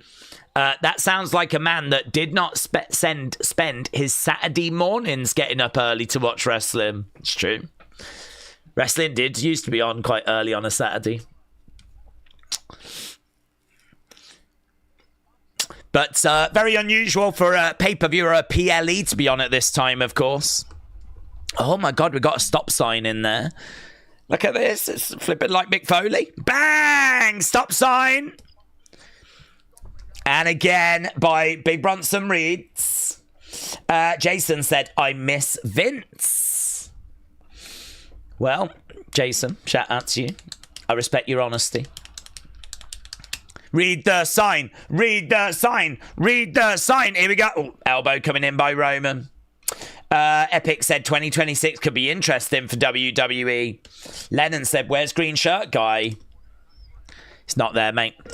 It's not there. Oh, Uranagi onto the stop sign. Going for the pin. 2. Shoulder up. Shoulder up by Roman. It's all big Bronson Reed right now. He used a stop sign. Pretty decent match so far, said Bones. Hello, Bones.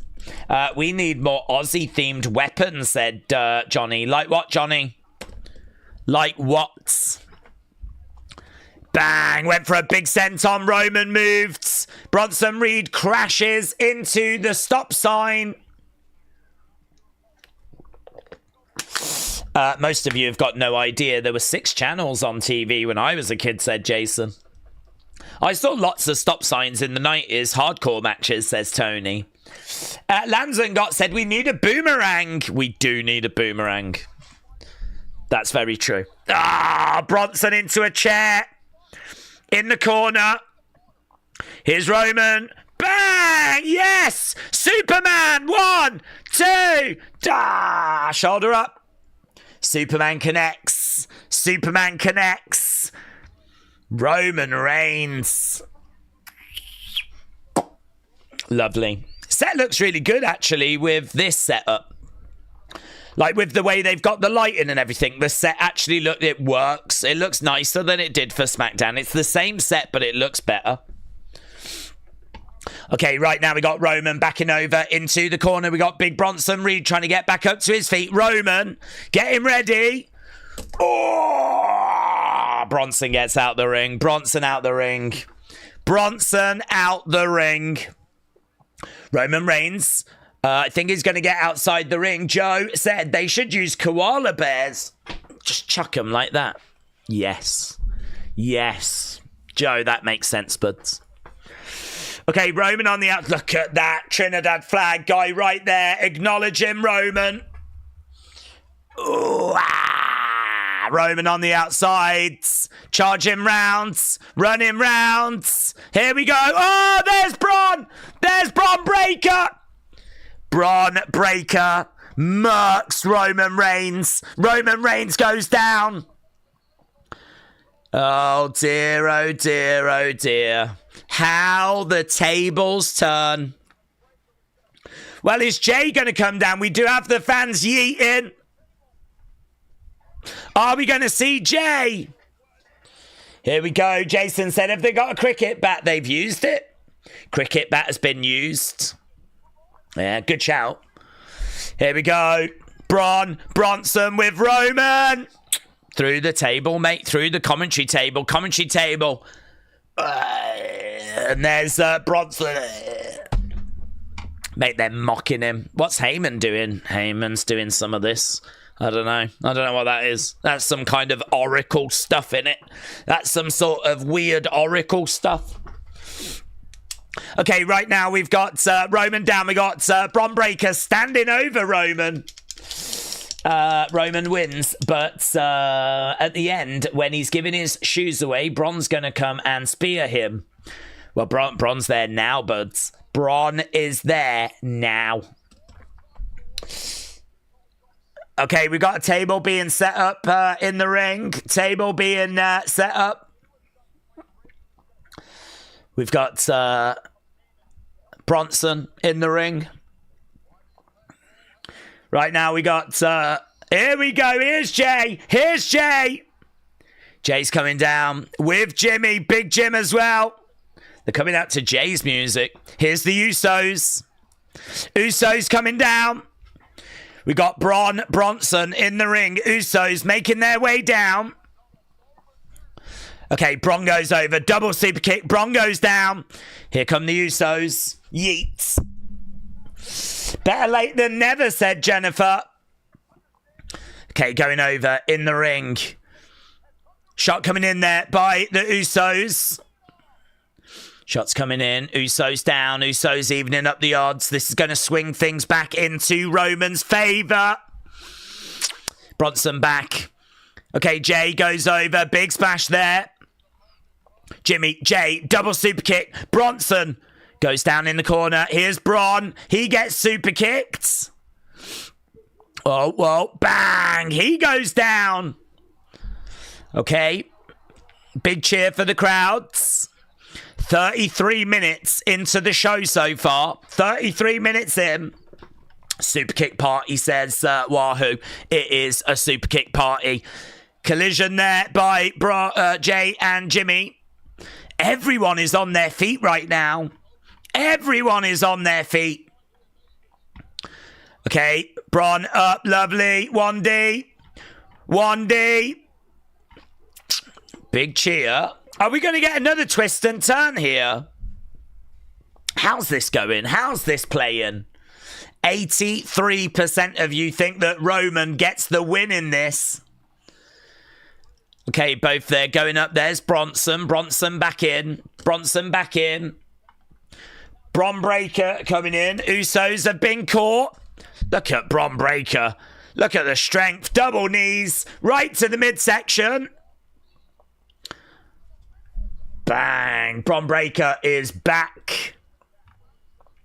They're just saying that he only got 1D'd a moment ago and now he's back. He's going to go around the outside. I think he's got Jimmy in his sights. I think we're about to go through the timekeeper's area. Here we go. Going round. Here we go. Here we go. Boom! Through the barricades. Okay. So we got drama on the outside. There's Big Bronson Reed. This match continues. Lots of shenanigans. Lots of bells and whistles. Braun and Jimmy go through the timekeeper's area. I hope Roman don't win, said Dan. It's all set up for War Games, said Wahoo. There goes the barricade, said Jennifer. Here's Bronson. He gets caught. Superman punch. Roman. Bang! Another Superman. Roman over in the corner. He's going to look to drive Bronson through the table. Here we go. Big spot. He has to deal with Bron. Bron goes down. Bronson. Okay, Bronson. He's going for a jagged edge, I think. Got the table set up. Big spot coming. Oh, no! Oh, no! Is that Jay? Jay just put Roman through the table. Oh, no. Oh, no. My bad. My bad. Oh, now he gets caught by Bron. This is a disaster. Oh, my God. Now, is it going to be a tsunami? This could be the beginning of the end. Massive tsunami. 1, 2, 3. Bronson beats Roman. Bronson. Oh, my God. Oh, my God. Drama. Drama. And you know what? That's all Jay's fault. That's all Jay's fault.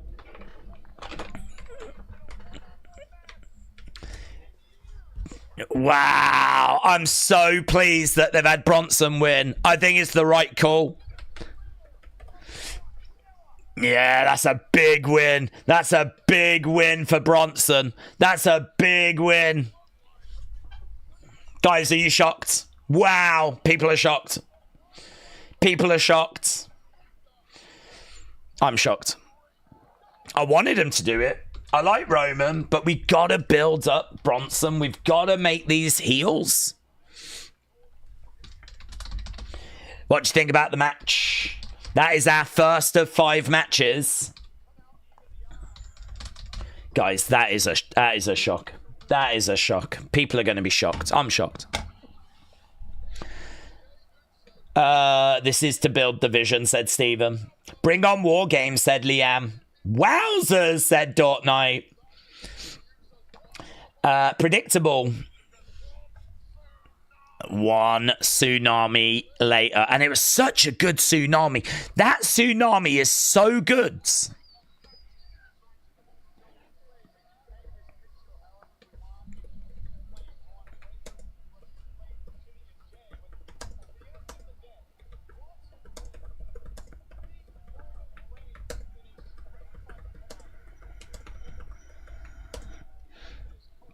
Biggest win of his career. Yeah, I think that's undeniable, isn't it? That's a really good win, that is, for them. Okay, so we're just seeing Bronson Reed celebrate him.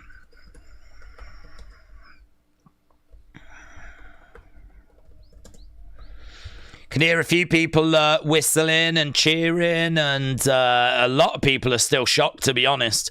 A lot of people are still trying to dissect that news.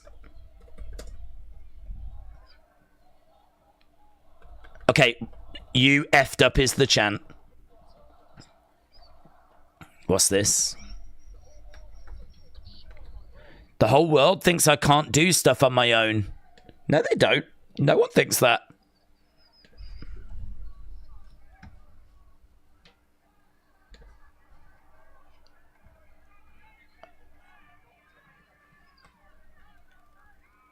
This isn't the old times.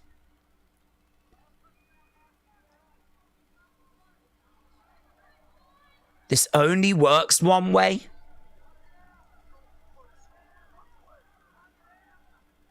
This is fascinating. I love y'all. I love you. But I don't want to see you till Christmas. I don't want to see you till Christmas. This only works one way. I think he said something like, the whole world doesn't think I can do this on my own. I don't think the world feels that way, but that certainly seems like a story that they're trying to tell.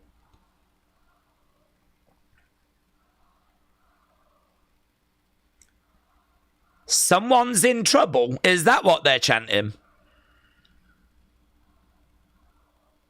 I don't know what I can't quite make it out, but very interesting to hear what Roman just had to say to the Usos. Looking in the background. Are we going to have a bit of drama with Jimmy and Jay? Roman is grabbing the Ulafalas. That's it.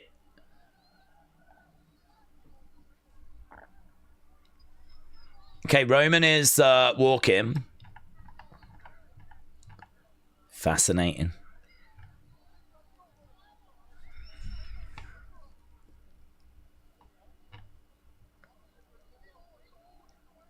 He always do him. I'm out too. Jay said I'm out too. I'm out. Jay said I'm out. Roman's upset. Jay's upset. Roman's out. Jay's out. Yeah, man, we got a good story here. We got a good story here. He always does him. Jay's walking, mate. Yeah, Jay's walking. Wow. Heartbreaking. This could be it. This could be the end of this family. I mean, it won't be. We know they'll be together at Survivor Series, but whatever. For the sake of drama, I think this is over. This might be the end of the family. Right. Who wrote this, said David. Shakespeare. I'm intrigued, said Harith. Roman still has got his shoes. It's a good point, actually. It's a really good point. I don't know why people are so upset. He's still got his shoes, and that's all that matters. Okay, we're going to the women's match next. It's going to be Stephanie, and it is going to be Tiffy, and real drama there. It's an interesting story, said Curtis. Right, Daze, it looks like Roman is starting to doubt himself, said David. That's a really good point. I agree. It does look like he is starting to doubt himself. This only works one way. I don't want to see you till Christmas. I'm not saying that to you. That is what Roman said to the Usos. The whole world doesn't think I can do shiz on my own. I really don't know where that line came from because I just don't think that's true. But listen, this is the story they want to tell. I really don't think or like the idea of LA teaming with Roman and Jay at War Games, says Brony. Okay, we are at a bit of a commercial break right now as we are working our way through the show.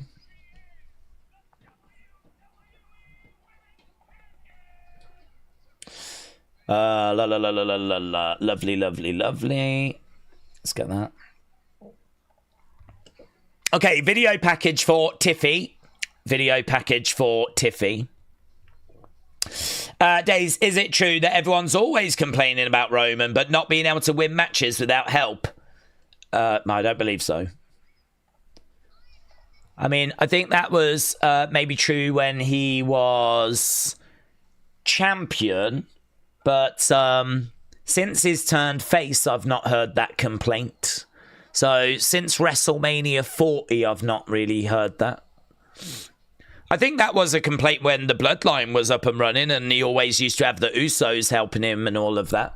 But I don't really feel like that's true now.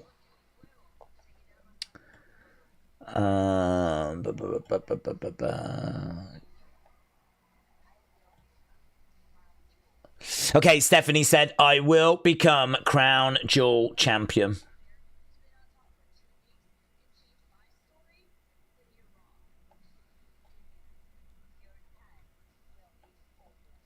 Okay. Lovely. Hell yeah, big time needed help as champ, says Tony.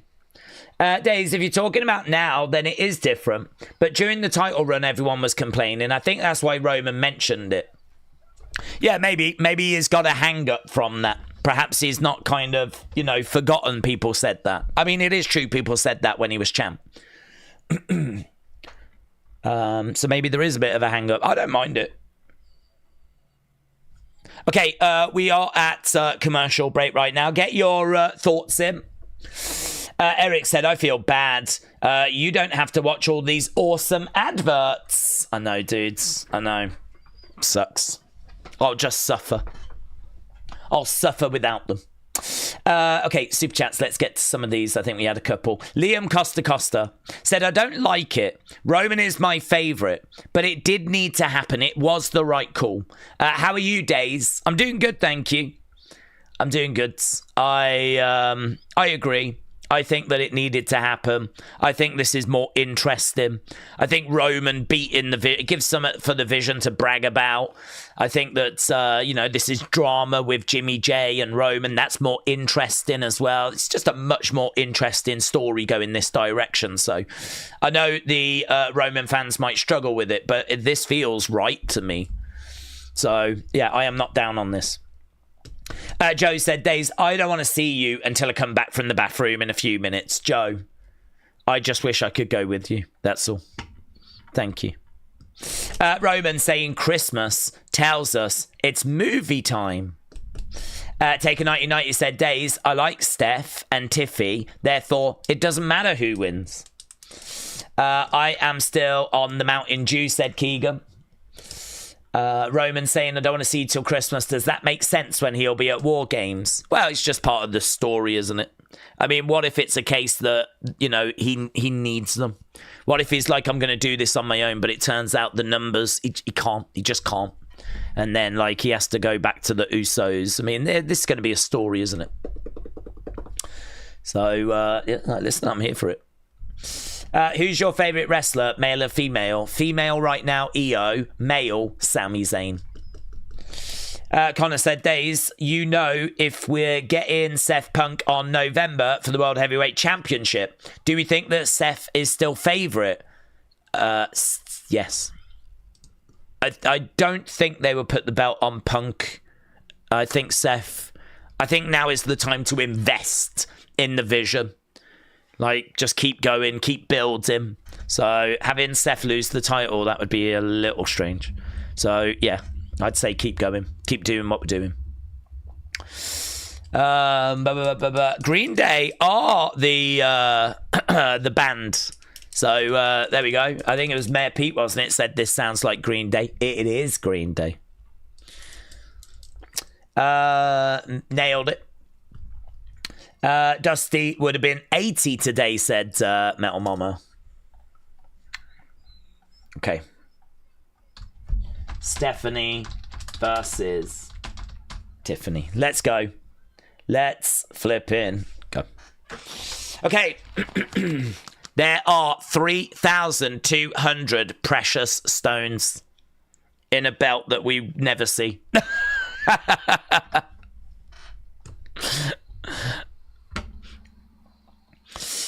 Okay.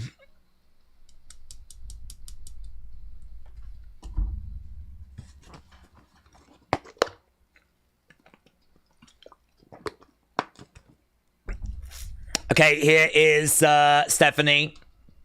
She's going to come out first. Is this match going to bang? Is this going to be a banger?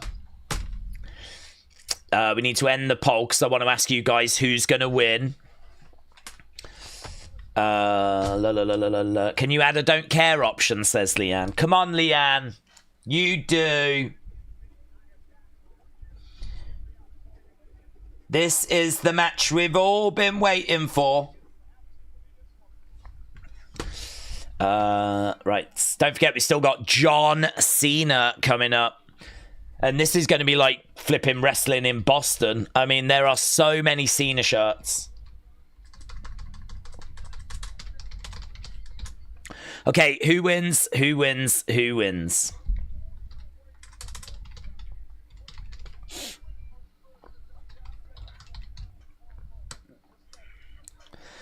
They've actually got the belt in the ring, which is a bit weird. They've got the plinth in the ring.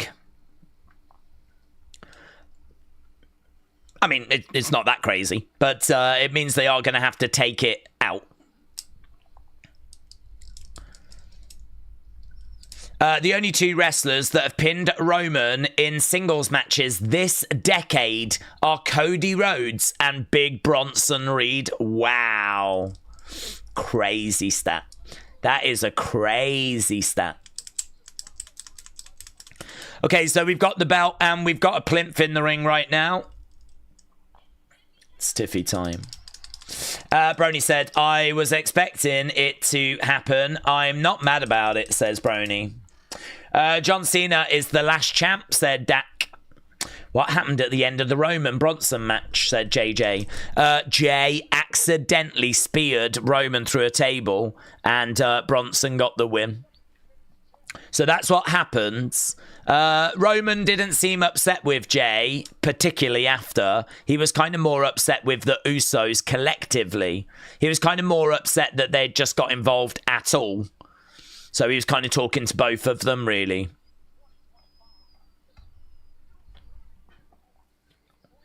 Okay, Steph needs the win. I'm sorry, Tiffy needs the L, said Nico. Well, here is Tiffy time. Stephanie against Tiffany. I don't really like either of their gears.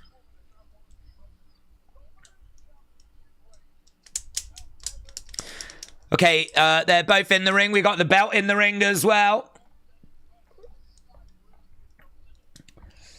It's Stiffy time, said Joe. I was into Tiffany when I thought the attraction with her athleticism, but now that I realise the attraction is because she's a hot blonde, I'm over it. No, I think she was good in ring. I think she still can be. I don't know. She had a good match with Becky, and people were really into her when she was kind of in Elimination Chamber. People were on her side when she was billed into that match with Charlotte. I don't know, did that feud with Charlotte change her? Here's Tiffany. I sort of feel like her boot looks like it's loose.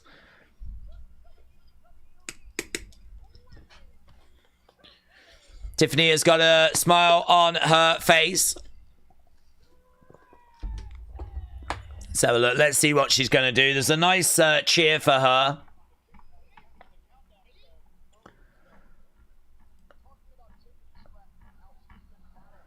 Tiffy time chance. Okay, that opening match you said was great. 69. 69. So there we go. Great 69 for our opening match. I think that's fair. I think it was pretty fun, but I don't think it was like up there with the match of the year or anything. Right, is this going to be up there with the match of the year? 281 days as champion, 17-0 in 2025 for Tiffany. Okay, we're about to get underway. Both women are circling round as the bell has sounded. Obviously, this is not going to have the chaos and the carnage of the Roman match that we just saw. Okay, right now we've got Stephanie coming over, locking up there with Tiffany, getting round the back. Tiffany going up, being slammed down. Front face lock being applied there by Stephanie. Tiffany trying to get back up to her feet. Working on the arm there of Stephanie. Stephanie goes down, rolls over, working on the arm. Again, still working on the arm.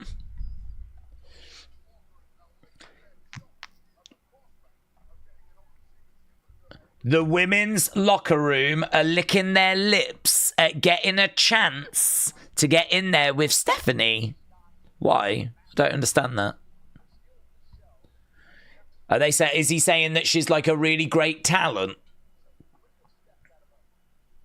Roll through. Take over. Right now we've got Stephanie in control. Okay, so a little slow in the opening exchanges. Right now we got cartwheel by Tiffany. Stephanie comes over. Stephanie against the ropes. Nice work there by Stephanie. Rolling up Tiffany. Lovely pin. Oh my God, that was really good. That was really good. Tiffany goes over. 1, 2. Stephanie reverses. Okay. Stalemate in the early exchanges.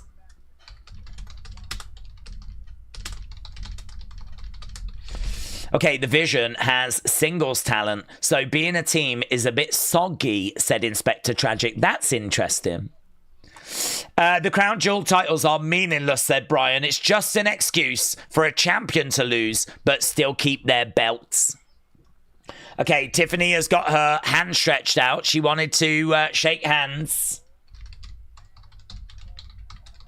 La Primera is the chant. Tiffany lands on her feet, goes back to the corner, cartwheel, backflip. Lovely clothesline coming in there by Stephanie. Stephanie is in control. She's doing really well at the moment. She goes back over to the corner. I don't see the point in these titles, said Liam.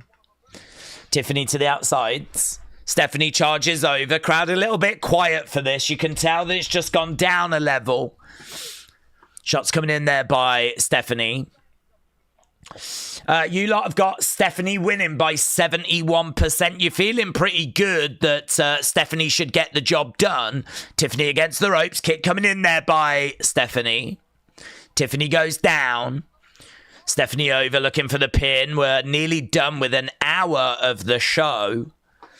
So we're just getting a wide shot as this action continues. I don't care to be mad at WWE, says Trini. This should be a good match, said Dort Knight. Both are great competitors. Pinned by Stephanie, but shoulder up. Shoulder up. This has been really pleasant and polite, says Wade Barrett. Crowds are applauding away. Kick coming in there by Stephanie. Down goes Tiffany. Stephanie is working on the arm. Stomp coming in. Stephanie in control. Realistically, time is running out for any hope of a Roman match, said William. Kian said, if we're going to get Roman, Jay and Jimmy, and maybe LA Knight and Jacob against the Vision, it'll be the first time in 3 years that Roman and Brock Theory will be in the same since 2022, says Kian.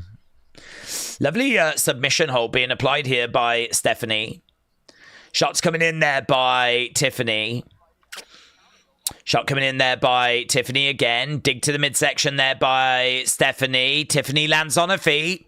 Round the back, picking up Stephanie. Down goes Stephanie. Both women down. Trini said, Tiffany can be unbeaten till the end of time. I still think she has stopped developing since joining the main roster. She was growing more in NXT. Days, England are now 2-19 for 8. And there's only 2 overs left. That's bad, innit? That is not good. I feel like they need way more than that. I don't think England are going to be winning that World Cup. Okay, lovely work there by Tiffany. That is something she does really well. Those gymnastics, the cartwheels, the backflips. Alabama Slam. She's really good at that as well. But Stephanie. Yeah, that was a really good sequence. Yeah, look at that. Bang. Alabama Slam. Really good there by Tiffany. There's some extra stank on that, said Wade Barrett. Wade Barrett was loving the extra stank. Okay, stomp there by Tiffany. Stephanie, though, rolls her up. Okay, shot coming in there by Tiffany. What I will say is the Alabama Slam and that cartwheel backflip is kind of her best moves. She's just put them both together there. What else has she got in the tank? What else can she provide in the match? She's got the prettiest moonsault. Dragon screw by Stephanie. That looked brutal. That dragon screw always looks brutal. Tiffany is in the corner, holding onto her knee. Stephanie comes in. Double knees. Why do wrestlers, if they're hurt, sit in the corner? I mean, clearly you're going to have the person coming after you. So, the dragon screw. Ugh. I do worry that is going to do some serious damage at some point. I mean, I don't worry for long, but I do worry. Stephanie is going up. After Kyrie doing the Alabama Slam on the outside ring apron to Io on Monday. That move should not be used for a bit. Okay, right now we've got... Ooh, Stephanie had a bit of an awkward landing. Looking for a... It's a little bit botchy, but, you know, we got away with it. Okay. Okay, there's double knees to the back there. Crowd are appreciative of it. Tiffany looking out at the crowd, nodding. This has been okay. Going up. Tiffany gets pushed. Okay, Stephanie with Tiffany right now. No, nice. Suplex. Yeah, lovely submission hold was in there. Go, Devil's Kiss. No, Joy. No Devil's Kiss. Not yet. Kick coming in there by Tiffany. Going for the cover. 1, 2. Shoulder up there by Stephanie. The drama's not massively building here, to be honest. It's quite like, do this move and then wait a little bit. Like, the pacing is a little slow. We might pick it up as the match carries on. I mean, the thing is, there's only 5 matches, so each match is going to have time.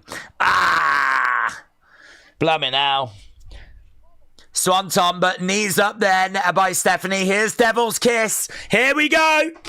Oh, what's that? Here we go, Devil's Kiss. That was like a bit of a tribute to Eddie. And, yeah, I would say that Devil's Kiss isn't as great as the one she did on SmackDown.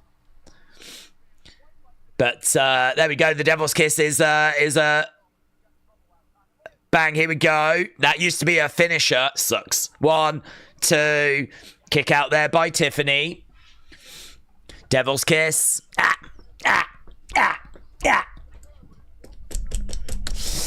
Right, I don't think Steph and Tiffy can have a good fast-paced match, but prove me wrong, said Nico. One more time, the crowd are chanting. They want another Devil's Kiss.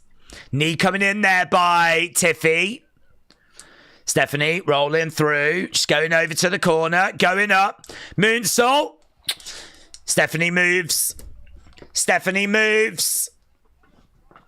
Okay, Stephanie is going up. She's going to look for the moonsault. Oh, wow. Connects. 2, 3. She gets it. Stephanie wins. Wow. They did go with Stephanie. Wow, that's a great win. That match was okay. It's not the best Stephanie match I've ever seen, but it was not the kind of stinker that I worried. Well, there we go. Hour gone. 2 matches completed. These matches are terrible, said Django. Well, let's have a look, shall we? I actually feared that was going to be worse than that. I've written it all lowercase. I don't know why. Right, perfect result, but a disappointing match, said Trini. 2 correct winners so far, said Daryl. Perfect win, said Choco Latte, but Curtis said a poor match. Let's have a look. Let's see. What did you lot think? I really worried that match was going to be a struggle. I didn't find it a struggle. To be honest, it's not even that long a match. Do love that that twisting corkscrew splash. That is sick. And she gets the win off that. It's a much better finish. Devil's Kiss, of course, very, very well received. There is Triple H. Triple H is in there. Hugging Stephanie. Stephanie looking a little bit emotional. There is the ring. So we're seeing the ring for the first time. I don't know if it's different this year. The one previous was quite chunky. I think it's the same, to be honest. Yeah, it's big, isn't it? I suppose it has to be. It's kind of like a Super Bowl ring, but here's Triple H putting that belt. Look at that belt. Talking a big blooming hell. Look at that. Look at that. It's like this. I can't even see Stephanie anymore. She's buried behind that Crown Jewel Championship. But, yeah, I like that result. I like that result a lot. Stephanie has won the Crown Jewel Championship. She looks like she's really emotional. She's like... And there we go. A hug with Triple H. And she looks really grateful for being given this. Yeah, she looks like she's about to burst into tears, doesn't she? That's nice. That's a nice moment. That's a really nice moment. We're going to hear from her. Let's see what she's got to say. Big cheer. They are really investing in her. She has got such a bright future. What does this mean? Crowd chanting, you deserve... That'll push her over the edge, man. You deserve it. She's taking a moment, wiping the tears away.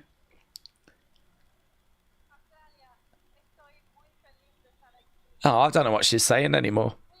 Okay. We made history together. It's true. It's true. We did as much as she did, to be honest.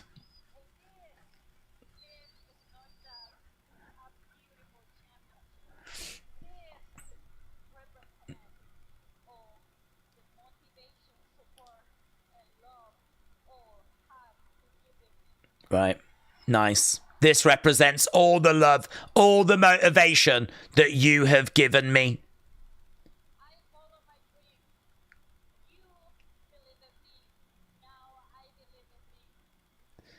You believe in me, and now I believe in me. Look at that La Primera sign. Brilliant. So pleased for her.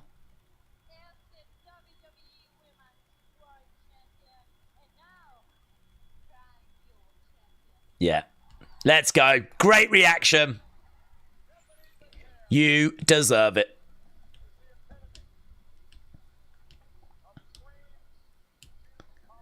She is the epitome of dreams coming true. La Primera. Lovely. Lovely. The women's title doesn't matter. It still lives. You deserve it. You deserve it. La Primera holds up that championship. Fireworks going off. So far, there's not been a great match, said Cynthia. Community enjoyed the first match. They gave it grade 69. This one, I'm not sure where we're going to get with this one. Cameron said, Daze, I can't for SmackDown and Tiffy time. I don't know what that means. Whoa, we're backstage. Here we go. What's this? Bronson. Are we going to see Seth? Here's Heyman. Handshake. Congratulations. Tribal thief over tribal chief.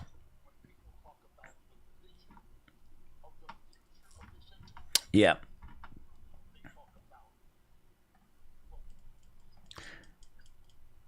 When people talk about the future, they talk about the both of you. Seth Rollins and Cody Rhodes, and for some reason, during that match, Seth Rollins climbs to the top rope, reaches the locker room, flails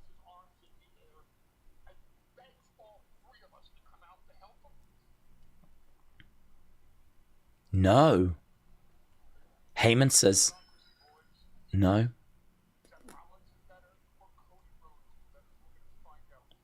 Wow. Theory.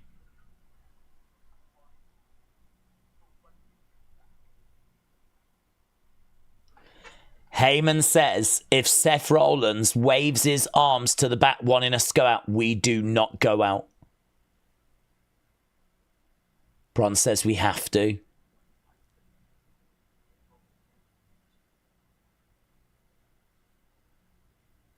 So Heyman is basically saying we need to know, boys.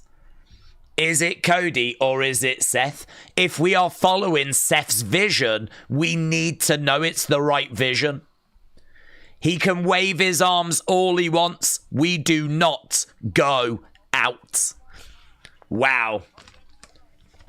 That feels like big moment. Okay, John Cena, AJ Styles. John Cena, AJ Styles. Daze, if we had Roman Brock one more time, would you be okay with it? How massive Brock is now? Would you like to see it happen? I'm not interested in Brock, but that has made the main event tasty, says Chris. Jeremy said, looks like sapphire for the Aussie ring. It looks like a sapphire for the... Oh, my God. You've really gone into detail. It looks like the same ring to me. But I could believe if they've made a change. Is that known, is it, for Australia, like sapphires?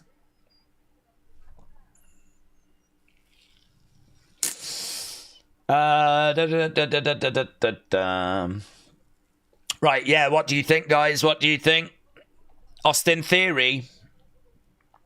Match of the night next, said Stephen. Match of the night next. Right. Mate, we've got work to do. We have got flipping work to do because we need to do a poll as to who you think's going to win, and we need to get the result of that last match. So, the last match, Tiffany against Stephanie, 45, 38, 11, 6. You said it's good, 94. So, yeah, you weren't crazy about that last match. Who wins? Let's have a look. Who wins? Is it going to be John Cena or is it going to be AJ Styles? Get your votes in. If you've not left a like on the stream, leave a like. It is greatly appreciated. Greatly appreciated.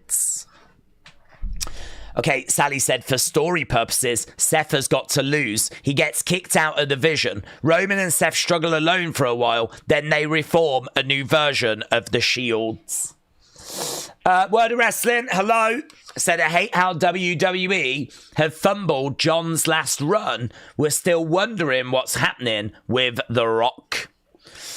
I don't know that we'll see The Rock again. I mean, maybe he'll make an appearance at that final show, but I don't know that The Rock's going to want to overshadow John in his final appearance, to be honest. So, I don't know. I don't know that we see The Rock. Maybe The Rock shows up at Survivor Series, but... England got 2-5-3. Oh, that's actually not bad. Looks like they had a big couple of final overs. Armando said, I want to know what was wrong with that last match. It was good and entertaining and there was no botches.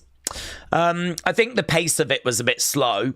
So it wasn't like move after move after move. It was like they would do a move and then there would be like a bit of a break, like a bit of a kind of they're both laying down. And it wasn't like an edge of your seat sort of kind of, oh my God, this is insane, close fall and fast-paced and big drama, and it just sort of felt like we went through the motions. The pace of it was relatively pedestrian. Moveset was, I don't know, not that adventurous from Tiffany. I mean, I think there was a bit more that came from Stephanie, but yeah, I just sort of think like it didn't massively grab people. I mean, you're right, there was no real botches in there, but I mean, what I would say is that you don't watch a match and just judge it by if there's botches, because there's lots of matches that don't have botches. I mean, botches are probably the most obvious flaw in a match. It's the most obvious mistake. But, you know, if you're looking for what makes a great match and what makes a good match, you're looking at the pace of a match. Do they come out of the gates and go a million miles an hour straight away? Is it that it builds? Yeah. Is it that, like, it's really close? Are the people out of their seats because it's so dramatic? I mean, did we hear any "This is awesome" chants from the crowds? We know how quickly the crowd will go to a "This is awesome" chant. I don't remember hearing one. So it doesn't seem like that crowd really were kind of captivated. So I don't think it grabbed the live crowd. It didn't seem to massively grab our community. I mean, what I would say is I do think people were kind of torn between, do I go great, do I go good? I don't know kind of which one to go with. So, I mean, it came out as good 94. I don't think it would have been unfair if it had been good 99, right? I sort of feel like there was quite a few people that were like, oh, I'm not sure which to go with. But, you know, it's the good range that has won there.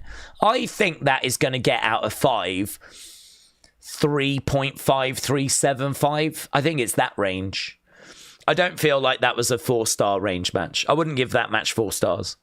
I think it's like 3.5375. You're right in saying there's nothing obviously bad, but, you know, where's the edge of the seat? Dramatic, you know, pace being built, big spots. Do you know what I mean? Like those things were missing as well. So middle of the road, 3.5375.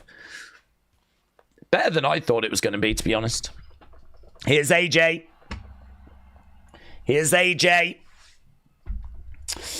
Cena Logan was great. Cena Cody was great. What are you talking about, says Tony.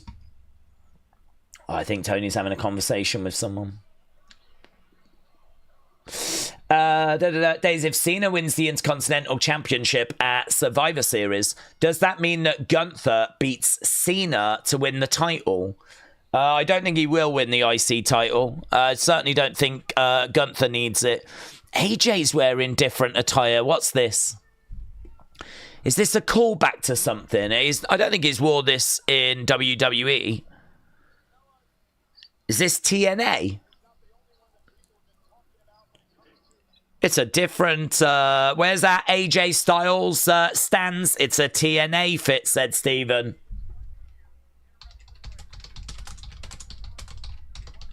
John Cena, AJ Styles. TNA fit. Thank you. I didn't watch TNA, so, you know, I'm happy to put my hand up and go, don't know, this is out of my comfort zone. What I can do is look at it and go, I ain't seen him wear that in WWE before. Okay, so AJ Styles making his way down, and he has got a TNA fit. AJ Styles is in 2003 gear, says Adam Goldberg. There's a 0 chance of AJ Styles winning this one. There he is. There he is. There he flipping is.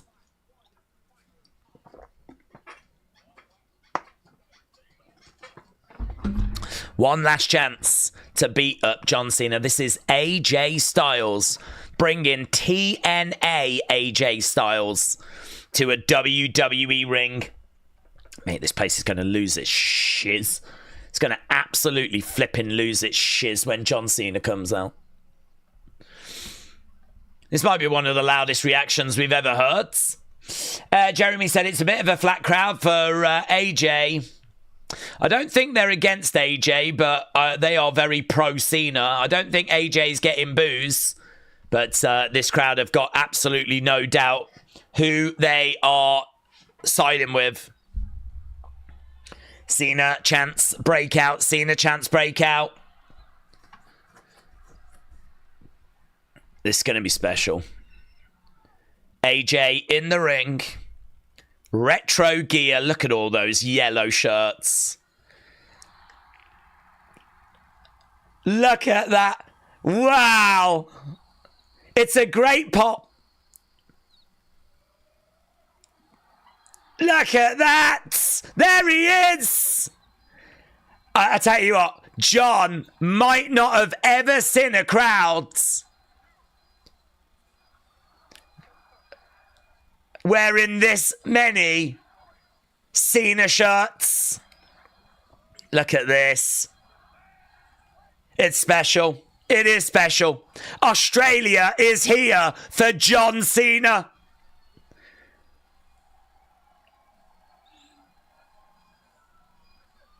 He can't believe it. It's a sea of yellow.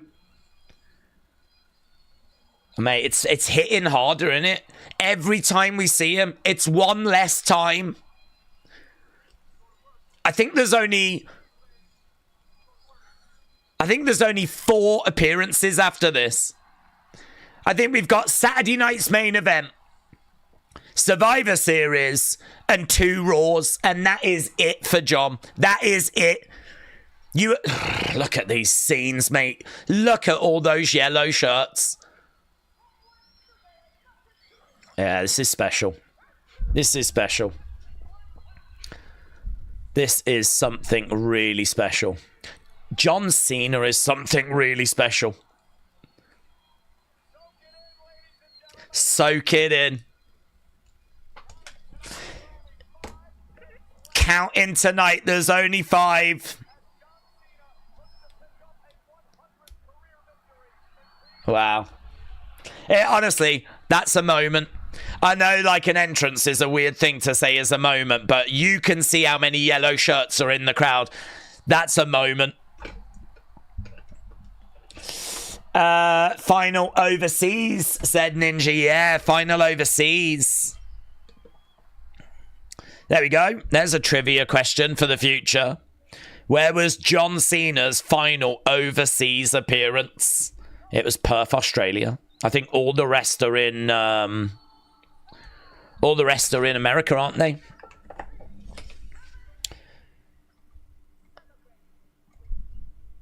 Celebrating with it. He's getting his special intro. Let's go.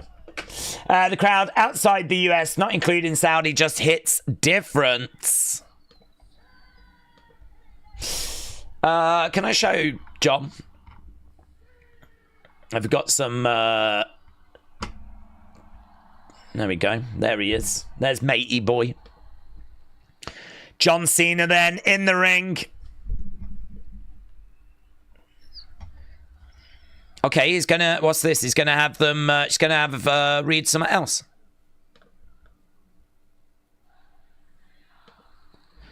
Thank you, Cena. Thank you, Cena. Thank you, Cena. Thank you, Cena. Loud thank you, Cena chants.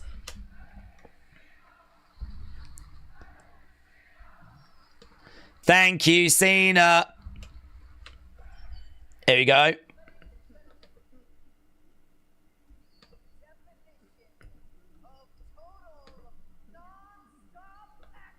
The definition of total non-stop action. Oh, we've got a special intro for AJ. The undisputed boss of the Bullet Club.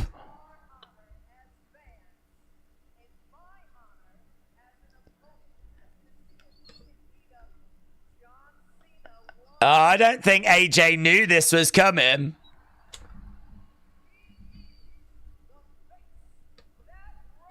He is the face that runs the place. The phenomenal AJ Styles. I love that. I love the fact that John Cena has used this extra intro to give his opponent an extra intro. That is great. That is great. That is great. An extra intro for both.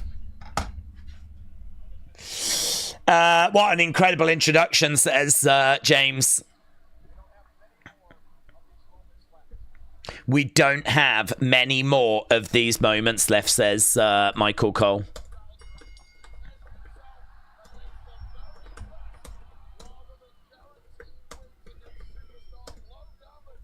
Okay, here we go. Bell underway. AJ and John locking up. We got a side headlock as we are underway. There's a let's go. Okay, let's go Cena. AJ sucks is the chant. I thought it was let's go Cena. Cena sucks, but it's not. It's let's go Cena. AJ sucks.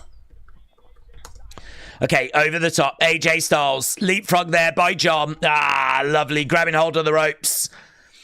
Nice. AJ has got John scouted. AJ Styles said he is going to leave everything in this ring. This is special. This means something. Crowd are chanting, this is awesome, and we've barely done anything. The crowd are so invested in this. Here we go. AJ trying to lock up with John. John, headlock being applied. Headlock being applied right now. Right now, you've got 79% of you think that John Cena is going to be winning this. Crowd are applauding away.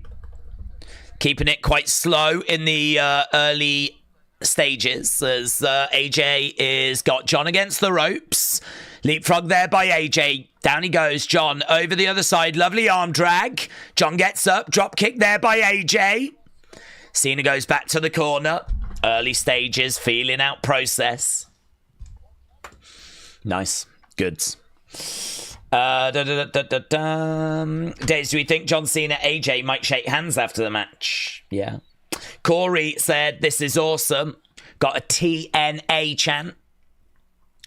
TNA chant.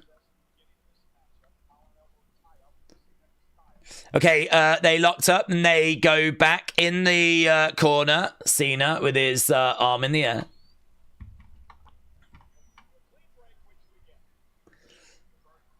Fight forever is the chant. Fight forever is the chant. John has got AJ driving him back to the corner.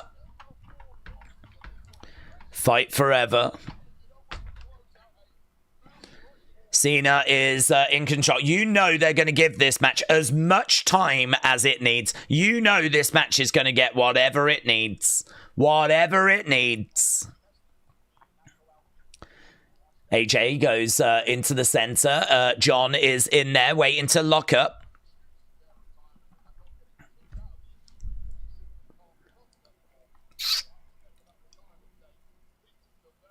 I won't do it anymore, I promise, said Kelly. Kelly, hello. This is awesome, said Connor. Right. Oh. Shot coming in there by AJ. Collides into the corner. John goes down. AJ against the ropes. Bang! Collides into John. Going for the cover. 1, 2. Kick out there by Cena. Kick out by Cena. Quite slow in the early... quite slow, but there's these little moments where it explodes.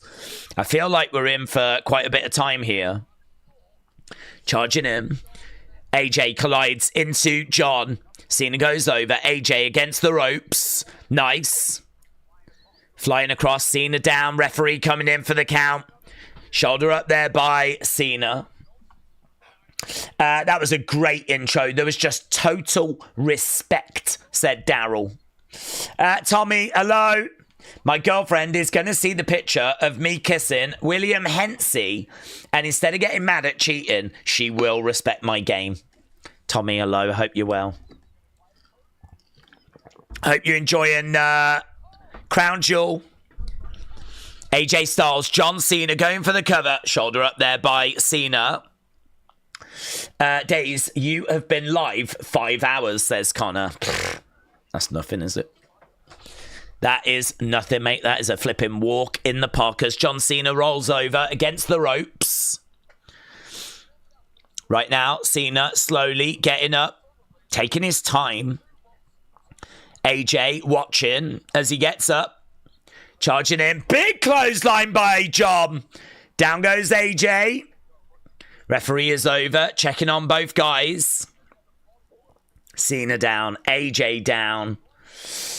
The one comment. That was the one comment Daze read, says Tommy. Duck underneath, over the other sides. Yeah, like your other comments were really deep and thought-provoking. Here's Cena. Oh, kick coming in there by AJ. AJ with a forearm shot. Quick, look at these strikes.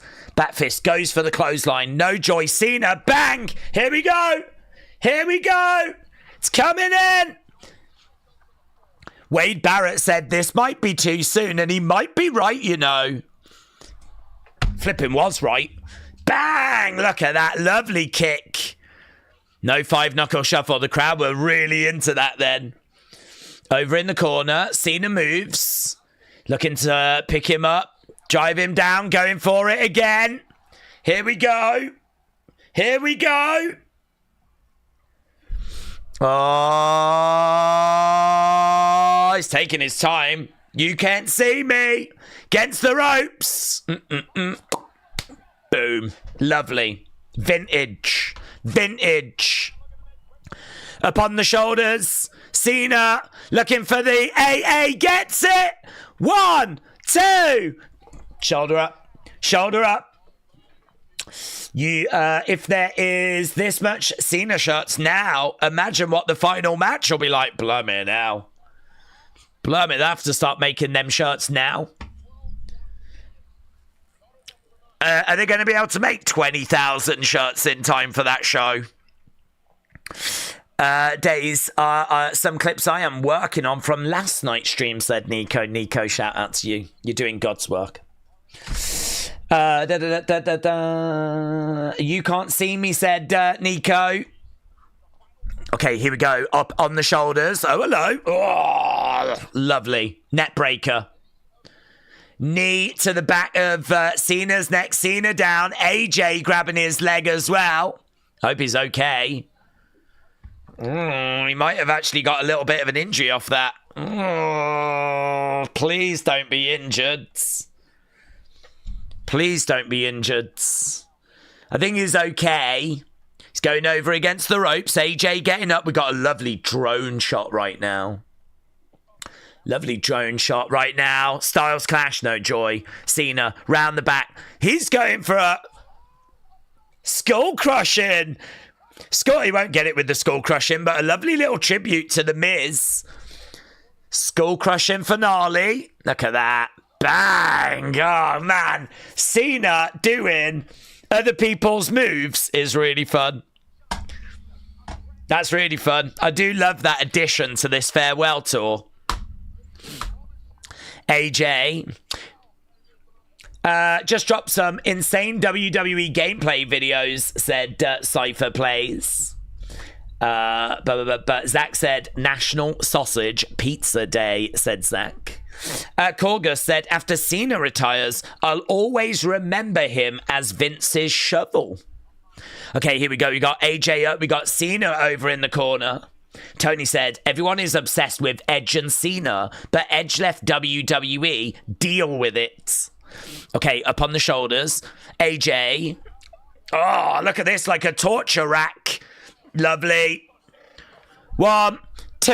AJ. He won't get it with that, but nice. AJ digging deep. Cena digging deep. They're bringing out a few nice looking moves. Skull crushing finale was a lovely touch there by Cena. Cena did it better than The Miz. Cena is a legend, said Cypher Plays. Imagine the scenes if Cena does a rock bottom, said Brody. Oh my God, yeah, imagine that. Oh, lovely. Scorpion death drop there by AJ. Wow. Okay, right now we got John down. Just trying to get the finger back in his feeling back in his fingers. The one person that will miss Cena the most is Stu, the cameraman, said it's Kaz. It's true. No one else talks to him. Right now we got AJ is going for the Styles clash. I think he might get it, you know. No. Reversed. STFU. There it is. Ah, it's in. AJ keeps going at that knee, said Davids.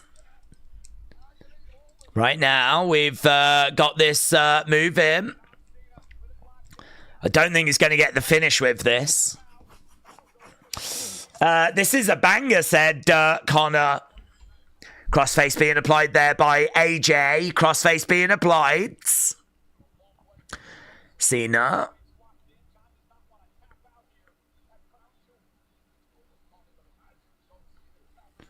Right now, we've got a lovely roll up there by Cena. Oh, is that the accolades? Accolades? Yeah, Rusev. Wow. An accolade is in. I think we've got a Rusev Day chant. Yeah, that's cool that he's kind of thinking about that in advance. Yeah. Coquina clutch. The crowd need to lock in and get a bit louder, said Bald Martin. Okay, right now, Cena trying to get back up to his feet. AJ on the back of John. So, Coquina clutch was in by AJ. Right now, we're going over for the waltz. Is that the waltz?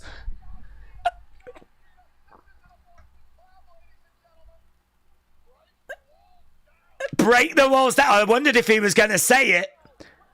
The walls of Jericho! Oh my God!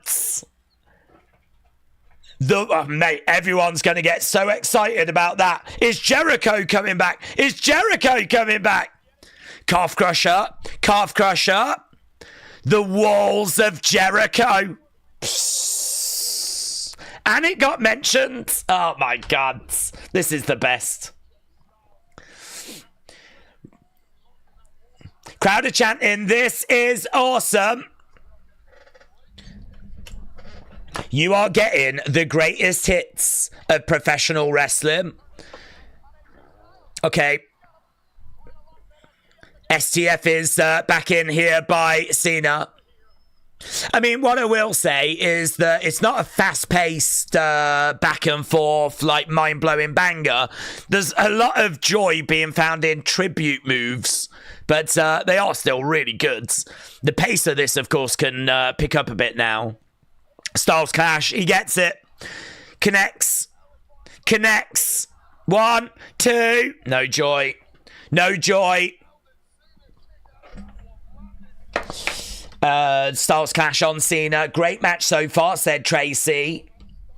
I love those run of submission moves, said Sally. Styles Clash connects, but I didn't feel like that was going to be the end. Crowd are still making noise. Fight forever is the chant. Fight forever. Fight forever.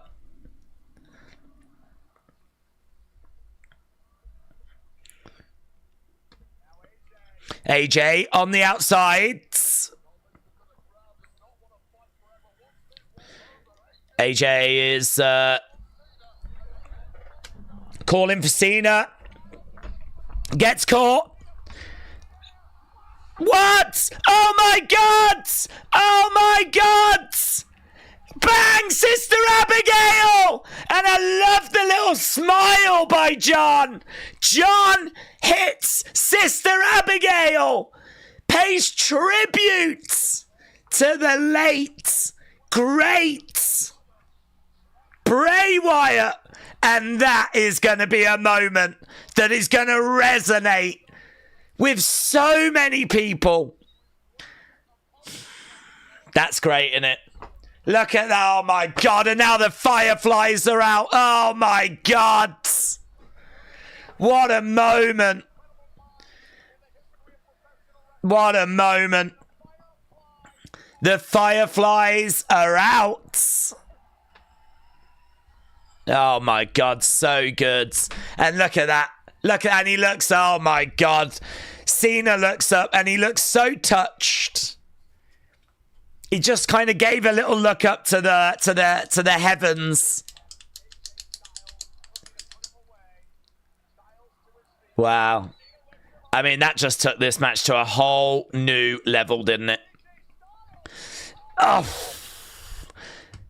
Wow. Angel Wings. What a moment. What a magic moment that was. Bro should have got bank loan for this. That is legendary, said Kader. Sister Abigail. Wow.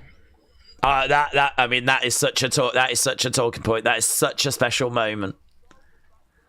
Crowd are chanting, "This is awesome" again.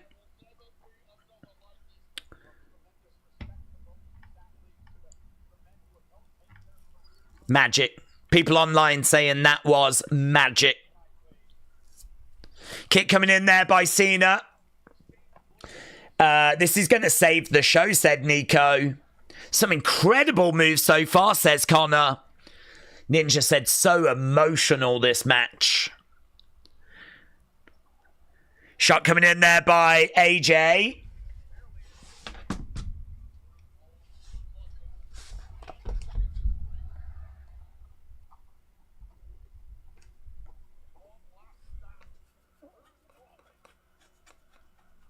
Chop coming in there by AJ. Shot coming again there by AJ. These two exchanging shots back and forth. Oof, mate, you can hear that shot by AJ. Had a real thud to it. Okay, right now Cena has got AJ up on his shoulders. Picks him up. Slams him down. So magical. That is such a magical moment. I can't get over that Bray Wyatt moment. So amazing.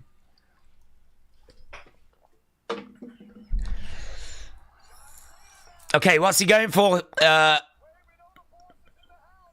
He was going for a pedigree. Is that Dead Eyes? Blumming out. Blumming out.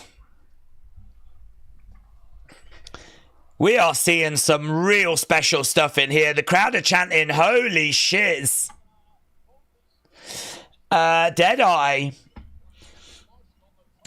So awesome, said Tracy. 1, 2. Shoulder up. Men down, said Choco Latte.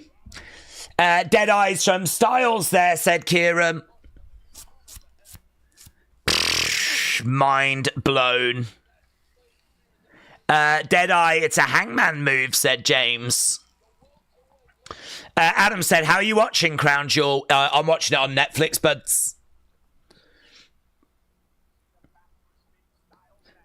Right now.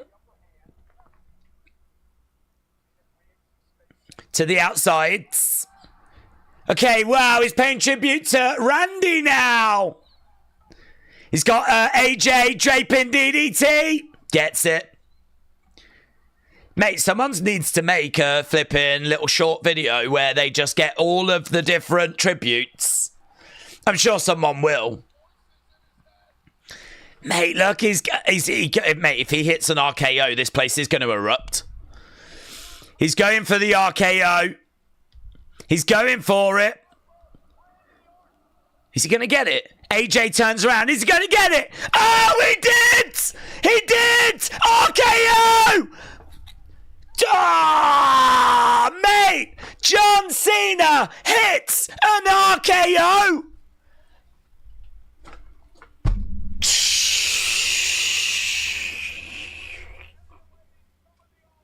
I didn't think he would. I thought he would tease it. I didn't think he would get it. I thought he would tease it. Damn. Damn. Smile on the face. He's having so much fun. Dude, we tried to make this guy a heel. What the hell? Punt. Is he going to go for the punt? I think he's going for the punt. He is! What the flip? Cena back in the corner. Yeah, he didn't get the punt. He went for it, but he didn't get it. AJ. An AA by AJ. 2. Bang. Tyler said, this is awesome. Went for the punt, didn't get it. Psh, mind blown, said Choco Latte. Yeah, I mean, look, blumming out. I feel like these two are taking us on a flipping journey through the history of wrestling. Fight forever is the chant. Fight forever is the chant. Kieran said an F5 is incoming. Mate, that RKO was so sick. And nothing's going to be more touching, though, than the Sister Abigail.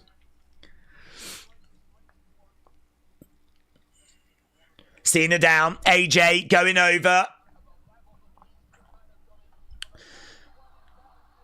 He's going to do the 5-knuckle shuffle.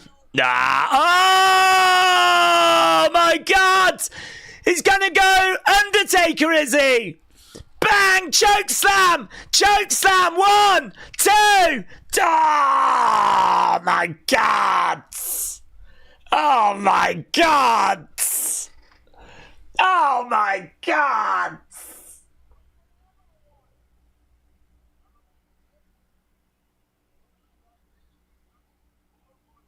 Wade Barrett said, I don't know what to say anymore. This match has blown my mind, and I totally understand where he's coming from. Wow.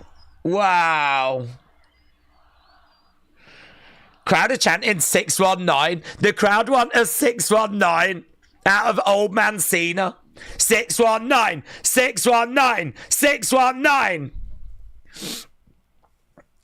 Wow, chokeslam. People loving it. He's going to do it. No, he's not. You shut up. The crowd wanted 619.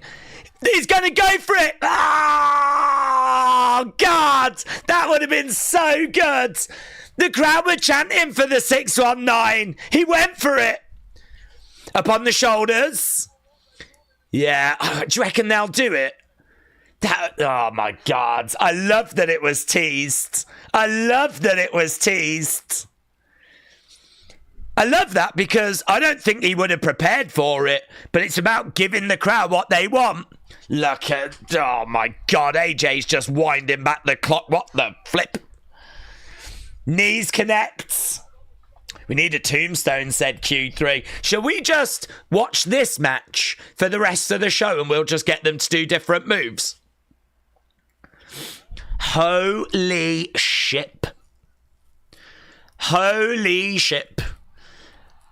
Oh my God, now AJ's tuning up the bands. Jesus. Is he going to hit him? Yeah, sweet chin music. 1, 2. Ah, sweet chin music by AJ. Mate. Give him all the stars. Give him every star you got. Unbelievable scenes. We've had flipping RKOs. This is like, you know those guys in the shopping centres that wrestle and they love wrestling and they're just doing all the different moves. This is like what happens if you have two legends do that in a ring. It's like, I'm going to do a sweet chin music. Well, I'm going to do a pedigree. Well, I'm going to do an RKO. Well, I'm going to do the 5-knuckle shuffle, but on you, and it's your move. Right now, we got AJ. He's going to go for the phenomenal. Bang, gets it. Phenomenal forearm. 1, 2. Kick out by John. Oh, God, so good. This is so good. This is so flipping good. If you just want to know anything about wrestling, just watch this match. I think they've pretty much covered it. I don't know anything about wrestling. Can you teach me? Yeah, watch John Cena, AJ Styles. You'll learn everything you need to know. Yeah, King Veal giving out all the stars. Brilliant. Everyone's having so much fun with it as well. I mean, the crowd are still so engaged. Up on the shoulders. Where are we going now? I don't even know what we're doing now. Elbows coming in. Elbows coming in. Cena goes down.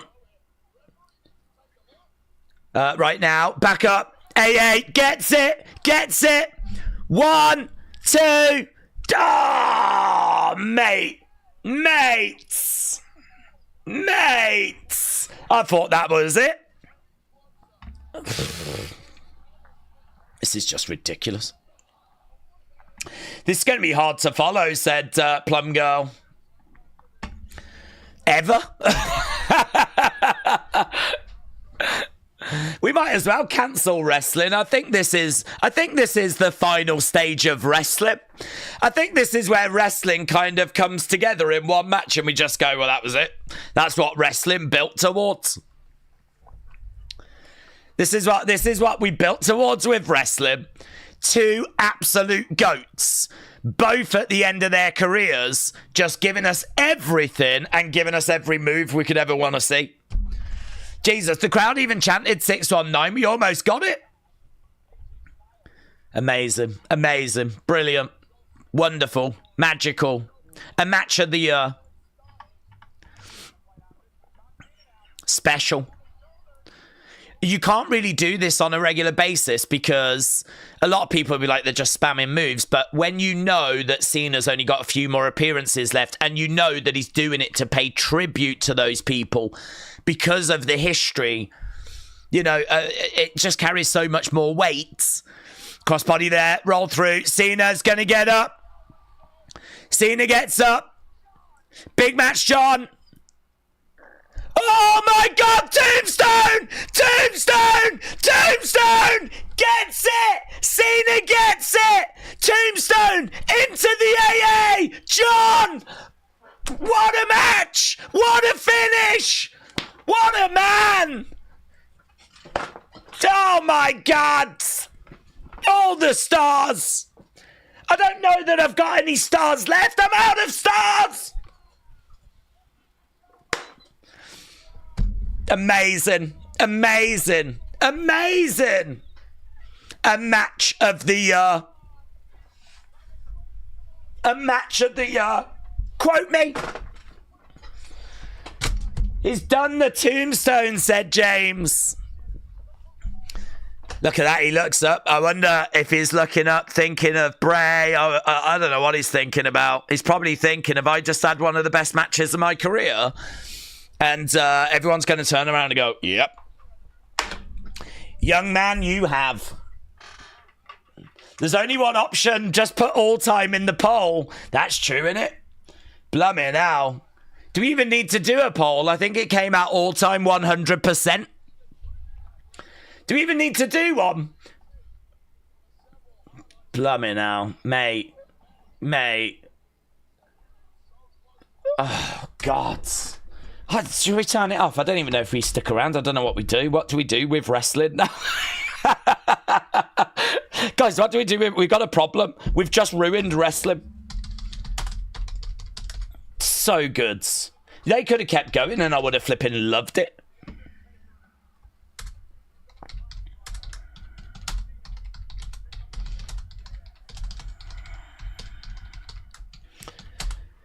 Do you know what? I was really worried after the match. I was like, oh, I don't know what we do after the match because, like, you know, Cena beats AJ and that's it. But when you've just had a match that good, you kind of go, yeah, no, it's fine. It's actually fine. After I didn't know the match was going to be that good. I knew it would be good.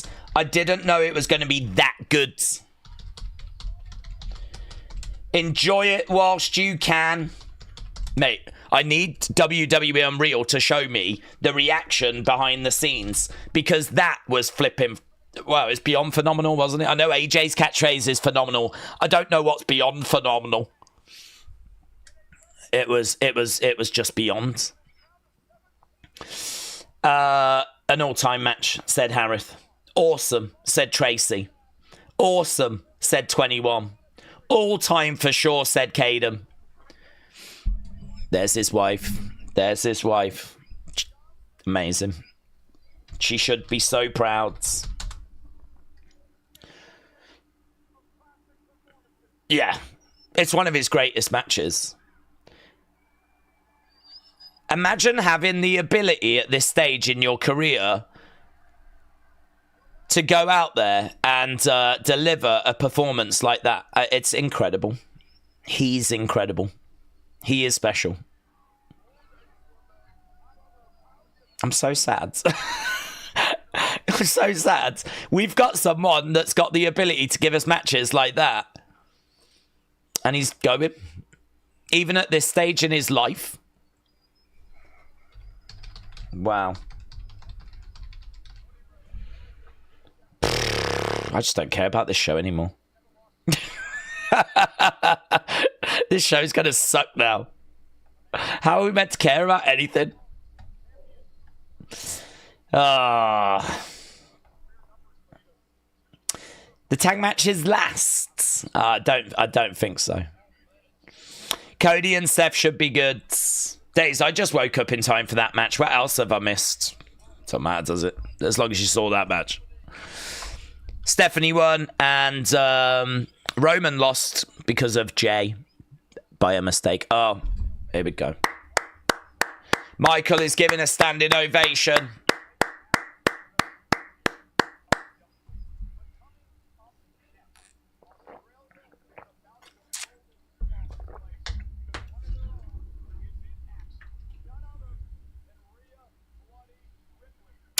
That's 5 stars, isn't it?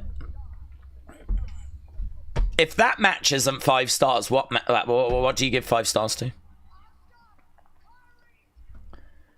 I mean, it kind of even seems a bit silly to say it, to be honest.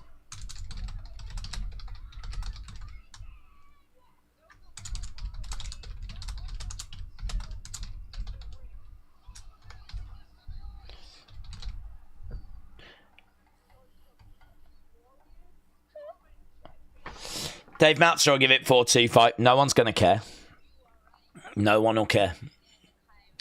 If you've just watched that match, I always think, you know, when it comes to matches like that, I'm shattered. I always think when it comes to matches like that, when it comes to a 5-star, if the conversation is that 5-star, I don't think you should have a doubt. I think that if you've got any doubt, like, oh, I'm not, you know, then no, I don't think it is. I think it's 4.75. I think you have to ask yourself the question, is that a 5-star match? Have you just witnessed a 5-star match? And I believe I have. There's nothing in there that I think was bad. I think that they hit each other with... There's loads of moments where you're like, is this the end? Are they going to finish it here? And, you know, there's so much in there. There's so much to unpack as well. I don't even know that I could tell you every move that got hit. I don't even know that I could tell you every single tribute that was in there. I mean, the amount of stuff they did. I don't even know how long the match went on for. All I know is I could quite happily have watched 10 minutes more. I felt like I was watching something really special in the sense of AJ in one of his kind of, you know, final performances. We know that he's going to retire next year. He's floated the idea maybe be in WrestleMania.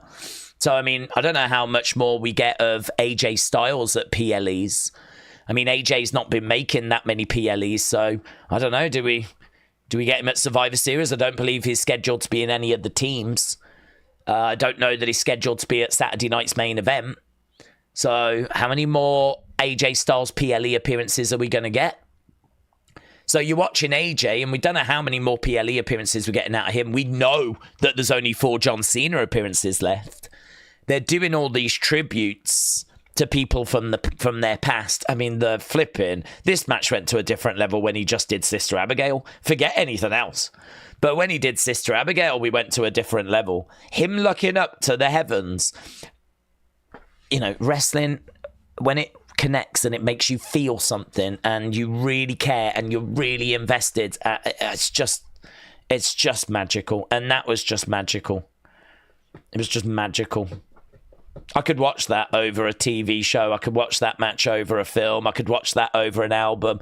That stands alongside just great pieces of art. Do you know what I mean? Like a great album that you sit and listen to for half an hour. Watching that match is the pro wrestling equivalent. If you ask yourself, is it 5 stars and you got any doubts, then I don't think it is. I don't have any doubts. That's a 5-star match. It's one of the matches of the year. Maybe one of the best matches that we've kind of seen, you know, in recent years, actually. I think it's amazing. So, yeah, lots of love for it coming from me. Lots of love coming for it. It's the greatest match of the year, said Chris. It was cinema. That's a good word, isn't it? Cinema. That moment alone was stunning, said James. Those intros were magical too, said Mr. B. Yeah, good point. I think, yeah, and it was lovely that I don't think AJ knew that was coming. So, yeah, I agree. That was. Oh, I don't want to keep repeating myself. I mean, they've just done something so special. I don't want to just use the same sort of words, you know. It was magical. It was amazing. It was magical. I think you run out of words, to be honest. Angel wings, walls of Jericho. I mean, you freak out when there's a walls of Jericho. I mean, we got excited when he did a flipping skull-crushing finale, but there was an accolades, the walls, the RKO, flipping teased the 619. He teased the pedigree. He hit a choke slam. He hit a tombstone. But it's not just about the moves. It's not, you know, you could have any other wrestlers doing those moves. It wouldn't work the same. It had to be John Cena. It had to be now in this match. It had to be now for that to really work. So, I don't care what Dave Meltzer gives that. I don't think anyone's going to care what Dave Meltzer gives that. I don't need someone to tell me what I've just seen.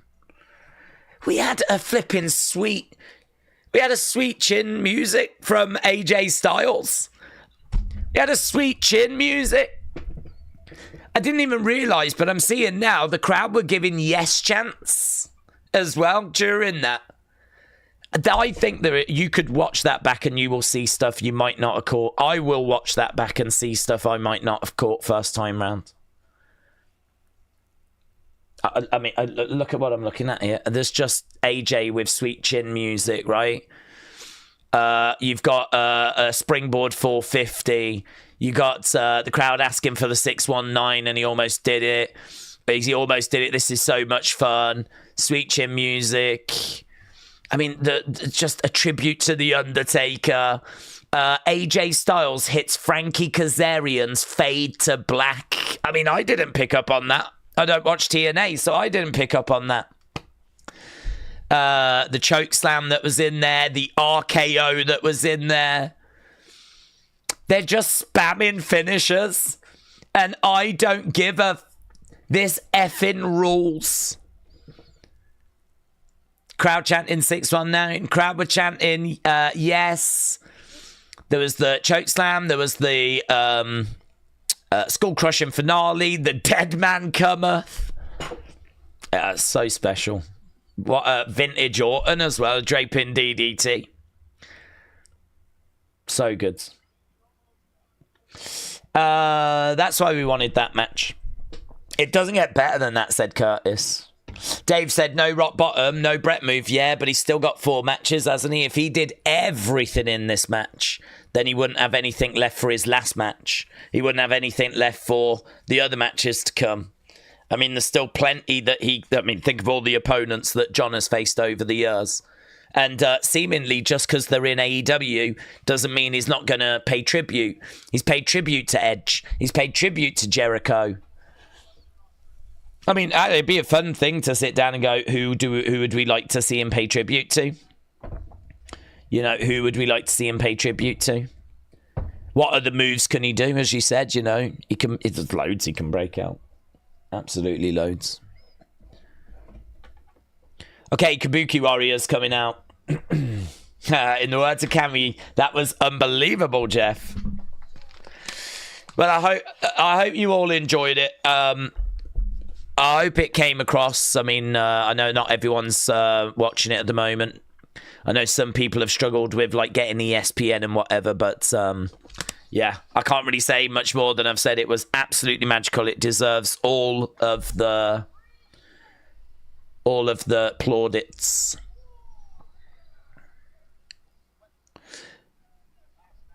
Michael Cole said he sweated through his suit due to that last matchup. Here comes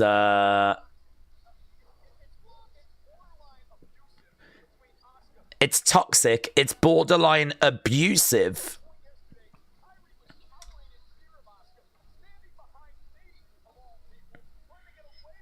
Yesterday, Kyrie was standing behind me trying to get away from Asuka. Imagine if John Cena did a people's elbow and then The Rock came out, said JDS. Do you think that is a match of the year contender? Yes. If it was, what would be the best of the year on your list? Well, I think that's in the list. I think a lot of people had John and Cody at SummerSlam on the list because I think that was John's best match of the year up to that point, and they'd had a really bad WrestleMania. So to main event SummerSlam and deliver like they delivered there, I think that has to be on the list as well. I still think Sami and Kevin had a very special match at Elimination Chamber that I would be putting up there alongside that. I also think Cody and Kevin at the Royal Rumble has to be up there. Both of those matches were brutal, if you remember. I mean, it really took it out of Kevin. He was just an absolutely battered mess. That was just a lovely tribute to wrestling, right? But if you think about like how brutal those matches were.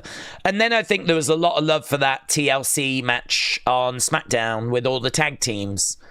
I think that would have to be in consideration. And I think that Io Rhea Evolution is a very special women's match. It's one of the best women's matches I've seen. How you would separate some of those, I don't know, because I do think there's some bona fide 5-star matches in there. The women's triple threat from WrestleMania had a lot of praise. I think the Evolution match is better than the triple threat from WrestleMania, but I think there are some bona fide 5 stars in there. And I think we just saw one as well. So whether it wins match of the year, I don't know. I'm happy to say it's a match of the year and a match of the year contender. I don't know that I can go quite as far right now to say it's the match of the year, but hey, listen, it's in the conversation. It's absolutely in the conversation. Anyone that wants to tell me that is the match of the year, I'd go, okay, yeah. Cool. I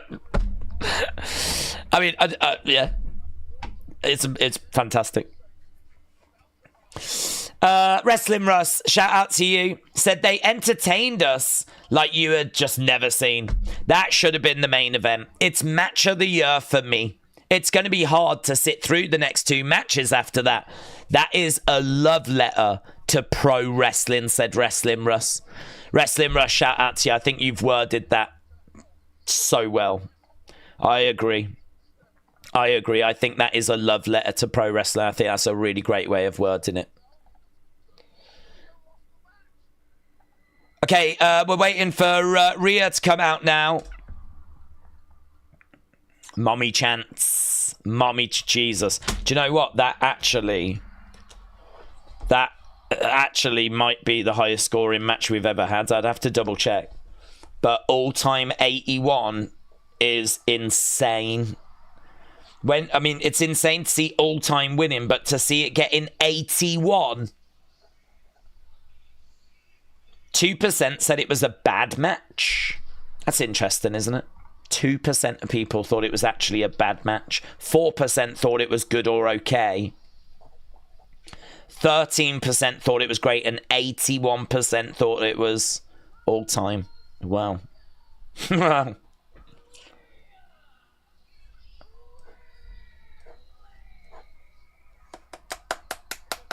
Wow. Okay. That's one thing I love about all the mods on the channel. As the only person of colour, they never let me have to handle racist idiots. Oh, no. There's no. I don't know what's gone on there, but that won't be tolerated. But Daze, whoever produced that Cena match needs a raise. Well, yeah. WrestleVote said Cena over Styles in an absolute classic. It's two of the very best to ever do it. Yeah, everyone's gonna. Everyone. Wow. Right. Tony Khan, Uso spam finishers. How many 5-star matches have they got? Yeah, I mean, I do understand the argument of, oh, it's just a load of finishers. I do understand that, actually. I can understand people going, oh, it's nothing special, it's just finishers. I really think it has to be those guys, and kind of in this moment. I mean, John, I think John might actually do that in his next few matches as well. But I think, considering that AJ was one of John Cena's great rivals... Okay, they're underway. I'm surprised Kyrie's gone after EO. Considering that they were like their great rivals. Or they had great matches and they, you know. I think this was a match that I was really looking forward to this year. And I think for them to kind of pay tribute. And as we said, it be like a love letter to pro wrestling. Rather than, I think there's a difference between spamming finishers and actually it being like a tribute and a love letter and call back to feuds that have actually happened. Like, you know, I don't think he did any moves there. I don't think AJ did any moves for, like, people that they hadn't necessarily faced. Although, saying that, I'm trying to think. I mean, there was a tribute to Shawn Michaels, but then John faced Shawn. Okay, we've got Asuka and Io alone in the ring. Cena reminded me of Ric Flair having a 5-star match with the Great Muta at 59 years old, and there's only a couple of people that can pull it off, said Randy. Okay, right now we got Asuka having some words with Io. Asuka and Kyrie versus Io and Rhea. We've still got Seth coming up. Drop kick there by Io. I don't know. Can we find out how long that match went for?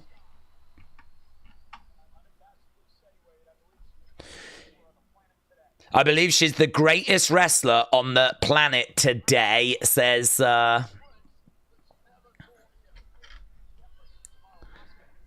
Says Michael about Io. No. Forearm shot coming in. Io chance breakout. Io chance breakout. Forearm shot coming in. Oh, big shot there by Asuka. Asuka unloading on Io. Io on her feet, going over against the ropes. Asuka coming in. Back elbow there by Asuka.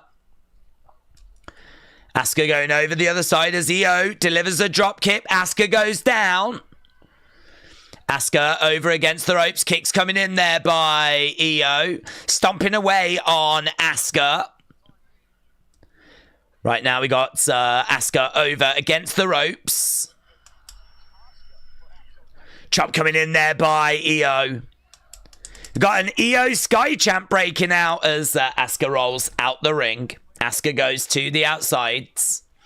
Asuka regroups. Nico said it's a great match and I can't wait to see that rock bottom. Oh, he's going to do it. He'll probably save that one for the final match. Forearm shot coming in there by Io. Kick coming in there by Asuka. Io goes that lovely sell there by Io. Love that sell. Great sell. Keith said, Cena's last move in his last match should be a Hogan leg drop on Saturday night's main event. Right now we got Rhea on the outsides. Asuka on the outsides. I feel like Cena will face Dom where he'll do that 619. Ah, that's a really good shout. That's a really good shout. Asuka on the outsides.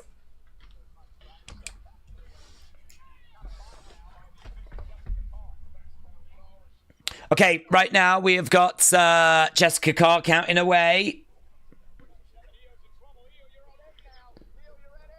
EO, you're at 8. Michael Cole had to let EO know that she was pushing it a little bit close there. Kick coming in there by Asuka. Asuka stomping away on EO.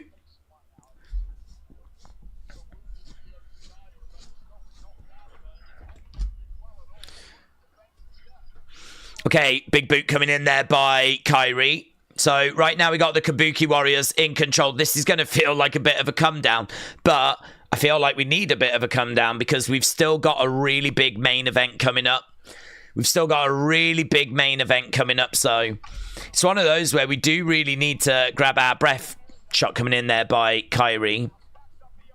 1, 2, no joy.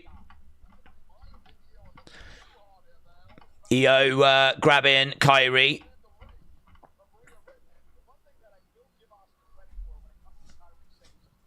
Sean Ross Apps gathered it up. So he says Samoa Joe, Chris Jericho, Rusev, Christopher Daniels, The Miz, Bray Wyatt, Randy Orton, The Undertaker, Frankie Kazarian, Shawn Michaels, Sting, and they also teased a 619.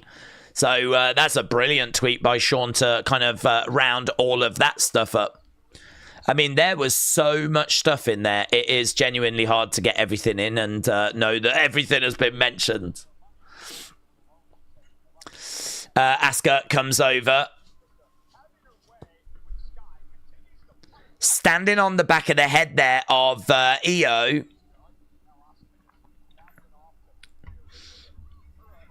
Right now we've got Asuka in there with EO.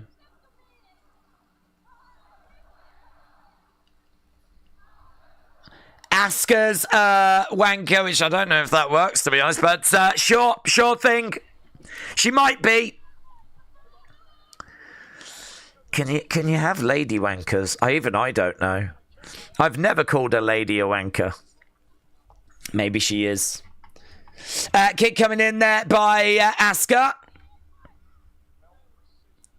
Right now we've got a referee coming in, separate him. Oh, kick coming in. Kairi struggling with that. Kairi lashing out. And she was struggling with that. Right now, Asuka with EO. Okay, the crowd is saying Asuka's... that's right, Harif, they are. You are correct. I can actually confirm that. I can actually confirm that. Shots coming in. Mocking, reaching out to Rhea Ripley. God, yeah, there was the Deadeye in there as well, wasn't there? Even I forgot about the flipping Deadeye. Blimey now. Boot coming in, no joy. Double axe handle there by Kairi.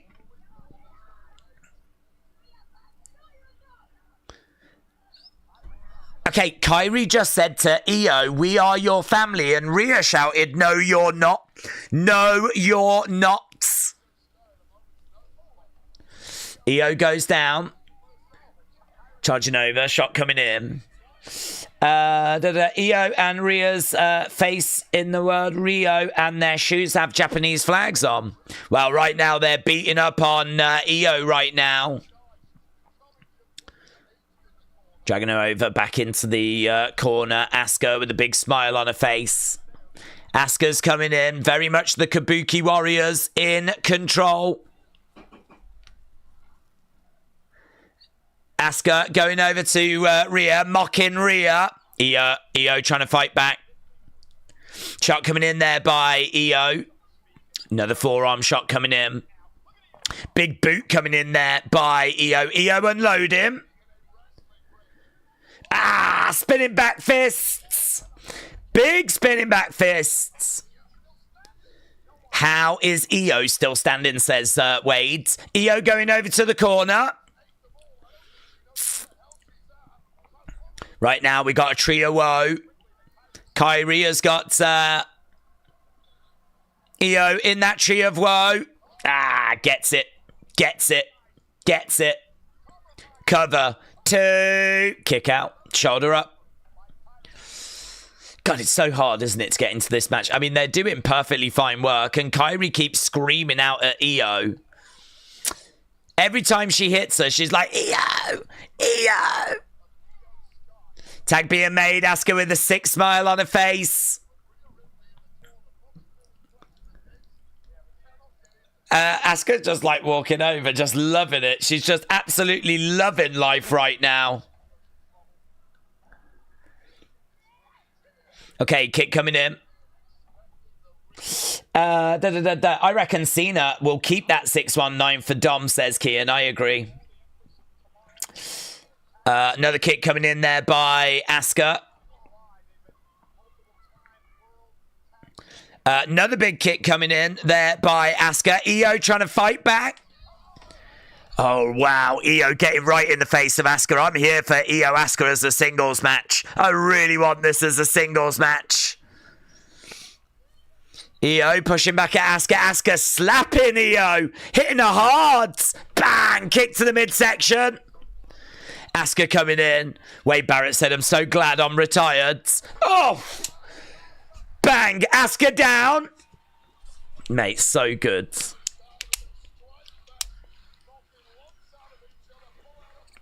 Crowd are applauding away.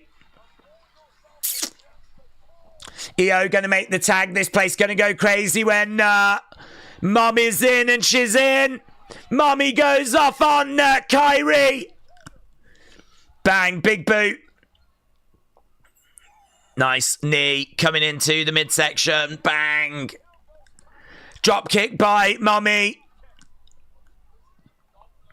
She's got her up. Up in the air. Oh, mate. She just held Kyrie up. Kyrie was like... 1, 2. Kyrie kicks out. Kyrie kicks out. I can't wait to watch the post show and listen to them talk about that Cena Styles match, said James. Can't wait to watch it again, to be honest. Can't wait to watch it again. Can't wait to just see all the things that I might have missed out on. And just, I agree. Just special. Shot coming in there by Kyrie. Right now we got Io up. Trying to take over Rhea. Rhea goes over.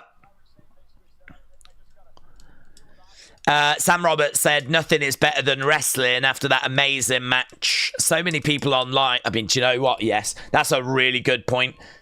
That is John Cena's 100th pay-per-view premium live event win. What a way to get to 100. What a way to get to 100. Tag being made. Asuka and Kyrie have managed to get back into control.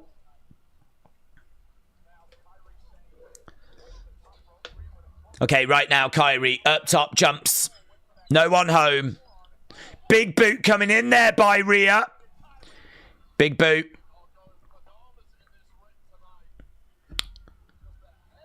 Tag being made. Kyrie getting back in. She's got Io going up. Kyrie is in like a razor's edge. Oh my God, Jesus. What's Io meant to do with that? Kyrie gets up. She gets a bit closer. Missile drop kick.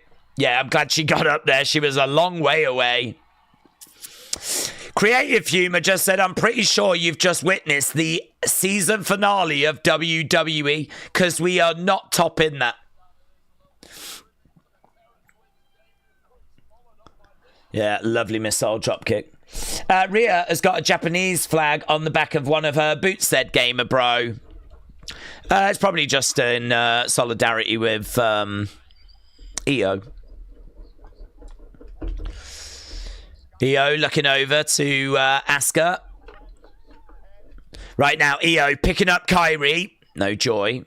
Do you know what? I feel so sorry for these two. They've got such an enviable job of actually trying to follow that last match. But they're working and they're doing really, really well. They're doing really, really well. I can't help but watch this. Right now, right, we got Io going over to Kairi. Bang! Takes her off the top, takes her down. It's really good. It's really nice. Io going up. Whoa, Asuka gets out the way. Asuka gets out the way. Shot coming in.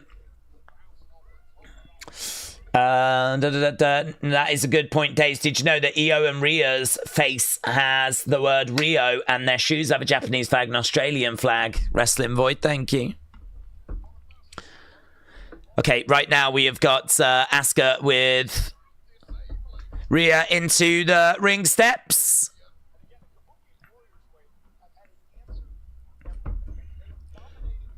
Right now we have got...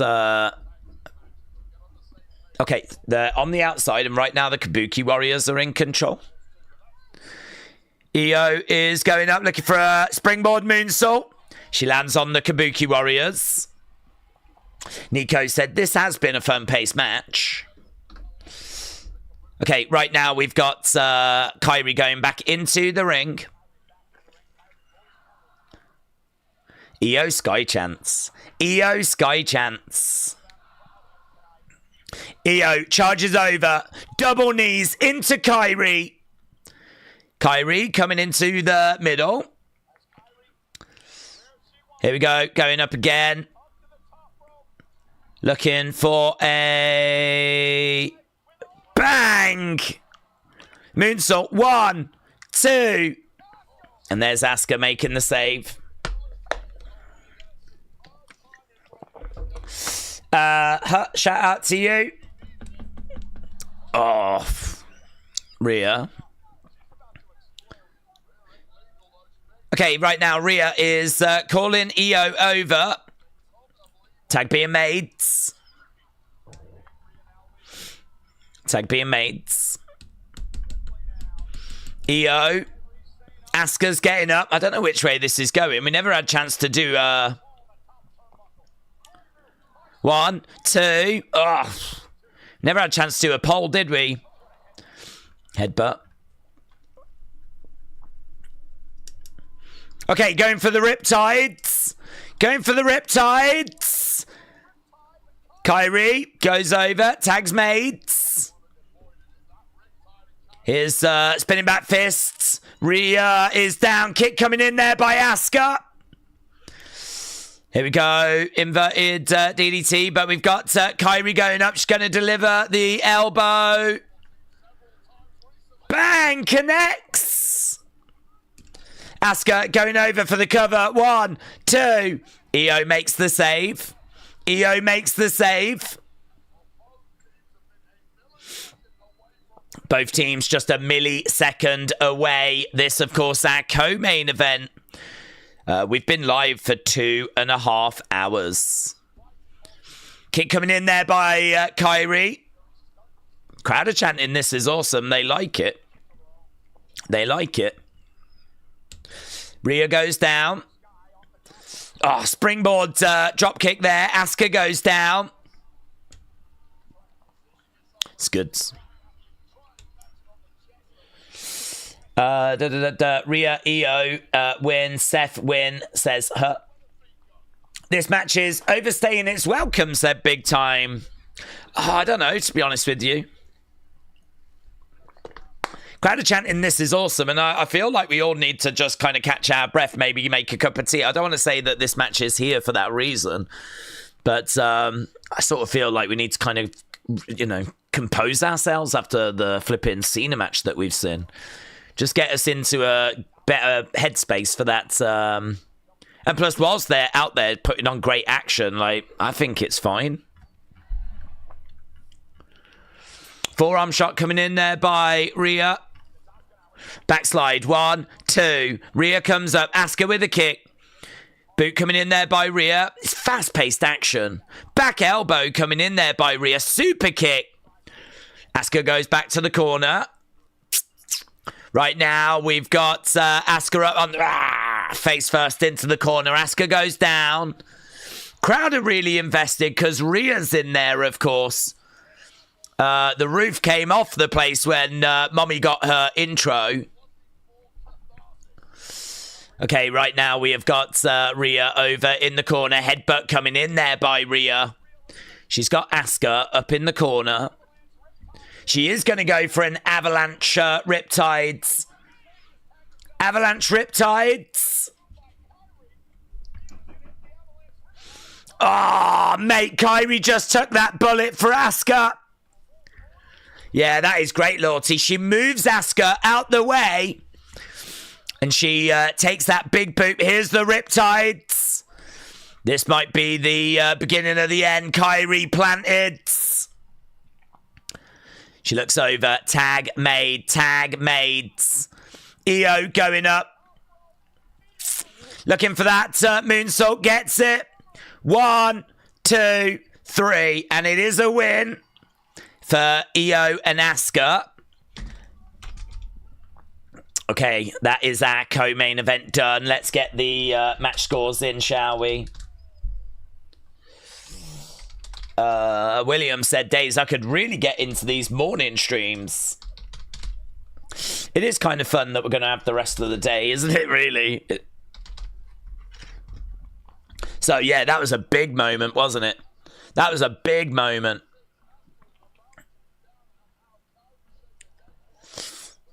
That was a big moment where she took that bullet. Okay, hopefully people have kind of got back in. Got back into the groove. EO loves Angry Birds, said JJ Com. It was a decent match, but it was hard to concentrate on after that. Well, hopefully it's kind of cleared our heads a little bit. I mean, I'm still trying to flip and recover. Doesn't look like there's anything happening between Asuka and Kairi. Okay, Monday Night Raw is going to be in Perth. That means it's going to be special start time, of course.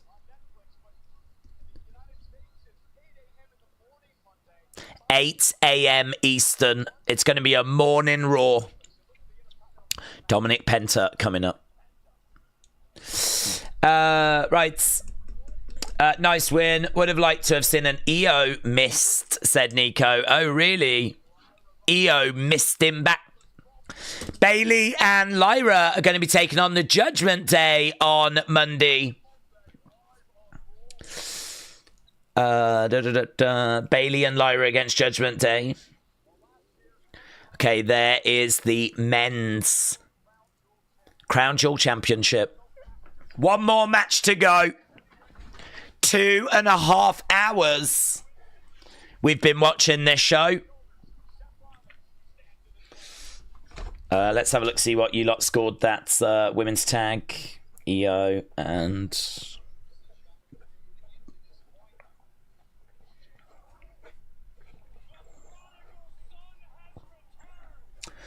Okay. They could have saved that to main event Raw, said Cloud TV. Video package right now, yes. Video package right now. We're just seeing Cody and Seth. I wonder if either of these are going to have, like, interesting ring gear. I wonder if they'll have any interesting ring gear. We know because of earlier that Heyman said, don't go out there. He said that to the Vision. Days after that Cena Styles match, it would have been a perfect time for a Grayson Waller effect. Yeah, good shout. Good shout. Yeah, it would. It would.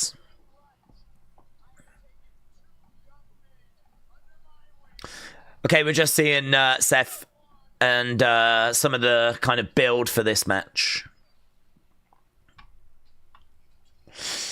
I'm here to change the game. Banner mode of pain. This next match has got so much tension, said Wrestling Voids. It does. This is one of the matches that we've been most hyped for. I think it's had the best build.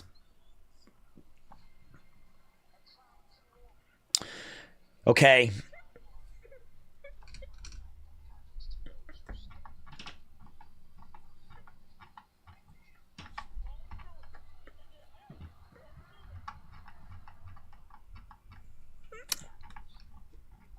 What happens if I lose? Okay, let's end that poll because we need to get to who you think's going to win. Is it going to be Seth Rollins? So who wins?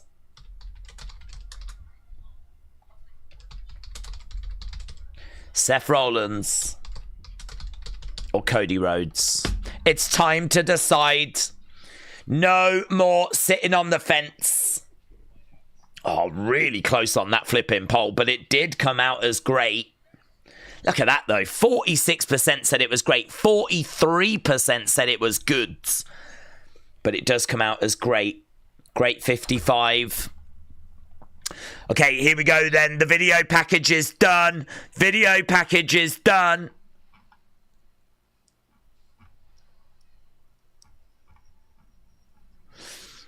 Don't have any commentary. I don't know where that's gone. Don't know if there's a little glitch.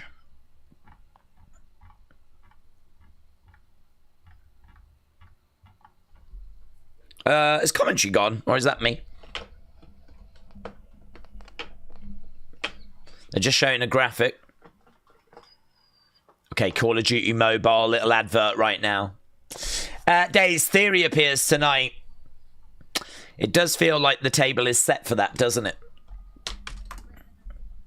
I know that Seth is going to win because he has got something up his sleeve. It's obvious because Cody isn't going to become a back-to-back Crown Jewel champion, said Ismail.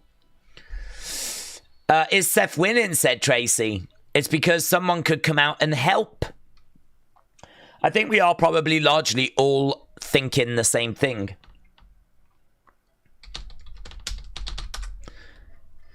Is it time for Austin Theory? Is it time for Austin Theory? Is Austin Theory going to come to Seth Rollins' aid? That would be big, man. That would be a big development. It's such a shame that that kind of leaked about Survivor Series. I mean, that would have been a real, you know, out of nowhere type thing.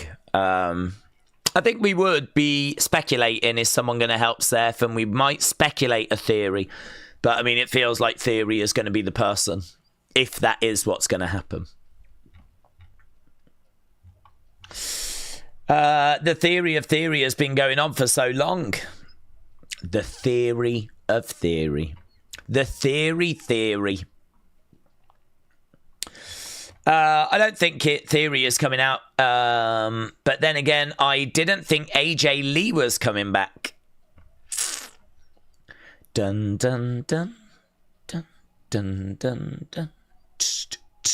Okay, we are literally at commercial break at the moment, as I think we're just squeezing in a few final commercials before we go to this next match. What about if it's Gunther that returns instead of Braun and Bronson? I don't see it being Gunther. I don't see him working with the... Vision. I don't think he's rumoured to be working with the Vision or anything in the future, so don't see that. I feel bad for you, Daze. You legit have heard this music for 4 hours, said Dark Clouds. It's a banger, though, innit? It's no drama. It's one of my favourite songs of all time. Bum, bum, bum. Bum, bum, bum, bum. Tst, tst. I might learn to play it on the drums. I might buy myself some drums for Christmas, just saying. Love it, mate. Dave Meltzer is not an accurate person to rely on, said Puffheim.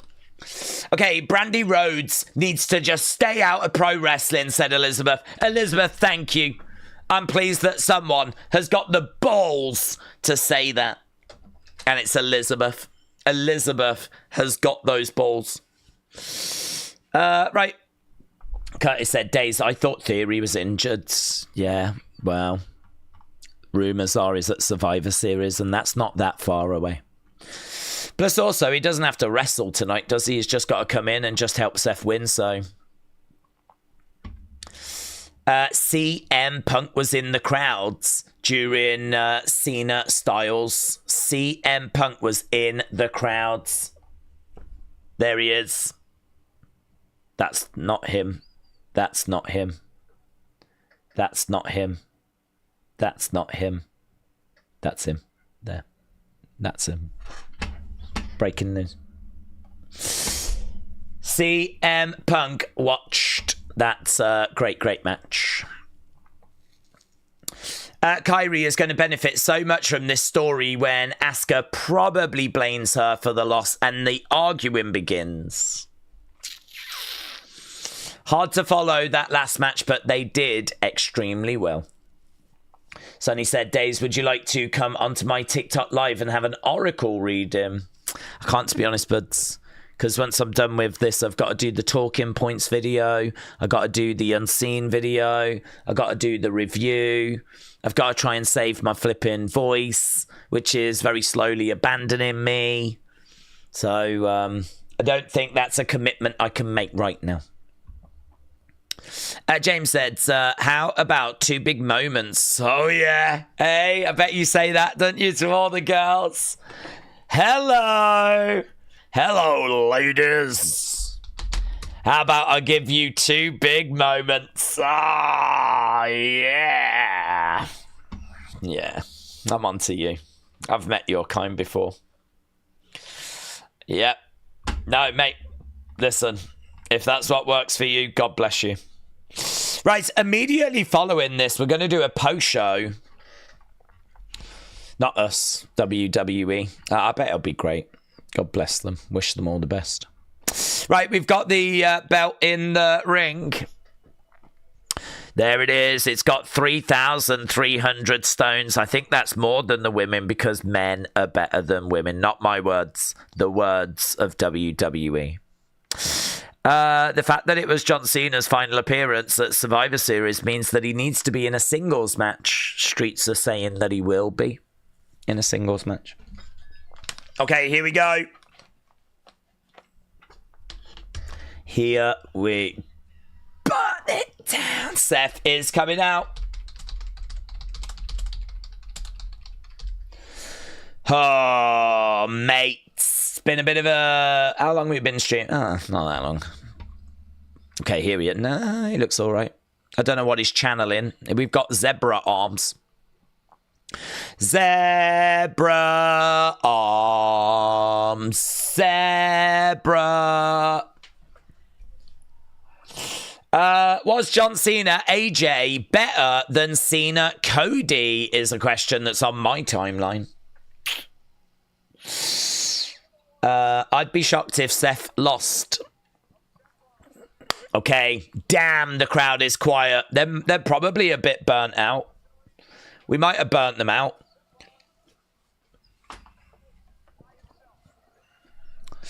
Okay, Seth Rock, perhaps we should only have 4 matches going forward. Everyone's like, oh, there's only 5 matches. Perhaps we should only have 4. Daze, how is your voice? Every stream, your voice sounds like it needs a rest. Because years ago, you did 12-hour Olympic streams. I don't know that it's that. I do find that my voice gives up on me a lot quicker now than it used to years ago. So, how is it? It's all right. It's hanging in there, innit? We're getting through. There he is, look. There he is. The zebra man. Seth is dressed like an like the old fish in Nemo. I can't picture the old fish in Nemo. I would love it if that was the inspiration, though. Risenbeat said Jay should join the Vision, leaving Roman and Jimmy, and then face them until WrestleMania, where Jay ends up joining the Bloodline again. That's old age, said James. That is old age. No lies detected. Look at the card. It was going to be good. Okay, Seth is in the ring. There he is. Looking fabulous. Right, Roman cheated for mostly 2 years. Cody wins clean, and I think he should have lost at WrestleMania 49, said Kang. Seth needs to stop wearing Becky's clothes, said Chris. Crowd is singing his theme. No Heyman. No Bron Breakker. No Bronson Reed. He is here alone. There's not even a Becky. Becky wouldn't abandon him. I mean, Becky will come and help him. Mate, this match could bang, couldn't it? This match could bang. Seth Rollins and Cody always put on great matches. Here we go. Bum bum. Wrestling has got more than one royal family. Here's Cody. Here's Cody. I wonder if he'll have a nice mask or something. He tends to do that for like the big shows. This is for the Crown Jewel Championship. How special is it? Has he wore a mask? No, it's not that special. It's not that special. He doesn't care. Breaking news. He doesn't care. Homeland. I mean, Cody said Cody can win on his own. People are saying that Seth looks like he's about to cast a spell. Cody looks great. Are those new tights? They feel a bit Eddie Guerrero. Cody's jacket is fire, said Tyler. Cody making his way down to the ring. Chris, shout out to you. It's kind of like Hot Rod style, said Kian. Jacket looks better than the coat. Yeah, the jacket does look good.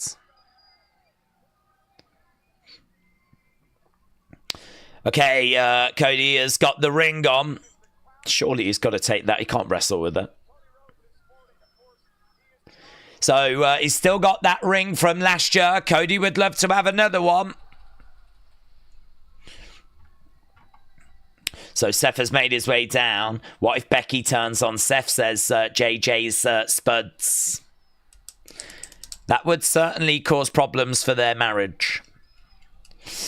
No belt for the crowd, said Leanne. No belt for the crowds. Don't know what you mean by that. Spawny Boy said, I'm going to go to bed after this match. Okay. Seth is in the ring looking over at Cody.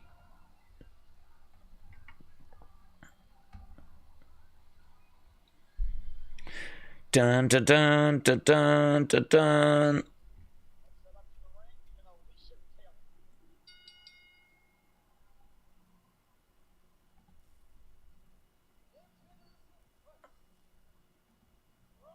Okay, Alicia Taylor's doing the intros.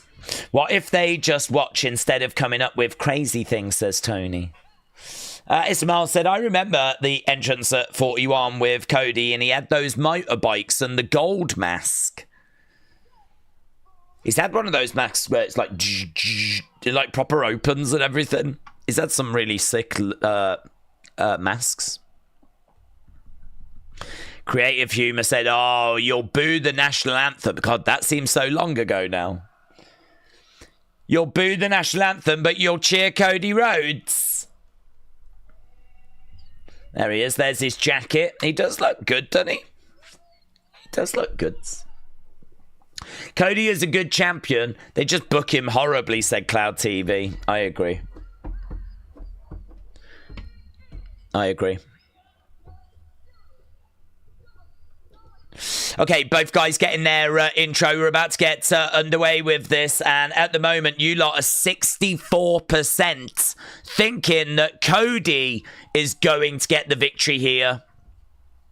64%.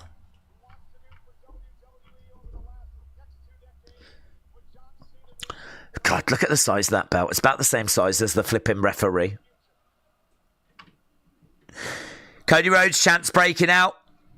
We got a CGI of the Crown Jewel Championship right now as we are about to get underway with this.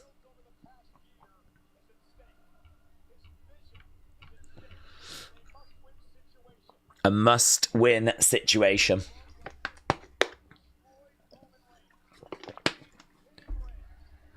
Seth is a banker, is the chant. Seth looking out at the crowd. I really like the fact that he is taking his jacket off. I really like how Cody's taking his off and hands it over. Seth's next to him taking his off. You know, it's not like they're both circling around each other, ding, ding, ding. Like, we're actually seeing them, like, really getting ready for battle. I think that's really interesting. We never see this. Look, he's got that watch and he has a look at it one last time. That watch that was gifted to him by Cody. Yeah, it's different. It's a different way to start a match than both being overtaken. It feels quite Japanese, actually, with them folding up their entrance stuff and, like, handing it to someone and taking their time. We've got some polka dots. There's some polka dots. That's interesting, isn't it? The polka dots. Didn't notice those until he took his jacket off.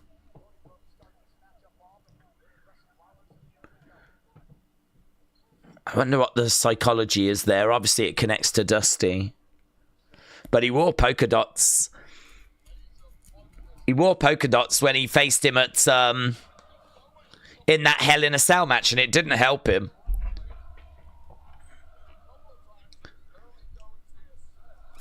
Cody Rhodes chants. Daze, I was hoping to watch SmackDown last night, and when the releases started popping up, I got distracted. Do they do that on purpose so they get lost? Yeah, I suppose you're right. Timing-wise, you know, I suppose trying to get it buried, doing it now, getting it buried under the SmackDown news and the Crown Jewel news. Makes sense. Seth is up in the air. And he's upside down. We got a delayed suplex right now by Cody. Bang. Could it be an amalgamation? Lovely words. Jesus, Steve, well done. Take a bow. Of all the gear for when he's faced Cody before. That's a lovely thought, but I don't recognise this gear. It could be, I suppose. What did he wear at WrestleMania 48? Let's have a look. Is there any elements? No. No. That gear, it looks completely different.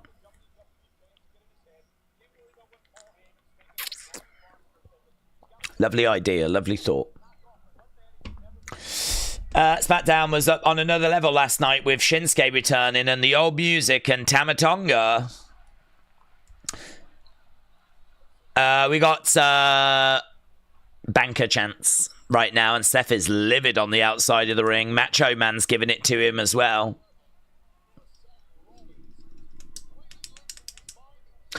Do you know what, though?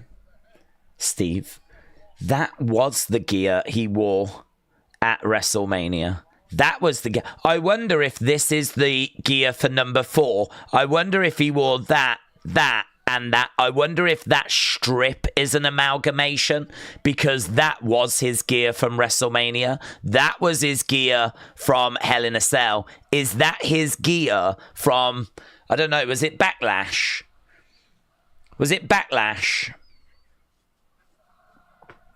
That. 1, 2, 3, 4. And that's the Vision logo. Shot coming in there by... oh my God, look at us. We're like Sherlock Holmes. Let's have a look at Backlash. Please be a Lacey number. Please be a Lacey number.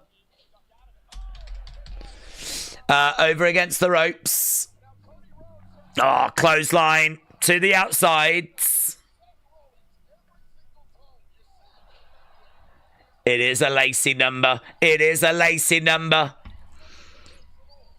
Lacey, Lacey, Lacey, Lacey. That is this bit here. Yeah, it is. Look, it is a Lacey number. Yeah, you're right. Got it, Steve. Cracked it. Okay, we're on the outsides. They're still going off on Seth.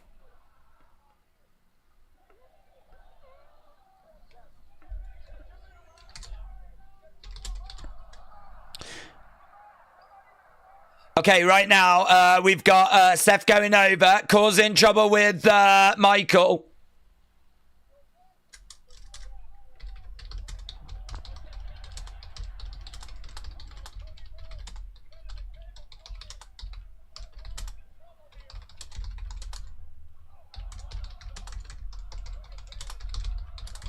We got a Michael Cole chant breaking out.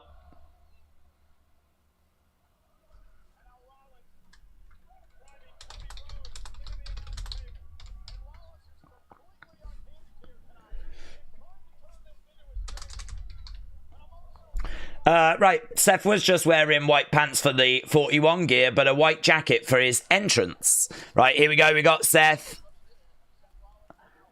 He's got Cody over that barricades.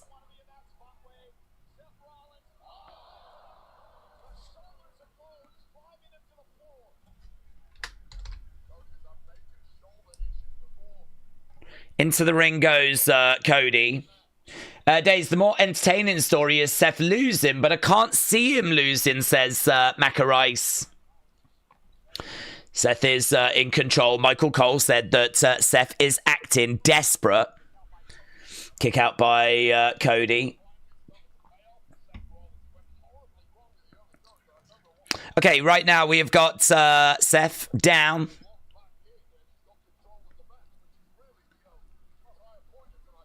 Shot coming into the midsection, and again there by Cody. Driven back in the corner, over the other sides. Clothesline. Cody goes down. Going for the pin. 2. No joy. No joy. The pop for flipping the hydration station was impressive.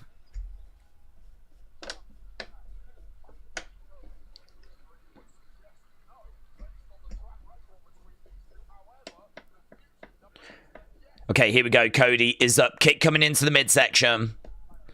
Down goes Seth. Cody goes over against the ropes. Right now is picking up Cody. Cody lands on his feet. Over against the ropes. Looking for... Oh, lovely! Mates! That was great! Seth goes over. He's right in the face of the ref. He will... straight into a power, but that was sick by Seth. That looked really good. Good storytelling would be Cody winning. Okay, they're back on Seth again. Andy said, I have enjoyed watching Crown Jewel.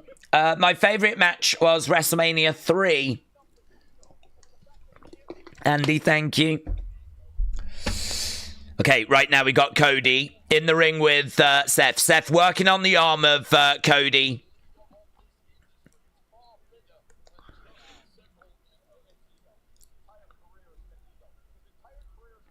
Okay, right now he's grabbing the hair of Cody.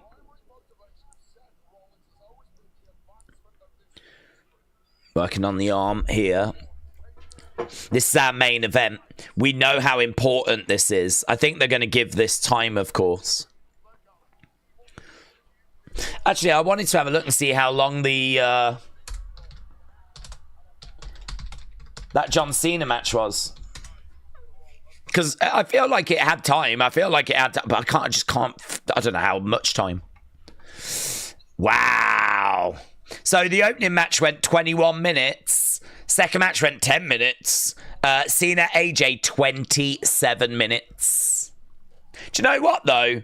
The women's tag match went 19:55, which is quite a surprise. So, yeah, nearly half an hour for Cena Styles. EO, the women's tag, and Bronson Roman, about 20 minutes. Okay, so Seth is asking Wade, who is the banker now? He did say that, actually. He did say that, didn't he? I'll pick your ass apart, said Seth.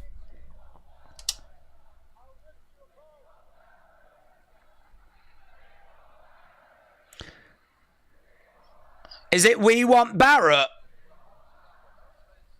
I'm staying sitting here, said Barrett. We Want Barrett is the chant.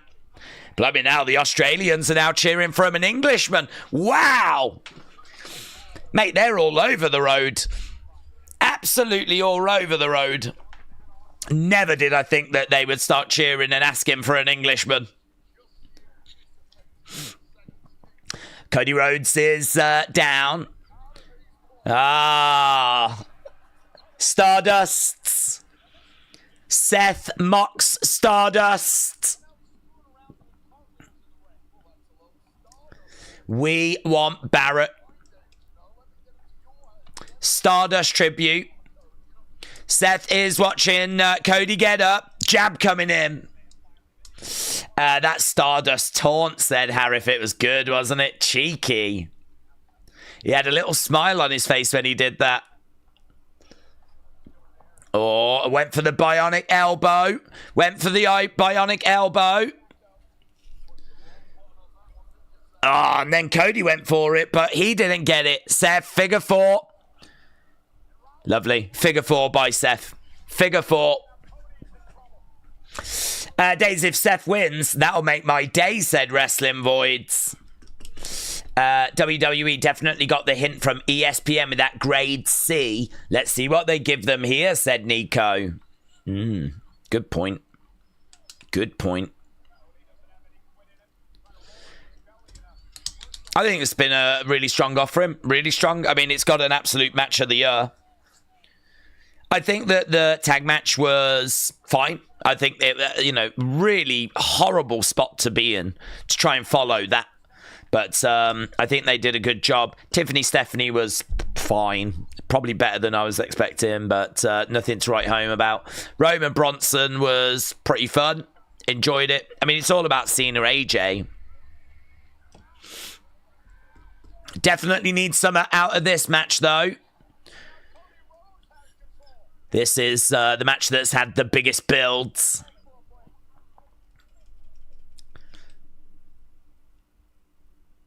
Okay, right now we've got Seth down. He's holding onto his leg. That figure four was reversed.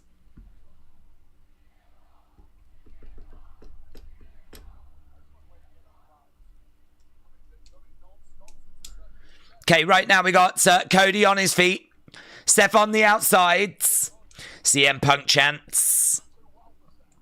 I mean, I think they're going to haunt Seth, to be honest. I think he's always going to have CM Punk chances. They're just kind of so synonymously connected with each other now.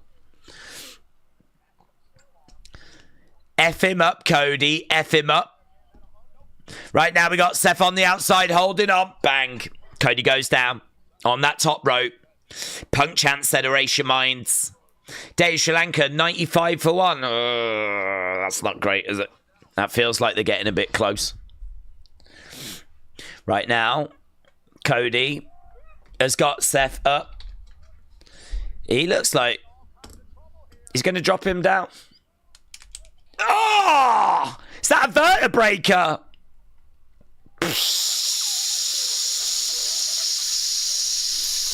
James Wicket. Yes. Mate, flip. That's a vertebraker by Cody.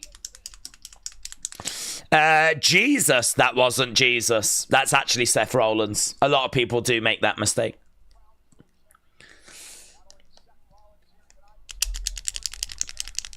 Right now, Cody is getting up to his feet.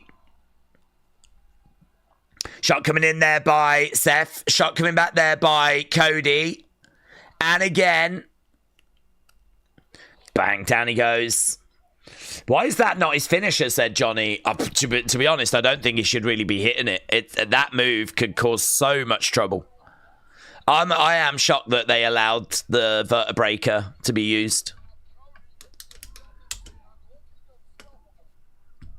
Jab coming in there by Cody. And again, bionic elbow should be coming in. Bang, there she is. There she is. To the outside. Cody going against the ropes. Through the ropes goes Cody. We're cooking now, mate. We're cooking. Let's go.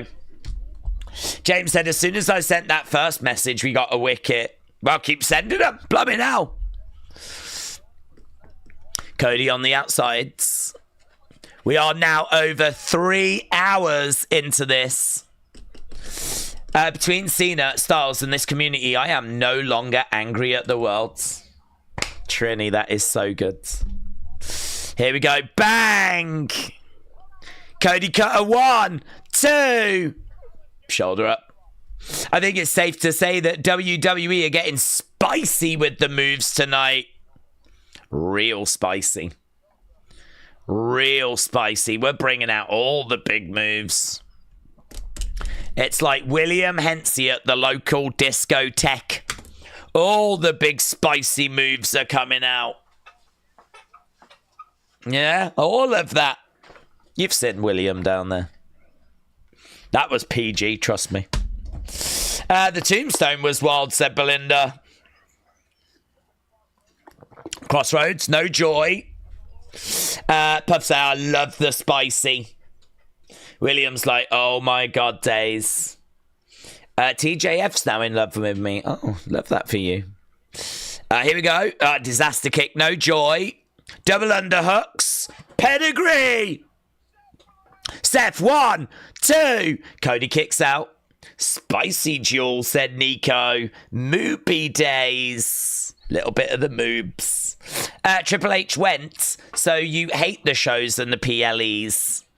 Triple H went, so you hate the shows. Suck it. Got you. Got it. I thought you meant when he went, it was like, he's gone. He went like that. I get emotional when Cena hit the Sister Abigail, said Money Worth Months. I can understand that. I'd imagine quite a few people did. I'm just dead inside, so I didn't.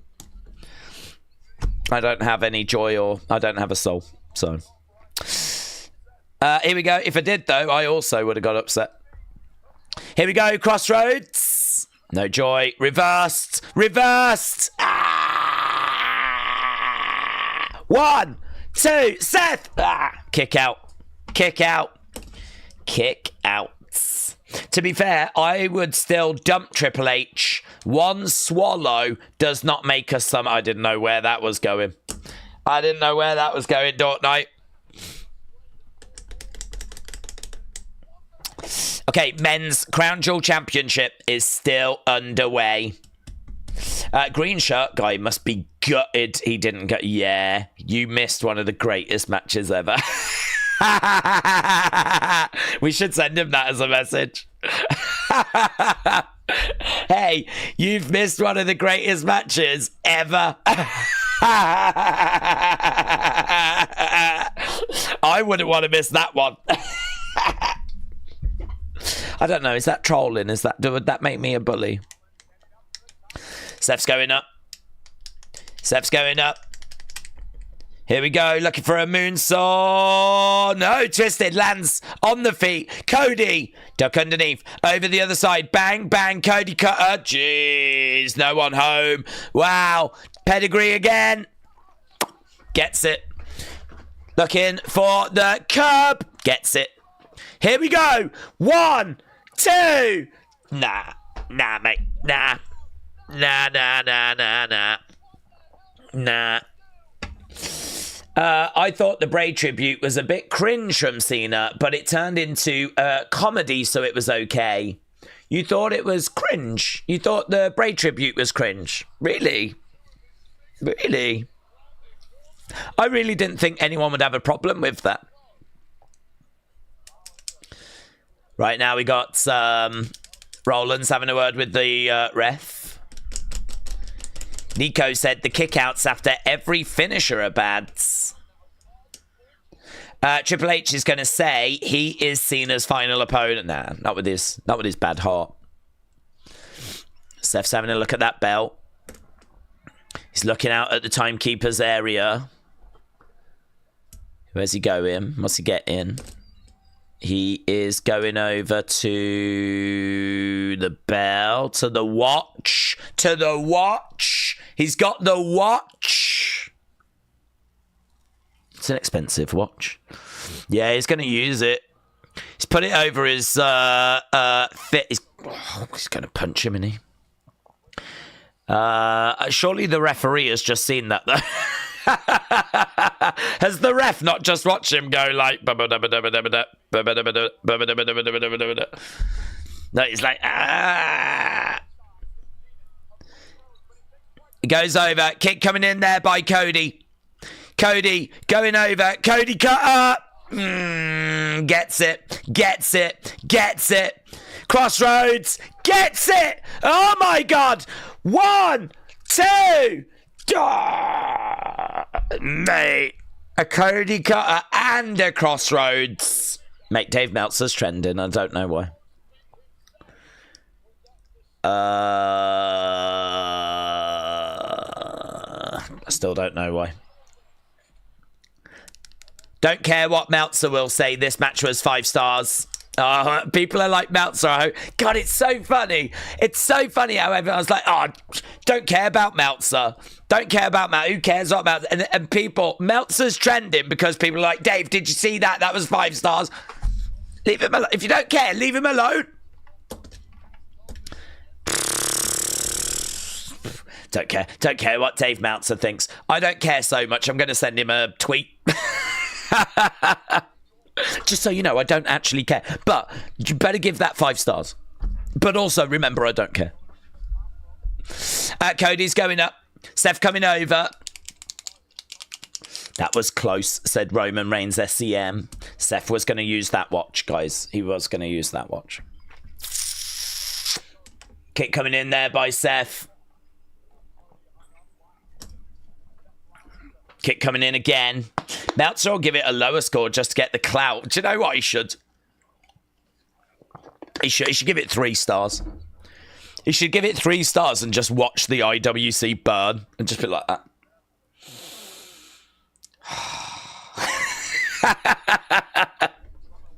Mate, if I was Meltzer, I'd be so tempted. I'd be so tempted. Right, Dave Sri Lanka, 98 for 3. Keep going. Meltzer must have been bullied in school, says Cloud TV. Nico said, that's what I'm thinking. Here's Seth going up. We might be going coast to coast.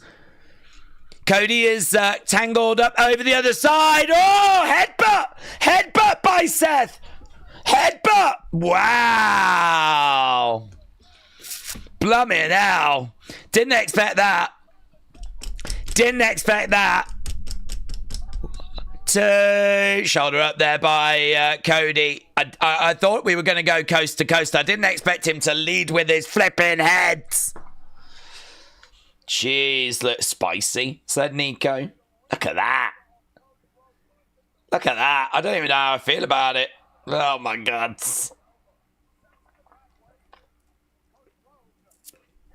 My God. Couldn't put him away. The match still continued. That was 6 there, Dominic.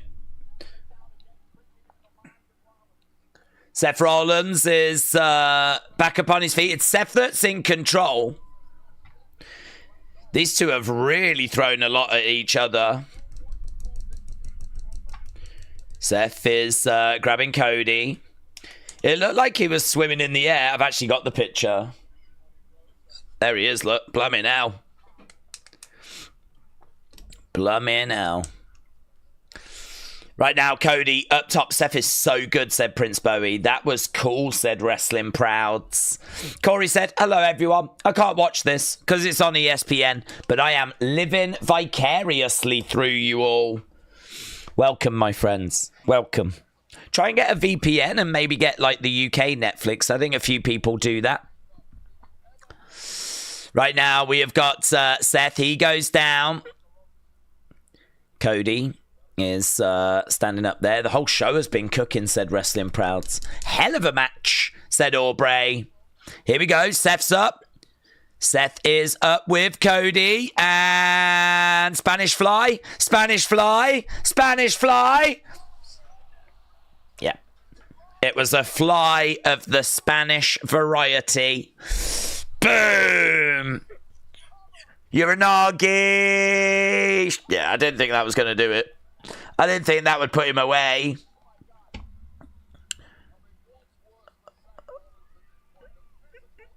What is worse for Seth right now? The physical agony or the mental agony? Crowd are chanting, this is awesome. The crowd are enjoying this. As they should. Very good match. Cody, still in the match. Still in the match. We did get a this is awesome chant. Seth put Cody over when Cody needed to be put over. It's time for Cody to return the favor, says her. I hope it doesn't end. I hope it doesn't end. I need to pee. I hope it doesn't end. I need to pee. What, you want to wet yourself? Is that what you're saying? Right now we got Seth back in the corner. Classic match, said Scott. This is good. Well, it's really good, but I still don't think I've recovered from Cena AJ. Cody just had a kid and he just finished filming a film. Said, yeah, that's true, actually, Cloud TV. That is good. Spawny Boy said, I've got a good UK connection with my VPN. Paranda said, I watch all the matches for free right after each match. Where'd you watch that? Oh, what's this? What's this? He's got him up. Oh! Is that a crossroads from the top? Jesus! 1, 2... Mate, he just did a crossroads off the very top. Blimmin' hell.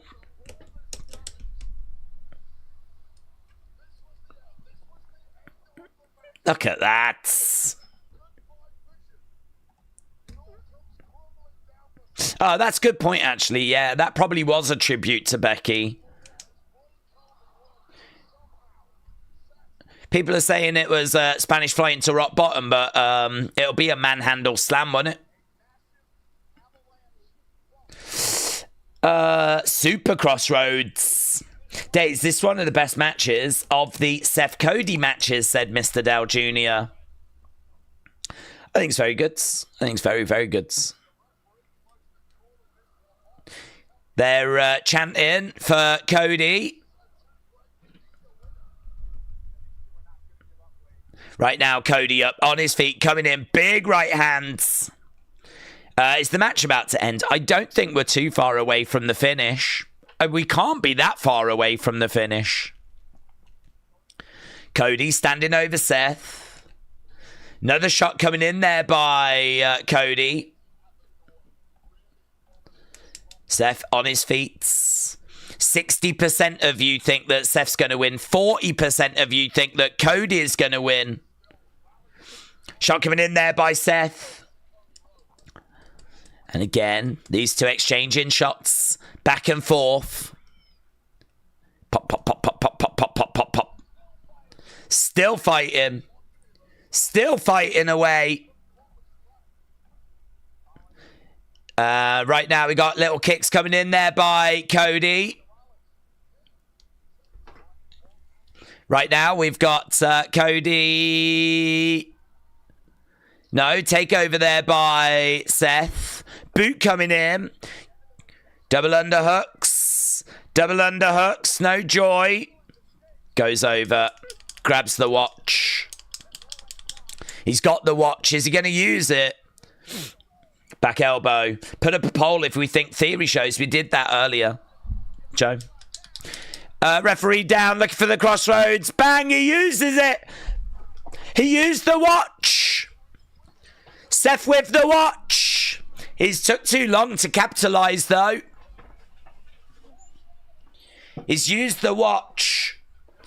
Crowd are booing. Crowd don't appreciate it.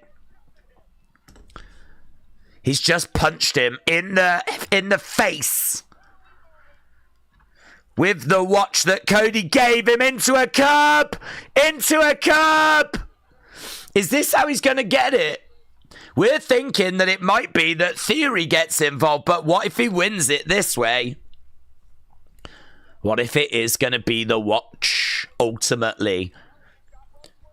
That would be quite poetic. The gift that Cody gave Seth. Coming up. Bow, mates! That's like a super curb. Seth Rollins. 1, 2, 3.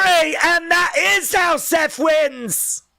Seth punches Cody with the watch. Puts him away with a super curb. And it is Seth Rollins that manages to get the win against Cody Rhodes. And there is something really poetic about the fact that Seth used the watch that Cody gave him. I think there's a bit of blood on the face there of Cody. He grabbed the watch that Cody gave him and used it to get this advantage. No outside interference, no no Bronson, no Austin Theory. There was still cheating. Look at that. You can see bloods. You can see blood in the mouth of Cody Rhodes. He goes out the ring. I wonder if there's any, like, serious damage there. Yeah, this was sick. Look at this headbutt. Oh, that was sick. The Spanish fly. That was sick. Gets him into a manhandle. Manhandle. Bang. And, yeah, man, just kept going, kept going, kept going. The super crossroads. There's so many times where it felt like this match was going to finish and that was going to be it. But it just kept going and just kept going. This was the moment. Grab that watch. The watch given to him by Cody. Referee went down. And this was the moment here. Bang. I wonder if that's what does the mouth of Cody or if it was this bit here, the curb. Might have been the curb. But a brilliant, brilliant match between these two. But it's Seth that gets the win.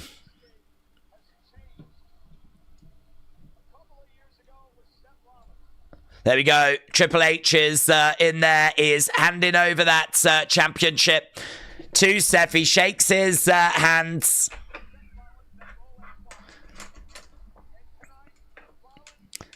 Seth Rollins has got that Crown Jewel Championship around his waist.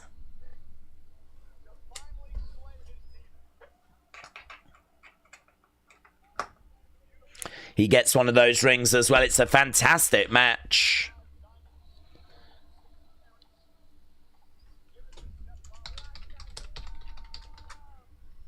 Fits like a glove, says Seth. Fits like a glove. That was a fun match. Yeah, very good. Very, very good. Triple H coming over, giving Seth an embrace.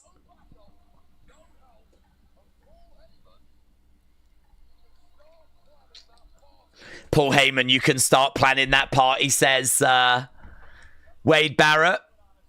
Seth is on the top.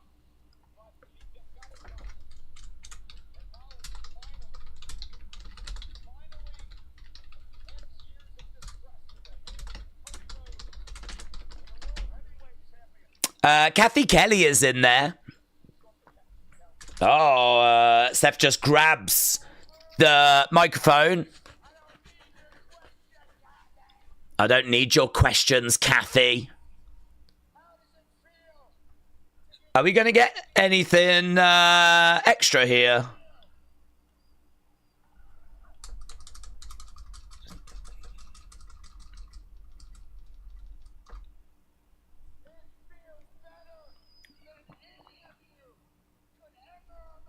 It feels better than any of you could ever imagine.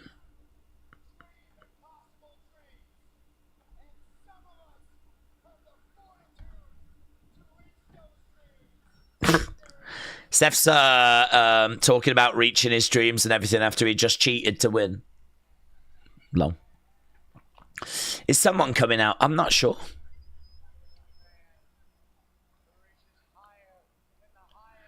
Could it be Punk?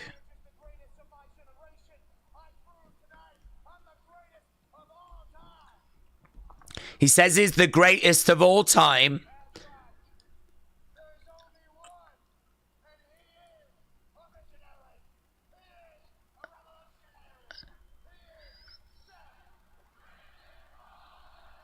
Are they just going to give him that moment, are they? Seth saying a few words.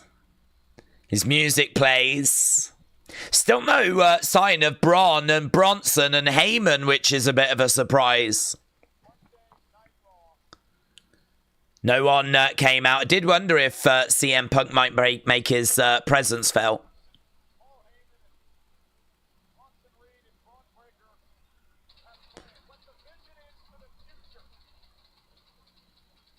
Well, there we go. Pyro going off. They are going to come to jump, Seth says, Danny.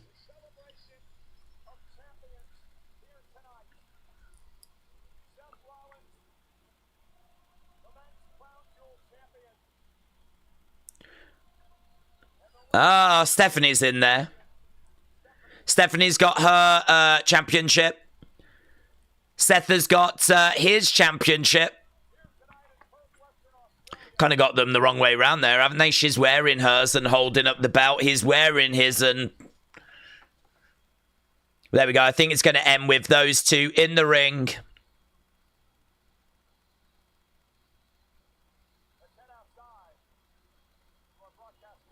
I don't know what he's saying to Stephanie.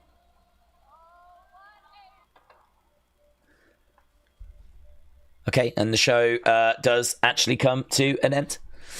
Shankara 109 for 4. They need 154, 145 more. Starting to feel a little bit more like it's swinging England's way there, doesn't it? Right. I was hoping for a surprise ending, says Nico. Are you watching it again at 1 a.m.? I don't think my voice would cope, to be honest with you, buds. Daze, would you rate the show out of 10? I'm thinking an 8. Cena AJ was easily match of the night, and it was way better than WrestlePalooza. I think this was better than WrestlePalooza. I think Cena AJ is a match of the year. So that immediately means it's not going to get a disastrous score. I do think Tiffany against Stephanie was fine. I don't know that it really does much for my score. Io Rhea Kabuki Warriors was fine. I think in the cold light of day, you know, I might rewatch it and think, yeah, you might have took some time out of it, but I don't know. It took me so long to recover from Cena AJ that I really didn't have a problem with it going as long as it did. But I don't know. Maybe in the cold light of day, now that I've kind of got over the Cena match, maybe I could look at that and go, yeah, you could take 5 minutes off that. It was fine. You lot said that that was great 55, but it only just scraped great. So I think we've got 2 matches there that delivered and are fine, but they don't do much for the score. I think the middle match is doing the bulk of the carrying. I think the main event is really good. Maybe a bit disappointed at No Theory, but storyline-wise, you know, you could say, I think there is something poetic about Seth winning, and okay, he cheated, but he cheated using the watch that Cody gave him. And there is something quite poetic about that. You know, Theory getting involved, yeah, okay, that would have been interesting, but I feel like that's still coming down the road. I mean, I think actually we've got to do Saturday night's main event, which is going to be rumoured to be Seth against CM Punk for the title. I mean, I think all eyes on that now. Looks like it's going to be Seth, CM Punk for the title. Saturday night's main event in November. Austin Theory is going to get involved there. And actually, that probably works better. And here, it probably is more poetic that he uses the watch. So, yeah, great match. Not down on the finish. Would have been nice to have had a moment at the end, but I get that they wanted both champions standing, Stephanie and Seth standing side by side. Opening, I thought, was good. Yeah, the more I'm talking, the more I'm like, yeah, I'm around that 7.75 to 8 range. I just think that Tiffany, Stephanie, if it had been a stronger match, my score would be boosted. I think if Io, Rhea, Kabuki's had been a stronger match, my score would have been boosted. Did we get like an OMG moment here? I don't think there was anything. I mean, I suppose Bronson winning was a bit of an OMG moment. The Jay situation was interesting, but quite clear that that had been forgotten, just moments, not forgotten. But I don't think Roman is like, it's not like we're worried about, oh my God, what's going to happen to Jay? Do you know what I mean? I'm not sat here going, oh, Jay's in trouble. Because Roman was talking to them after, like, guys, I've got to do this on my own. And I don't get the sense that Jay's in big trouble. Maybe a return or a surprise, or do you know what I mean? Like maybe an OMG moment was missing on this show.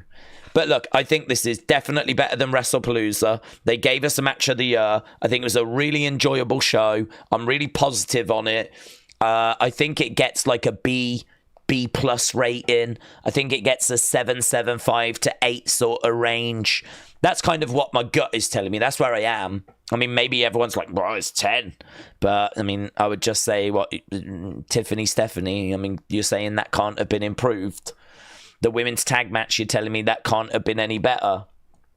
You're telling me that if The Rock flipping turned up at the end, this show wouldn't have been better.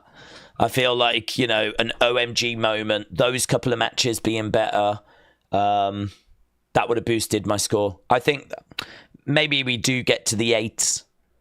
Maybe we do get to the 8. I'm always hesitant to get to the 8 because I think if ever you give a show an 8, it is a really special show.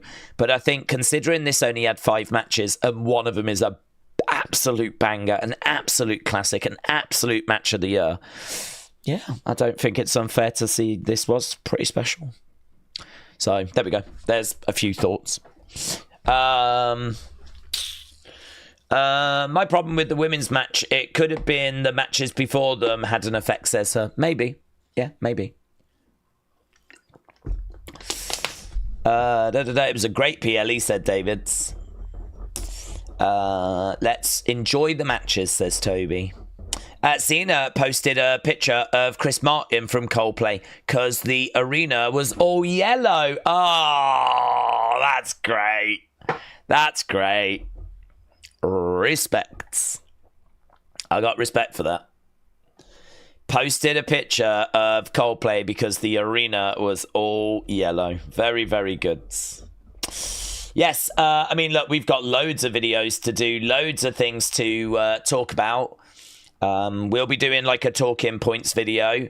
We'll be doing a review, your opinions. Hopefully my voice can just flip and hold out, but no, fantastic. Really enjoyed it. Really enjoyed the show. I think this really, you know, delivered. And as I said, I hope you lots enjoyed it as well. Let's end the poll.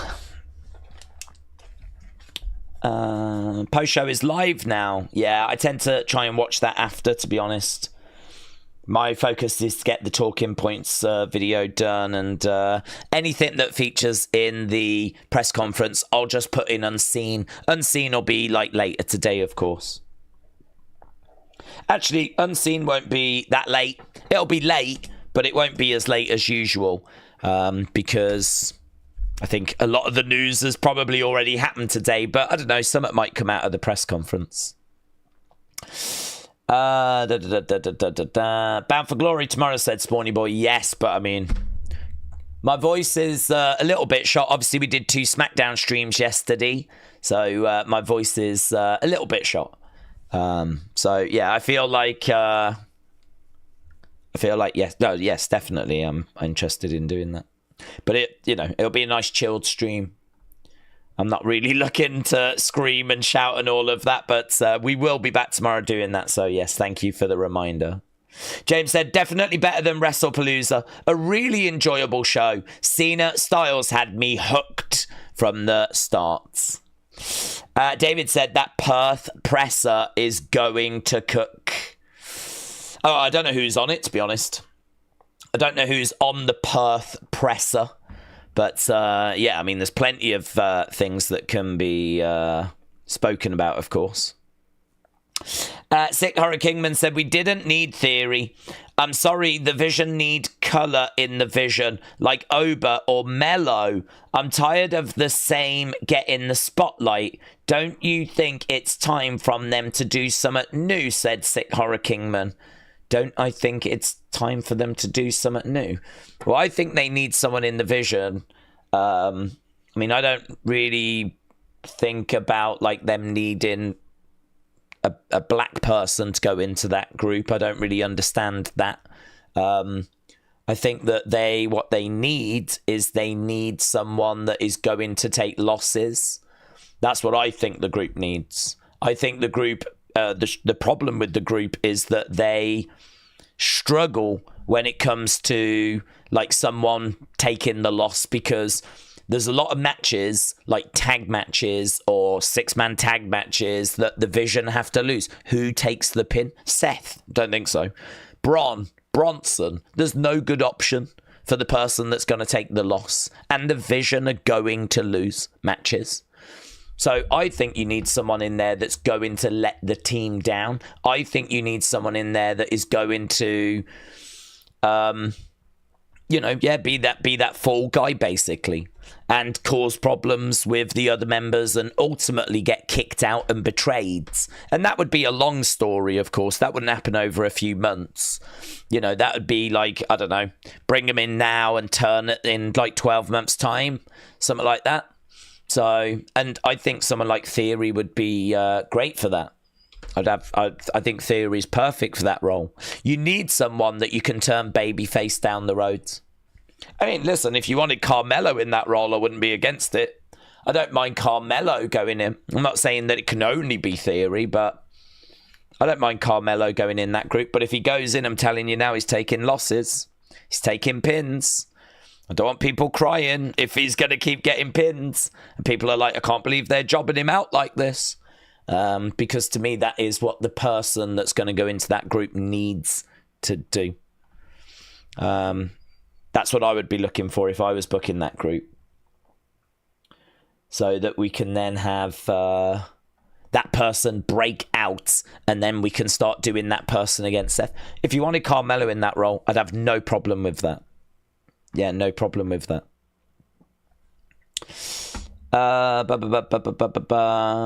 Good night, Daze, said Goffit Warrior. Sempha said that's a good point.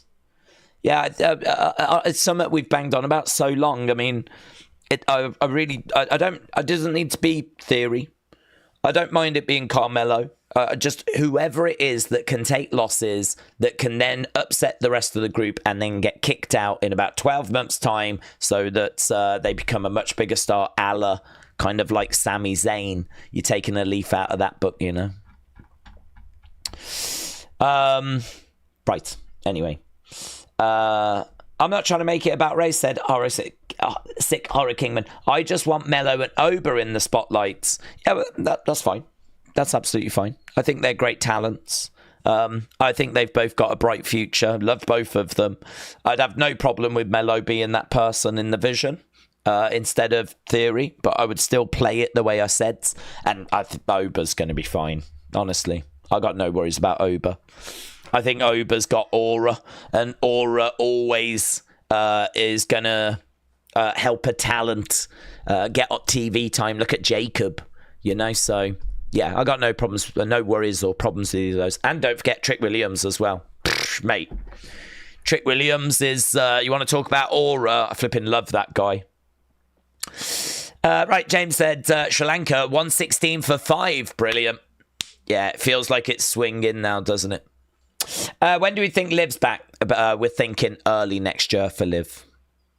Right, listen, we could sit and just keep chatting. I mean, talking wrestling is something I do until I lose my voice. So I love doing it. We started 4 hours before Crown Jewel, 2 hours before the countdown show. Then we did the 2-hour countdown show. Talking wrestling is where we shine.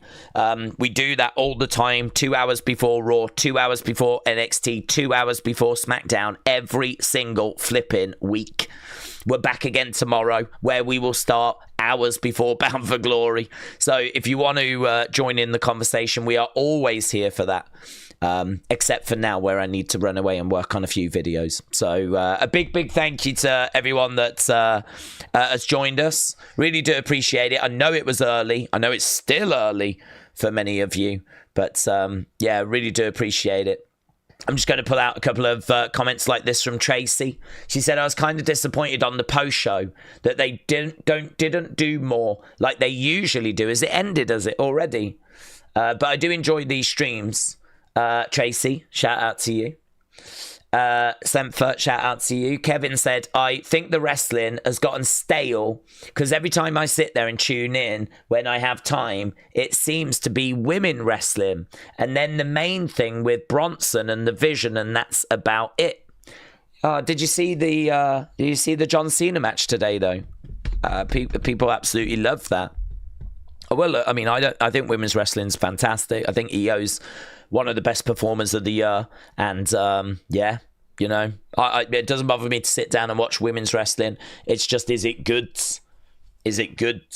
And the women have been putting on some of the best matches this year without a shadow of a doubt. So, I don't know, I'd say give it a chance. Some really talented. This is not like it was back in the day. The women now are putting the men to shame in many, many ways. But I appreciate that's not for everyone. Your Jim Cornettes of the world are not interested in that. But listen, you haven't got to look hard to find alternatives. I think Cody, Seth just put on a really great match. I think that Cena, AJ put on a classic. Even Roman Bronson at the start was very enjoyable. So, yeah, good vibes coming out of this. Right. There we go. Right, I'm running away. Appreciate the support. Thank you for joining us. Hopefully, I'll see you again next time. Bye for now.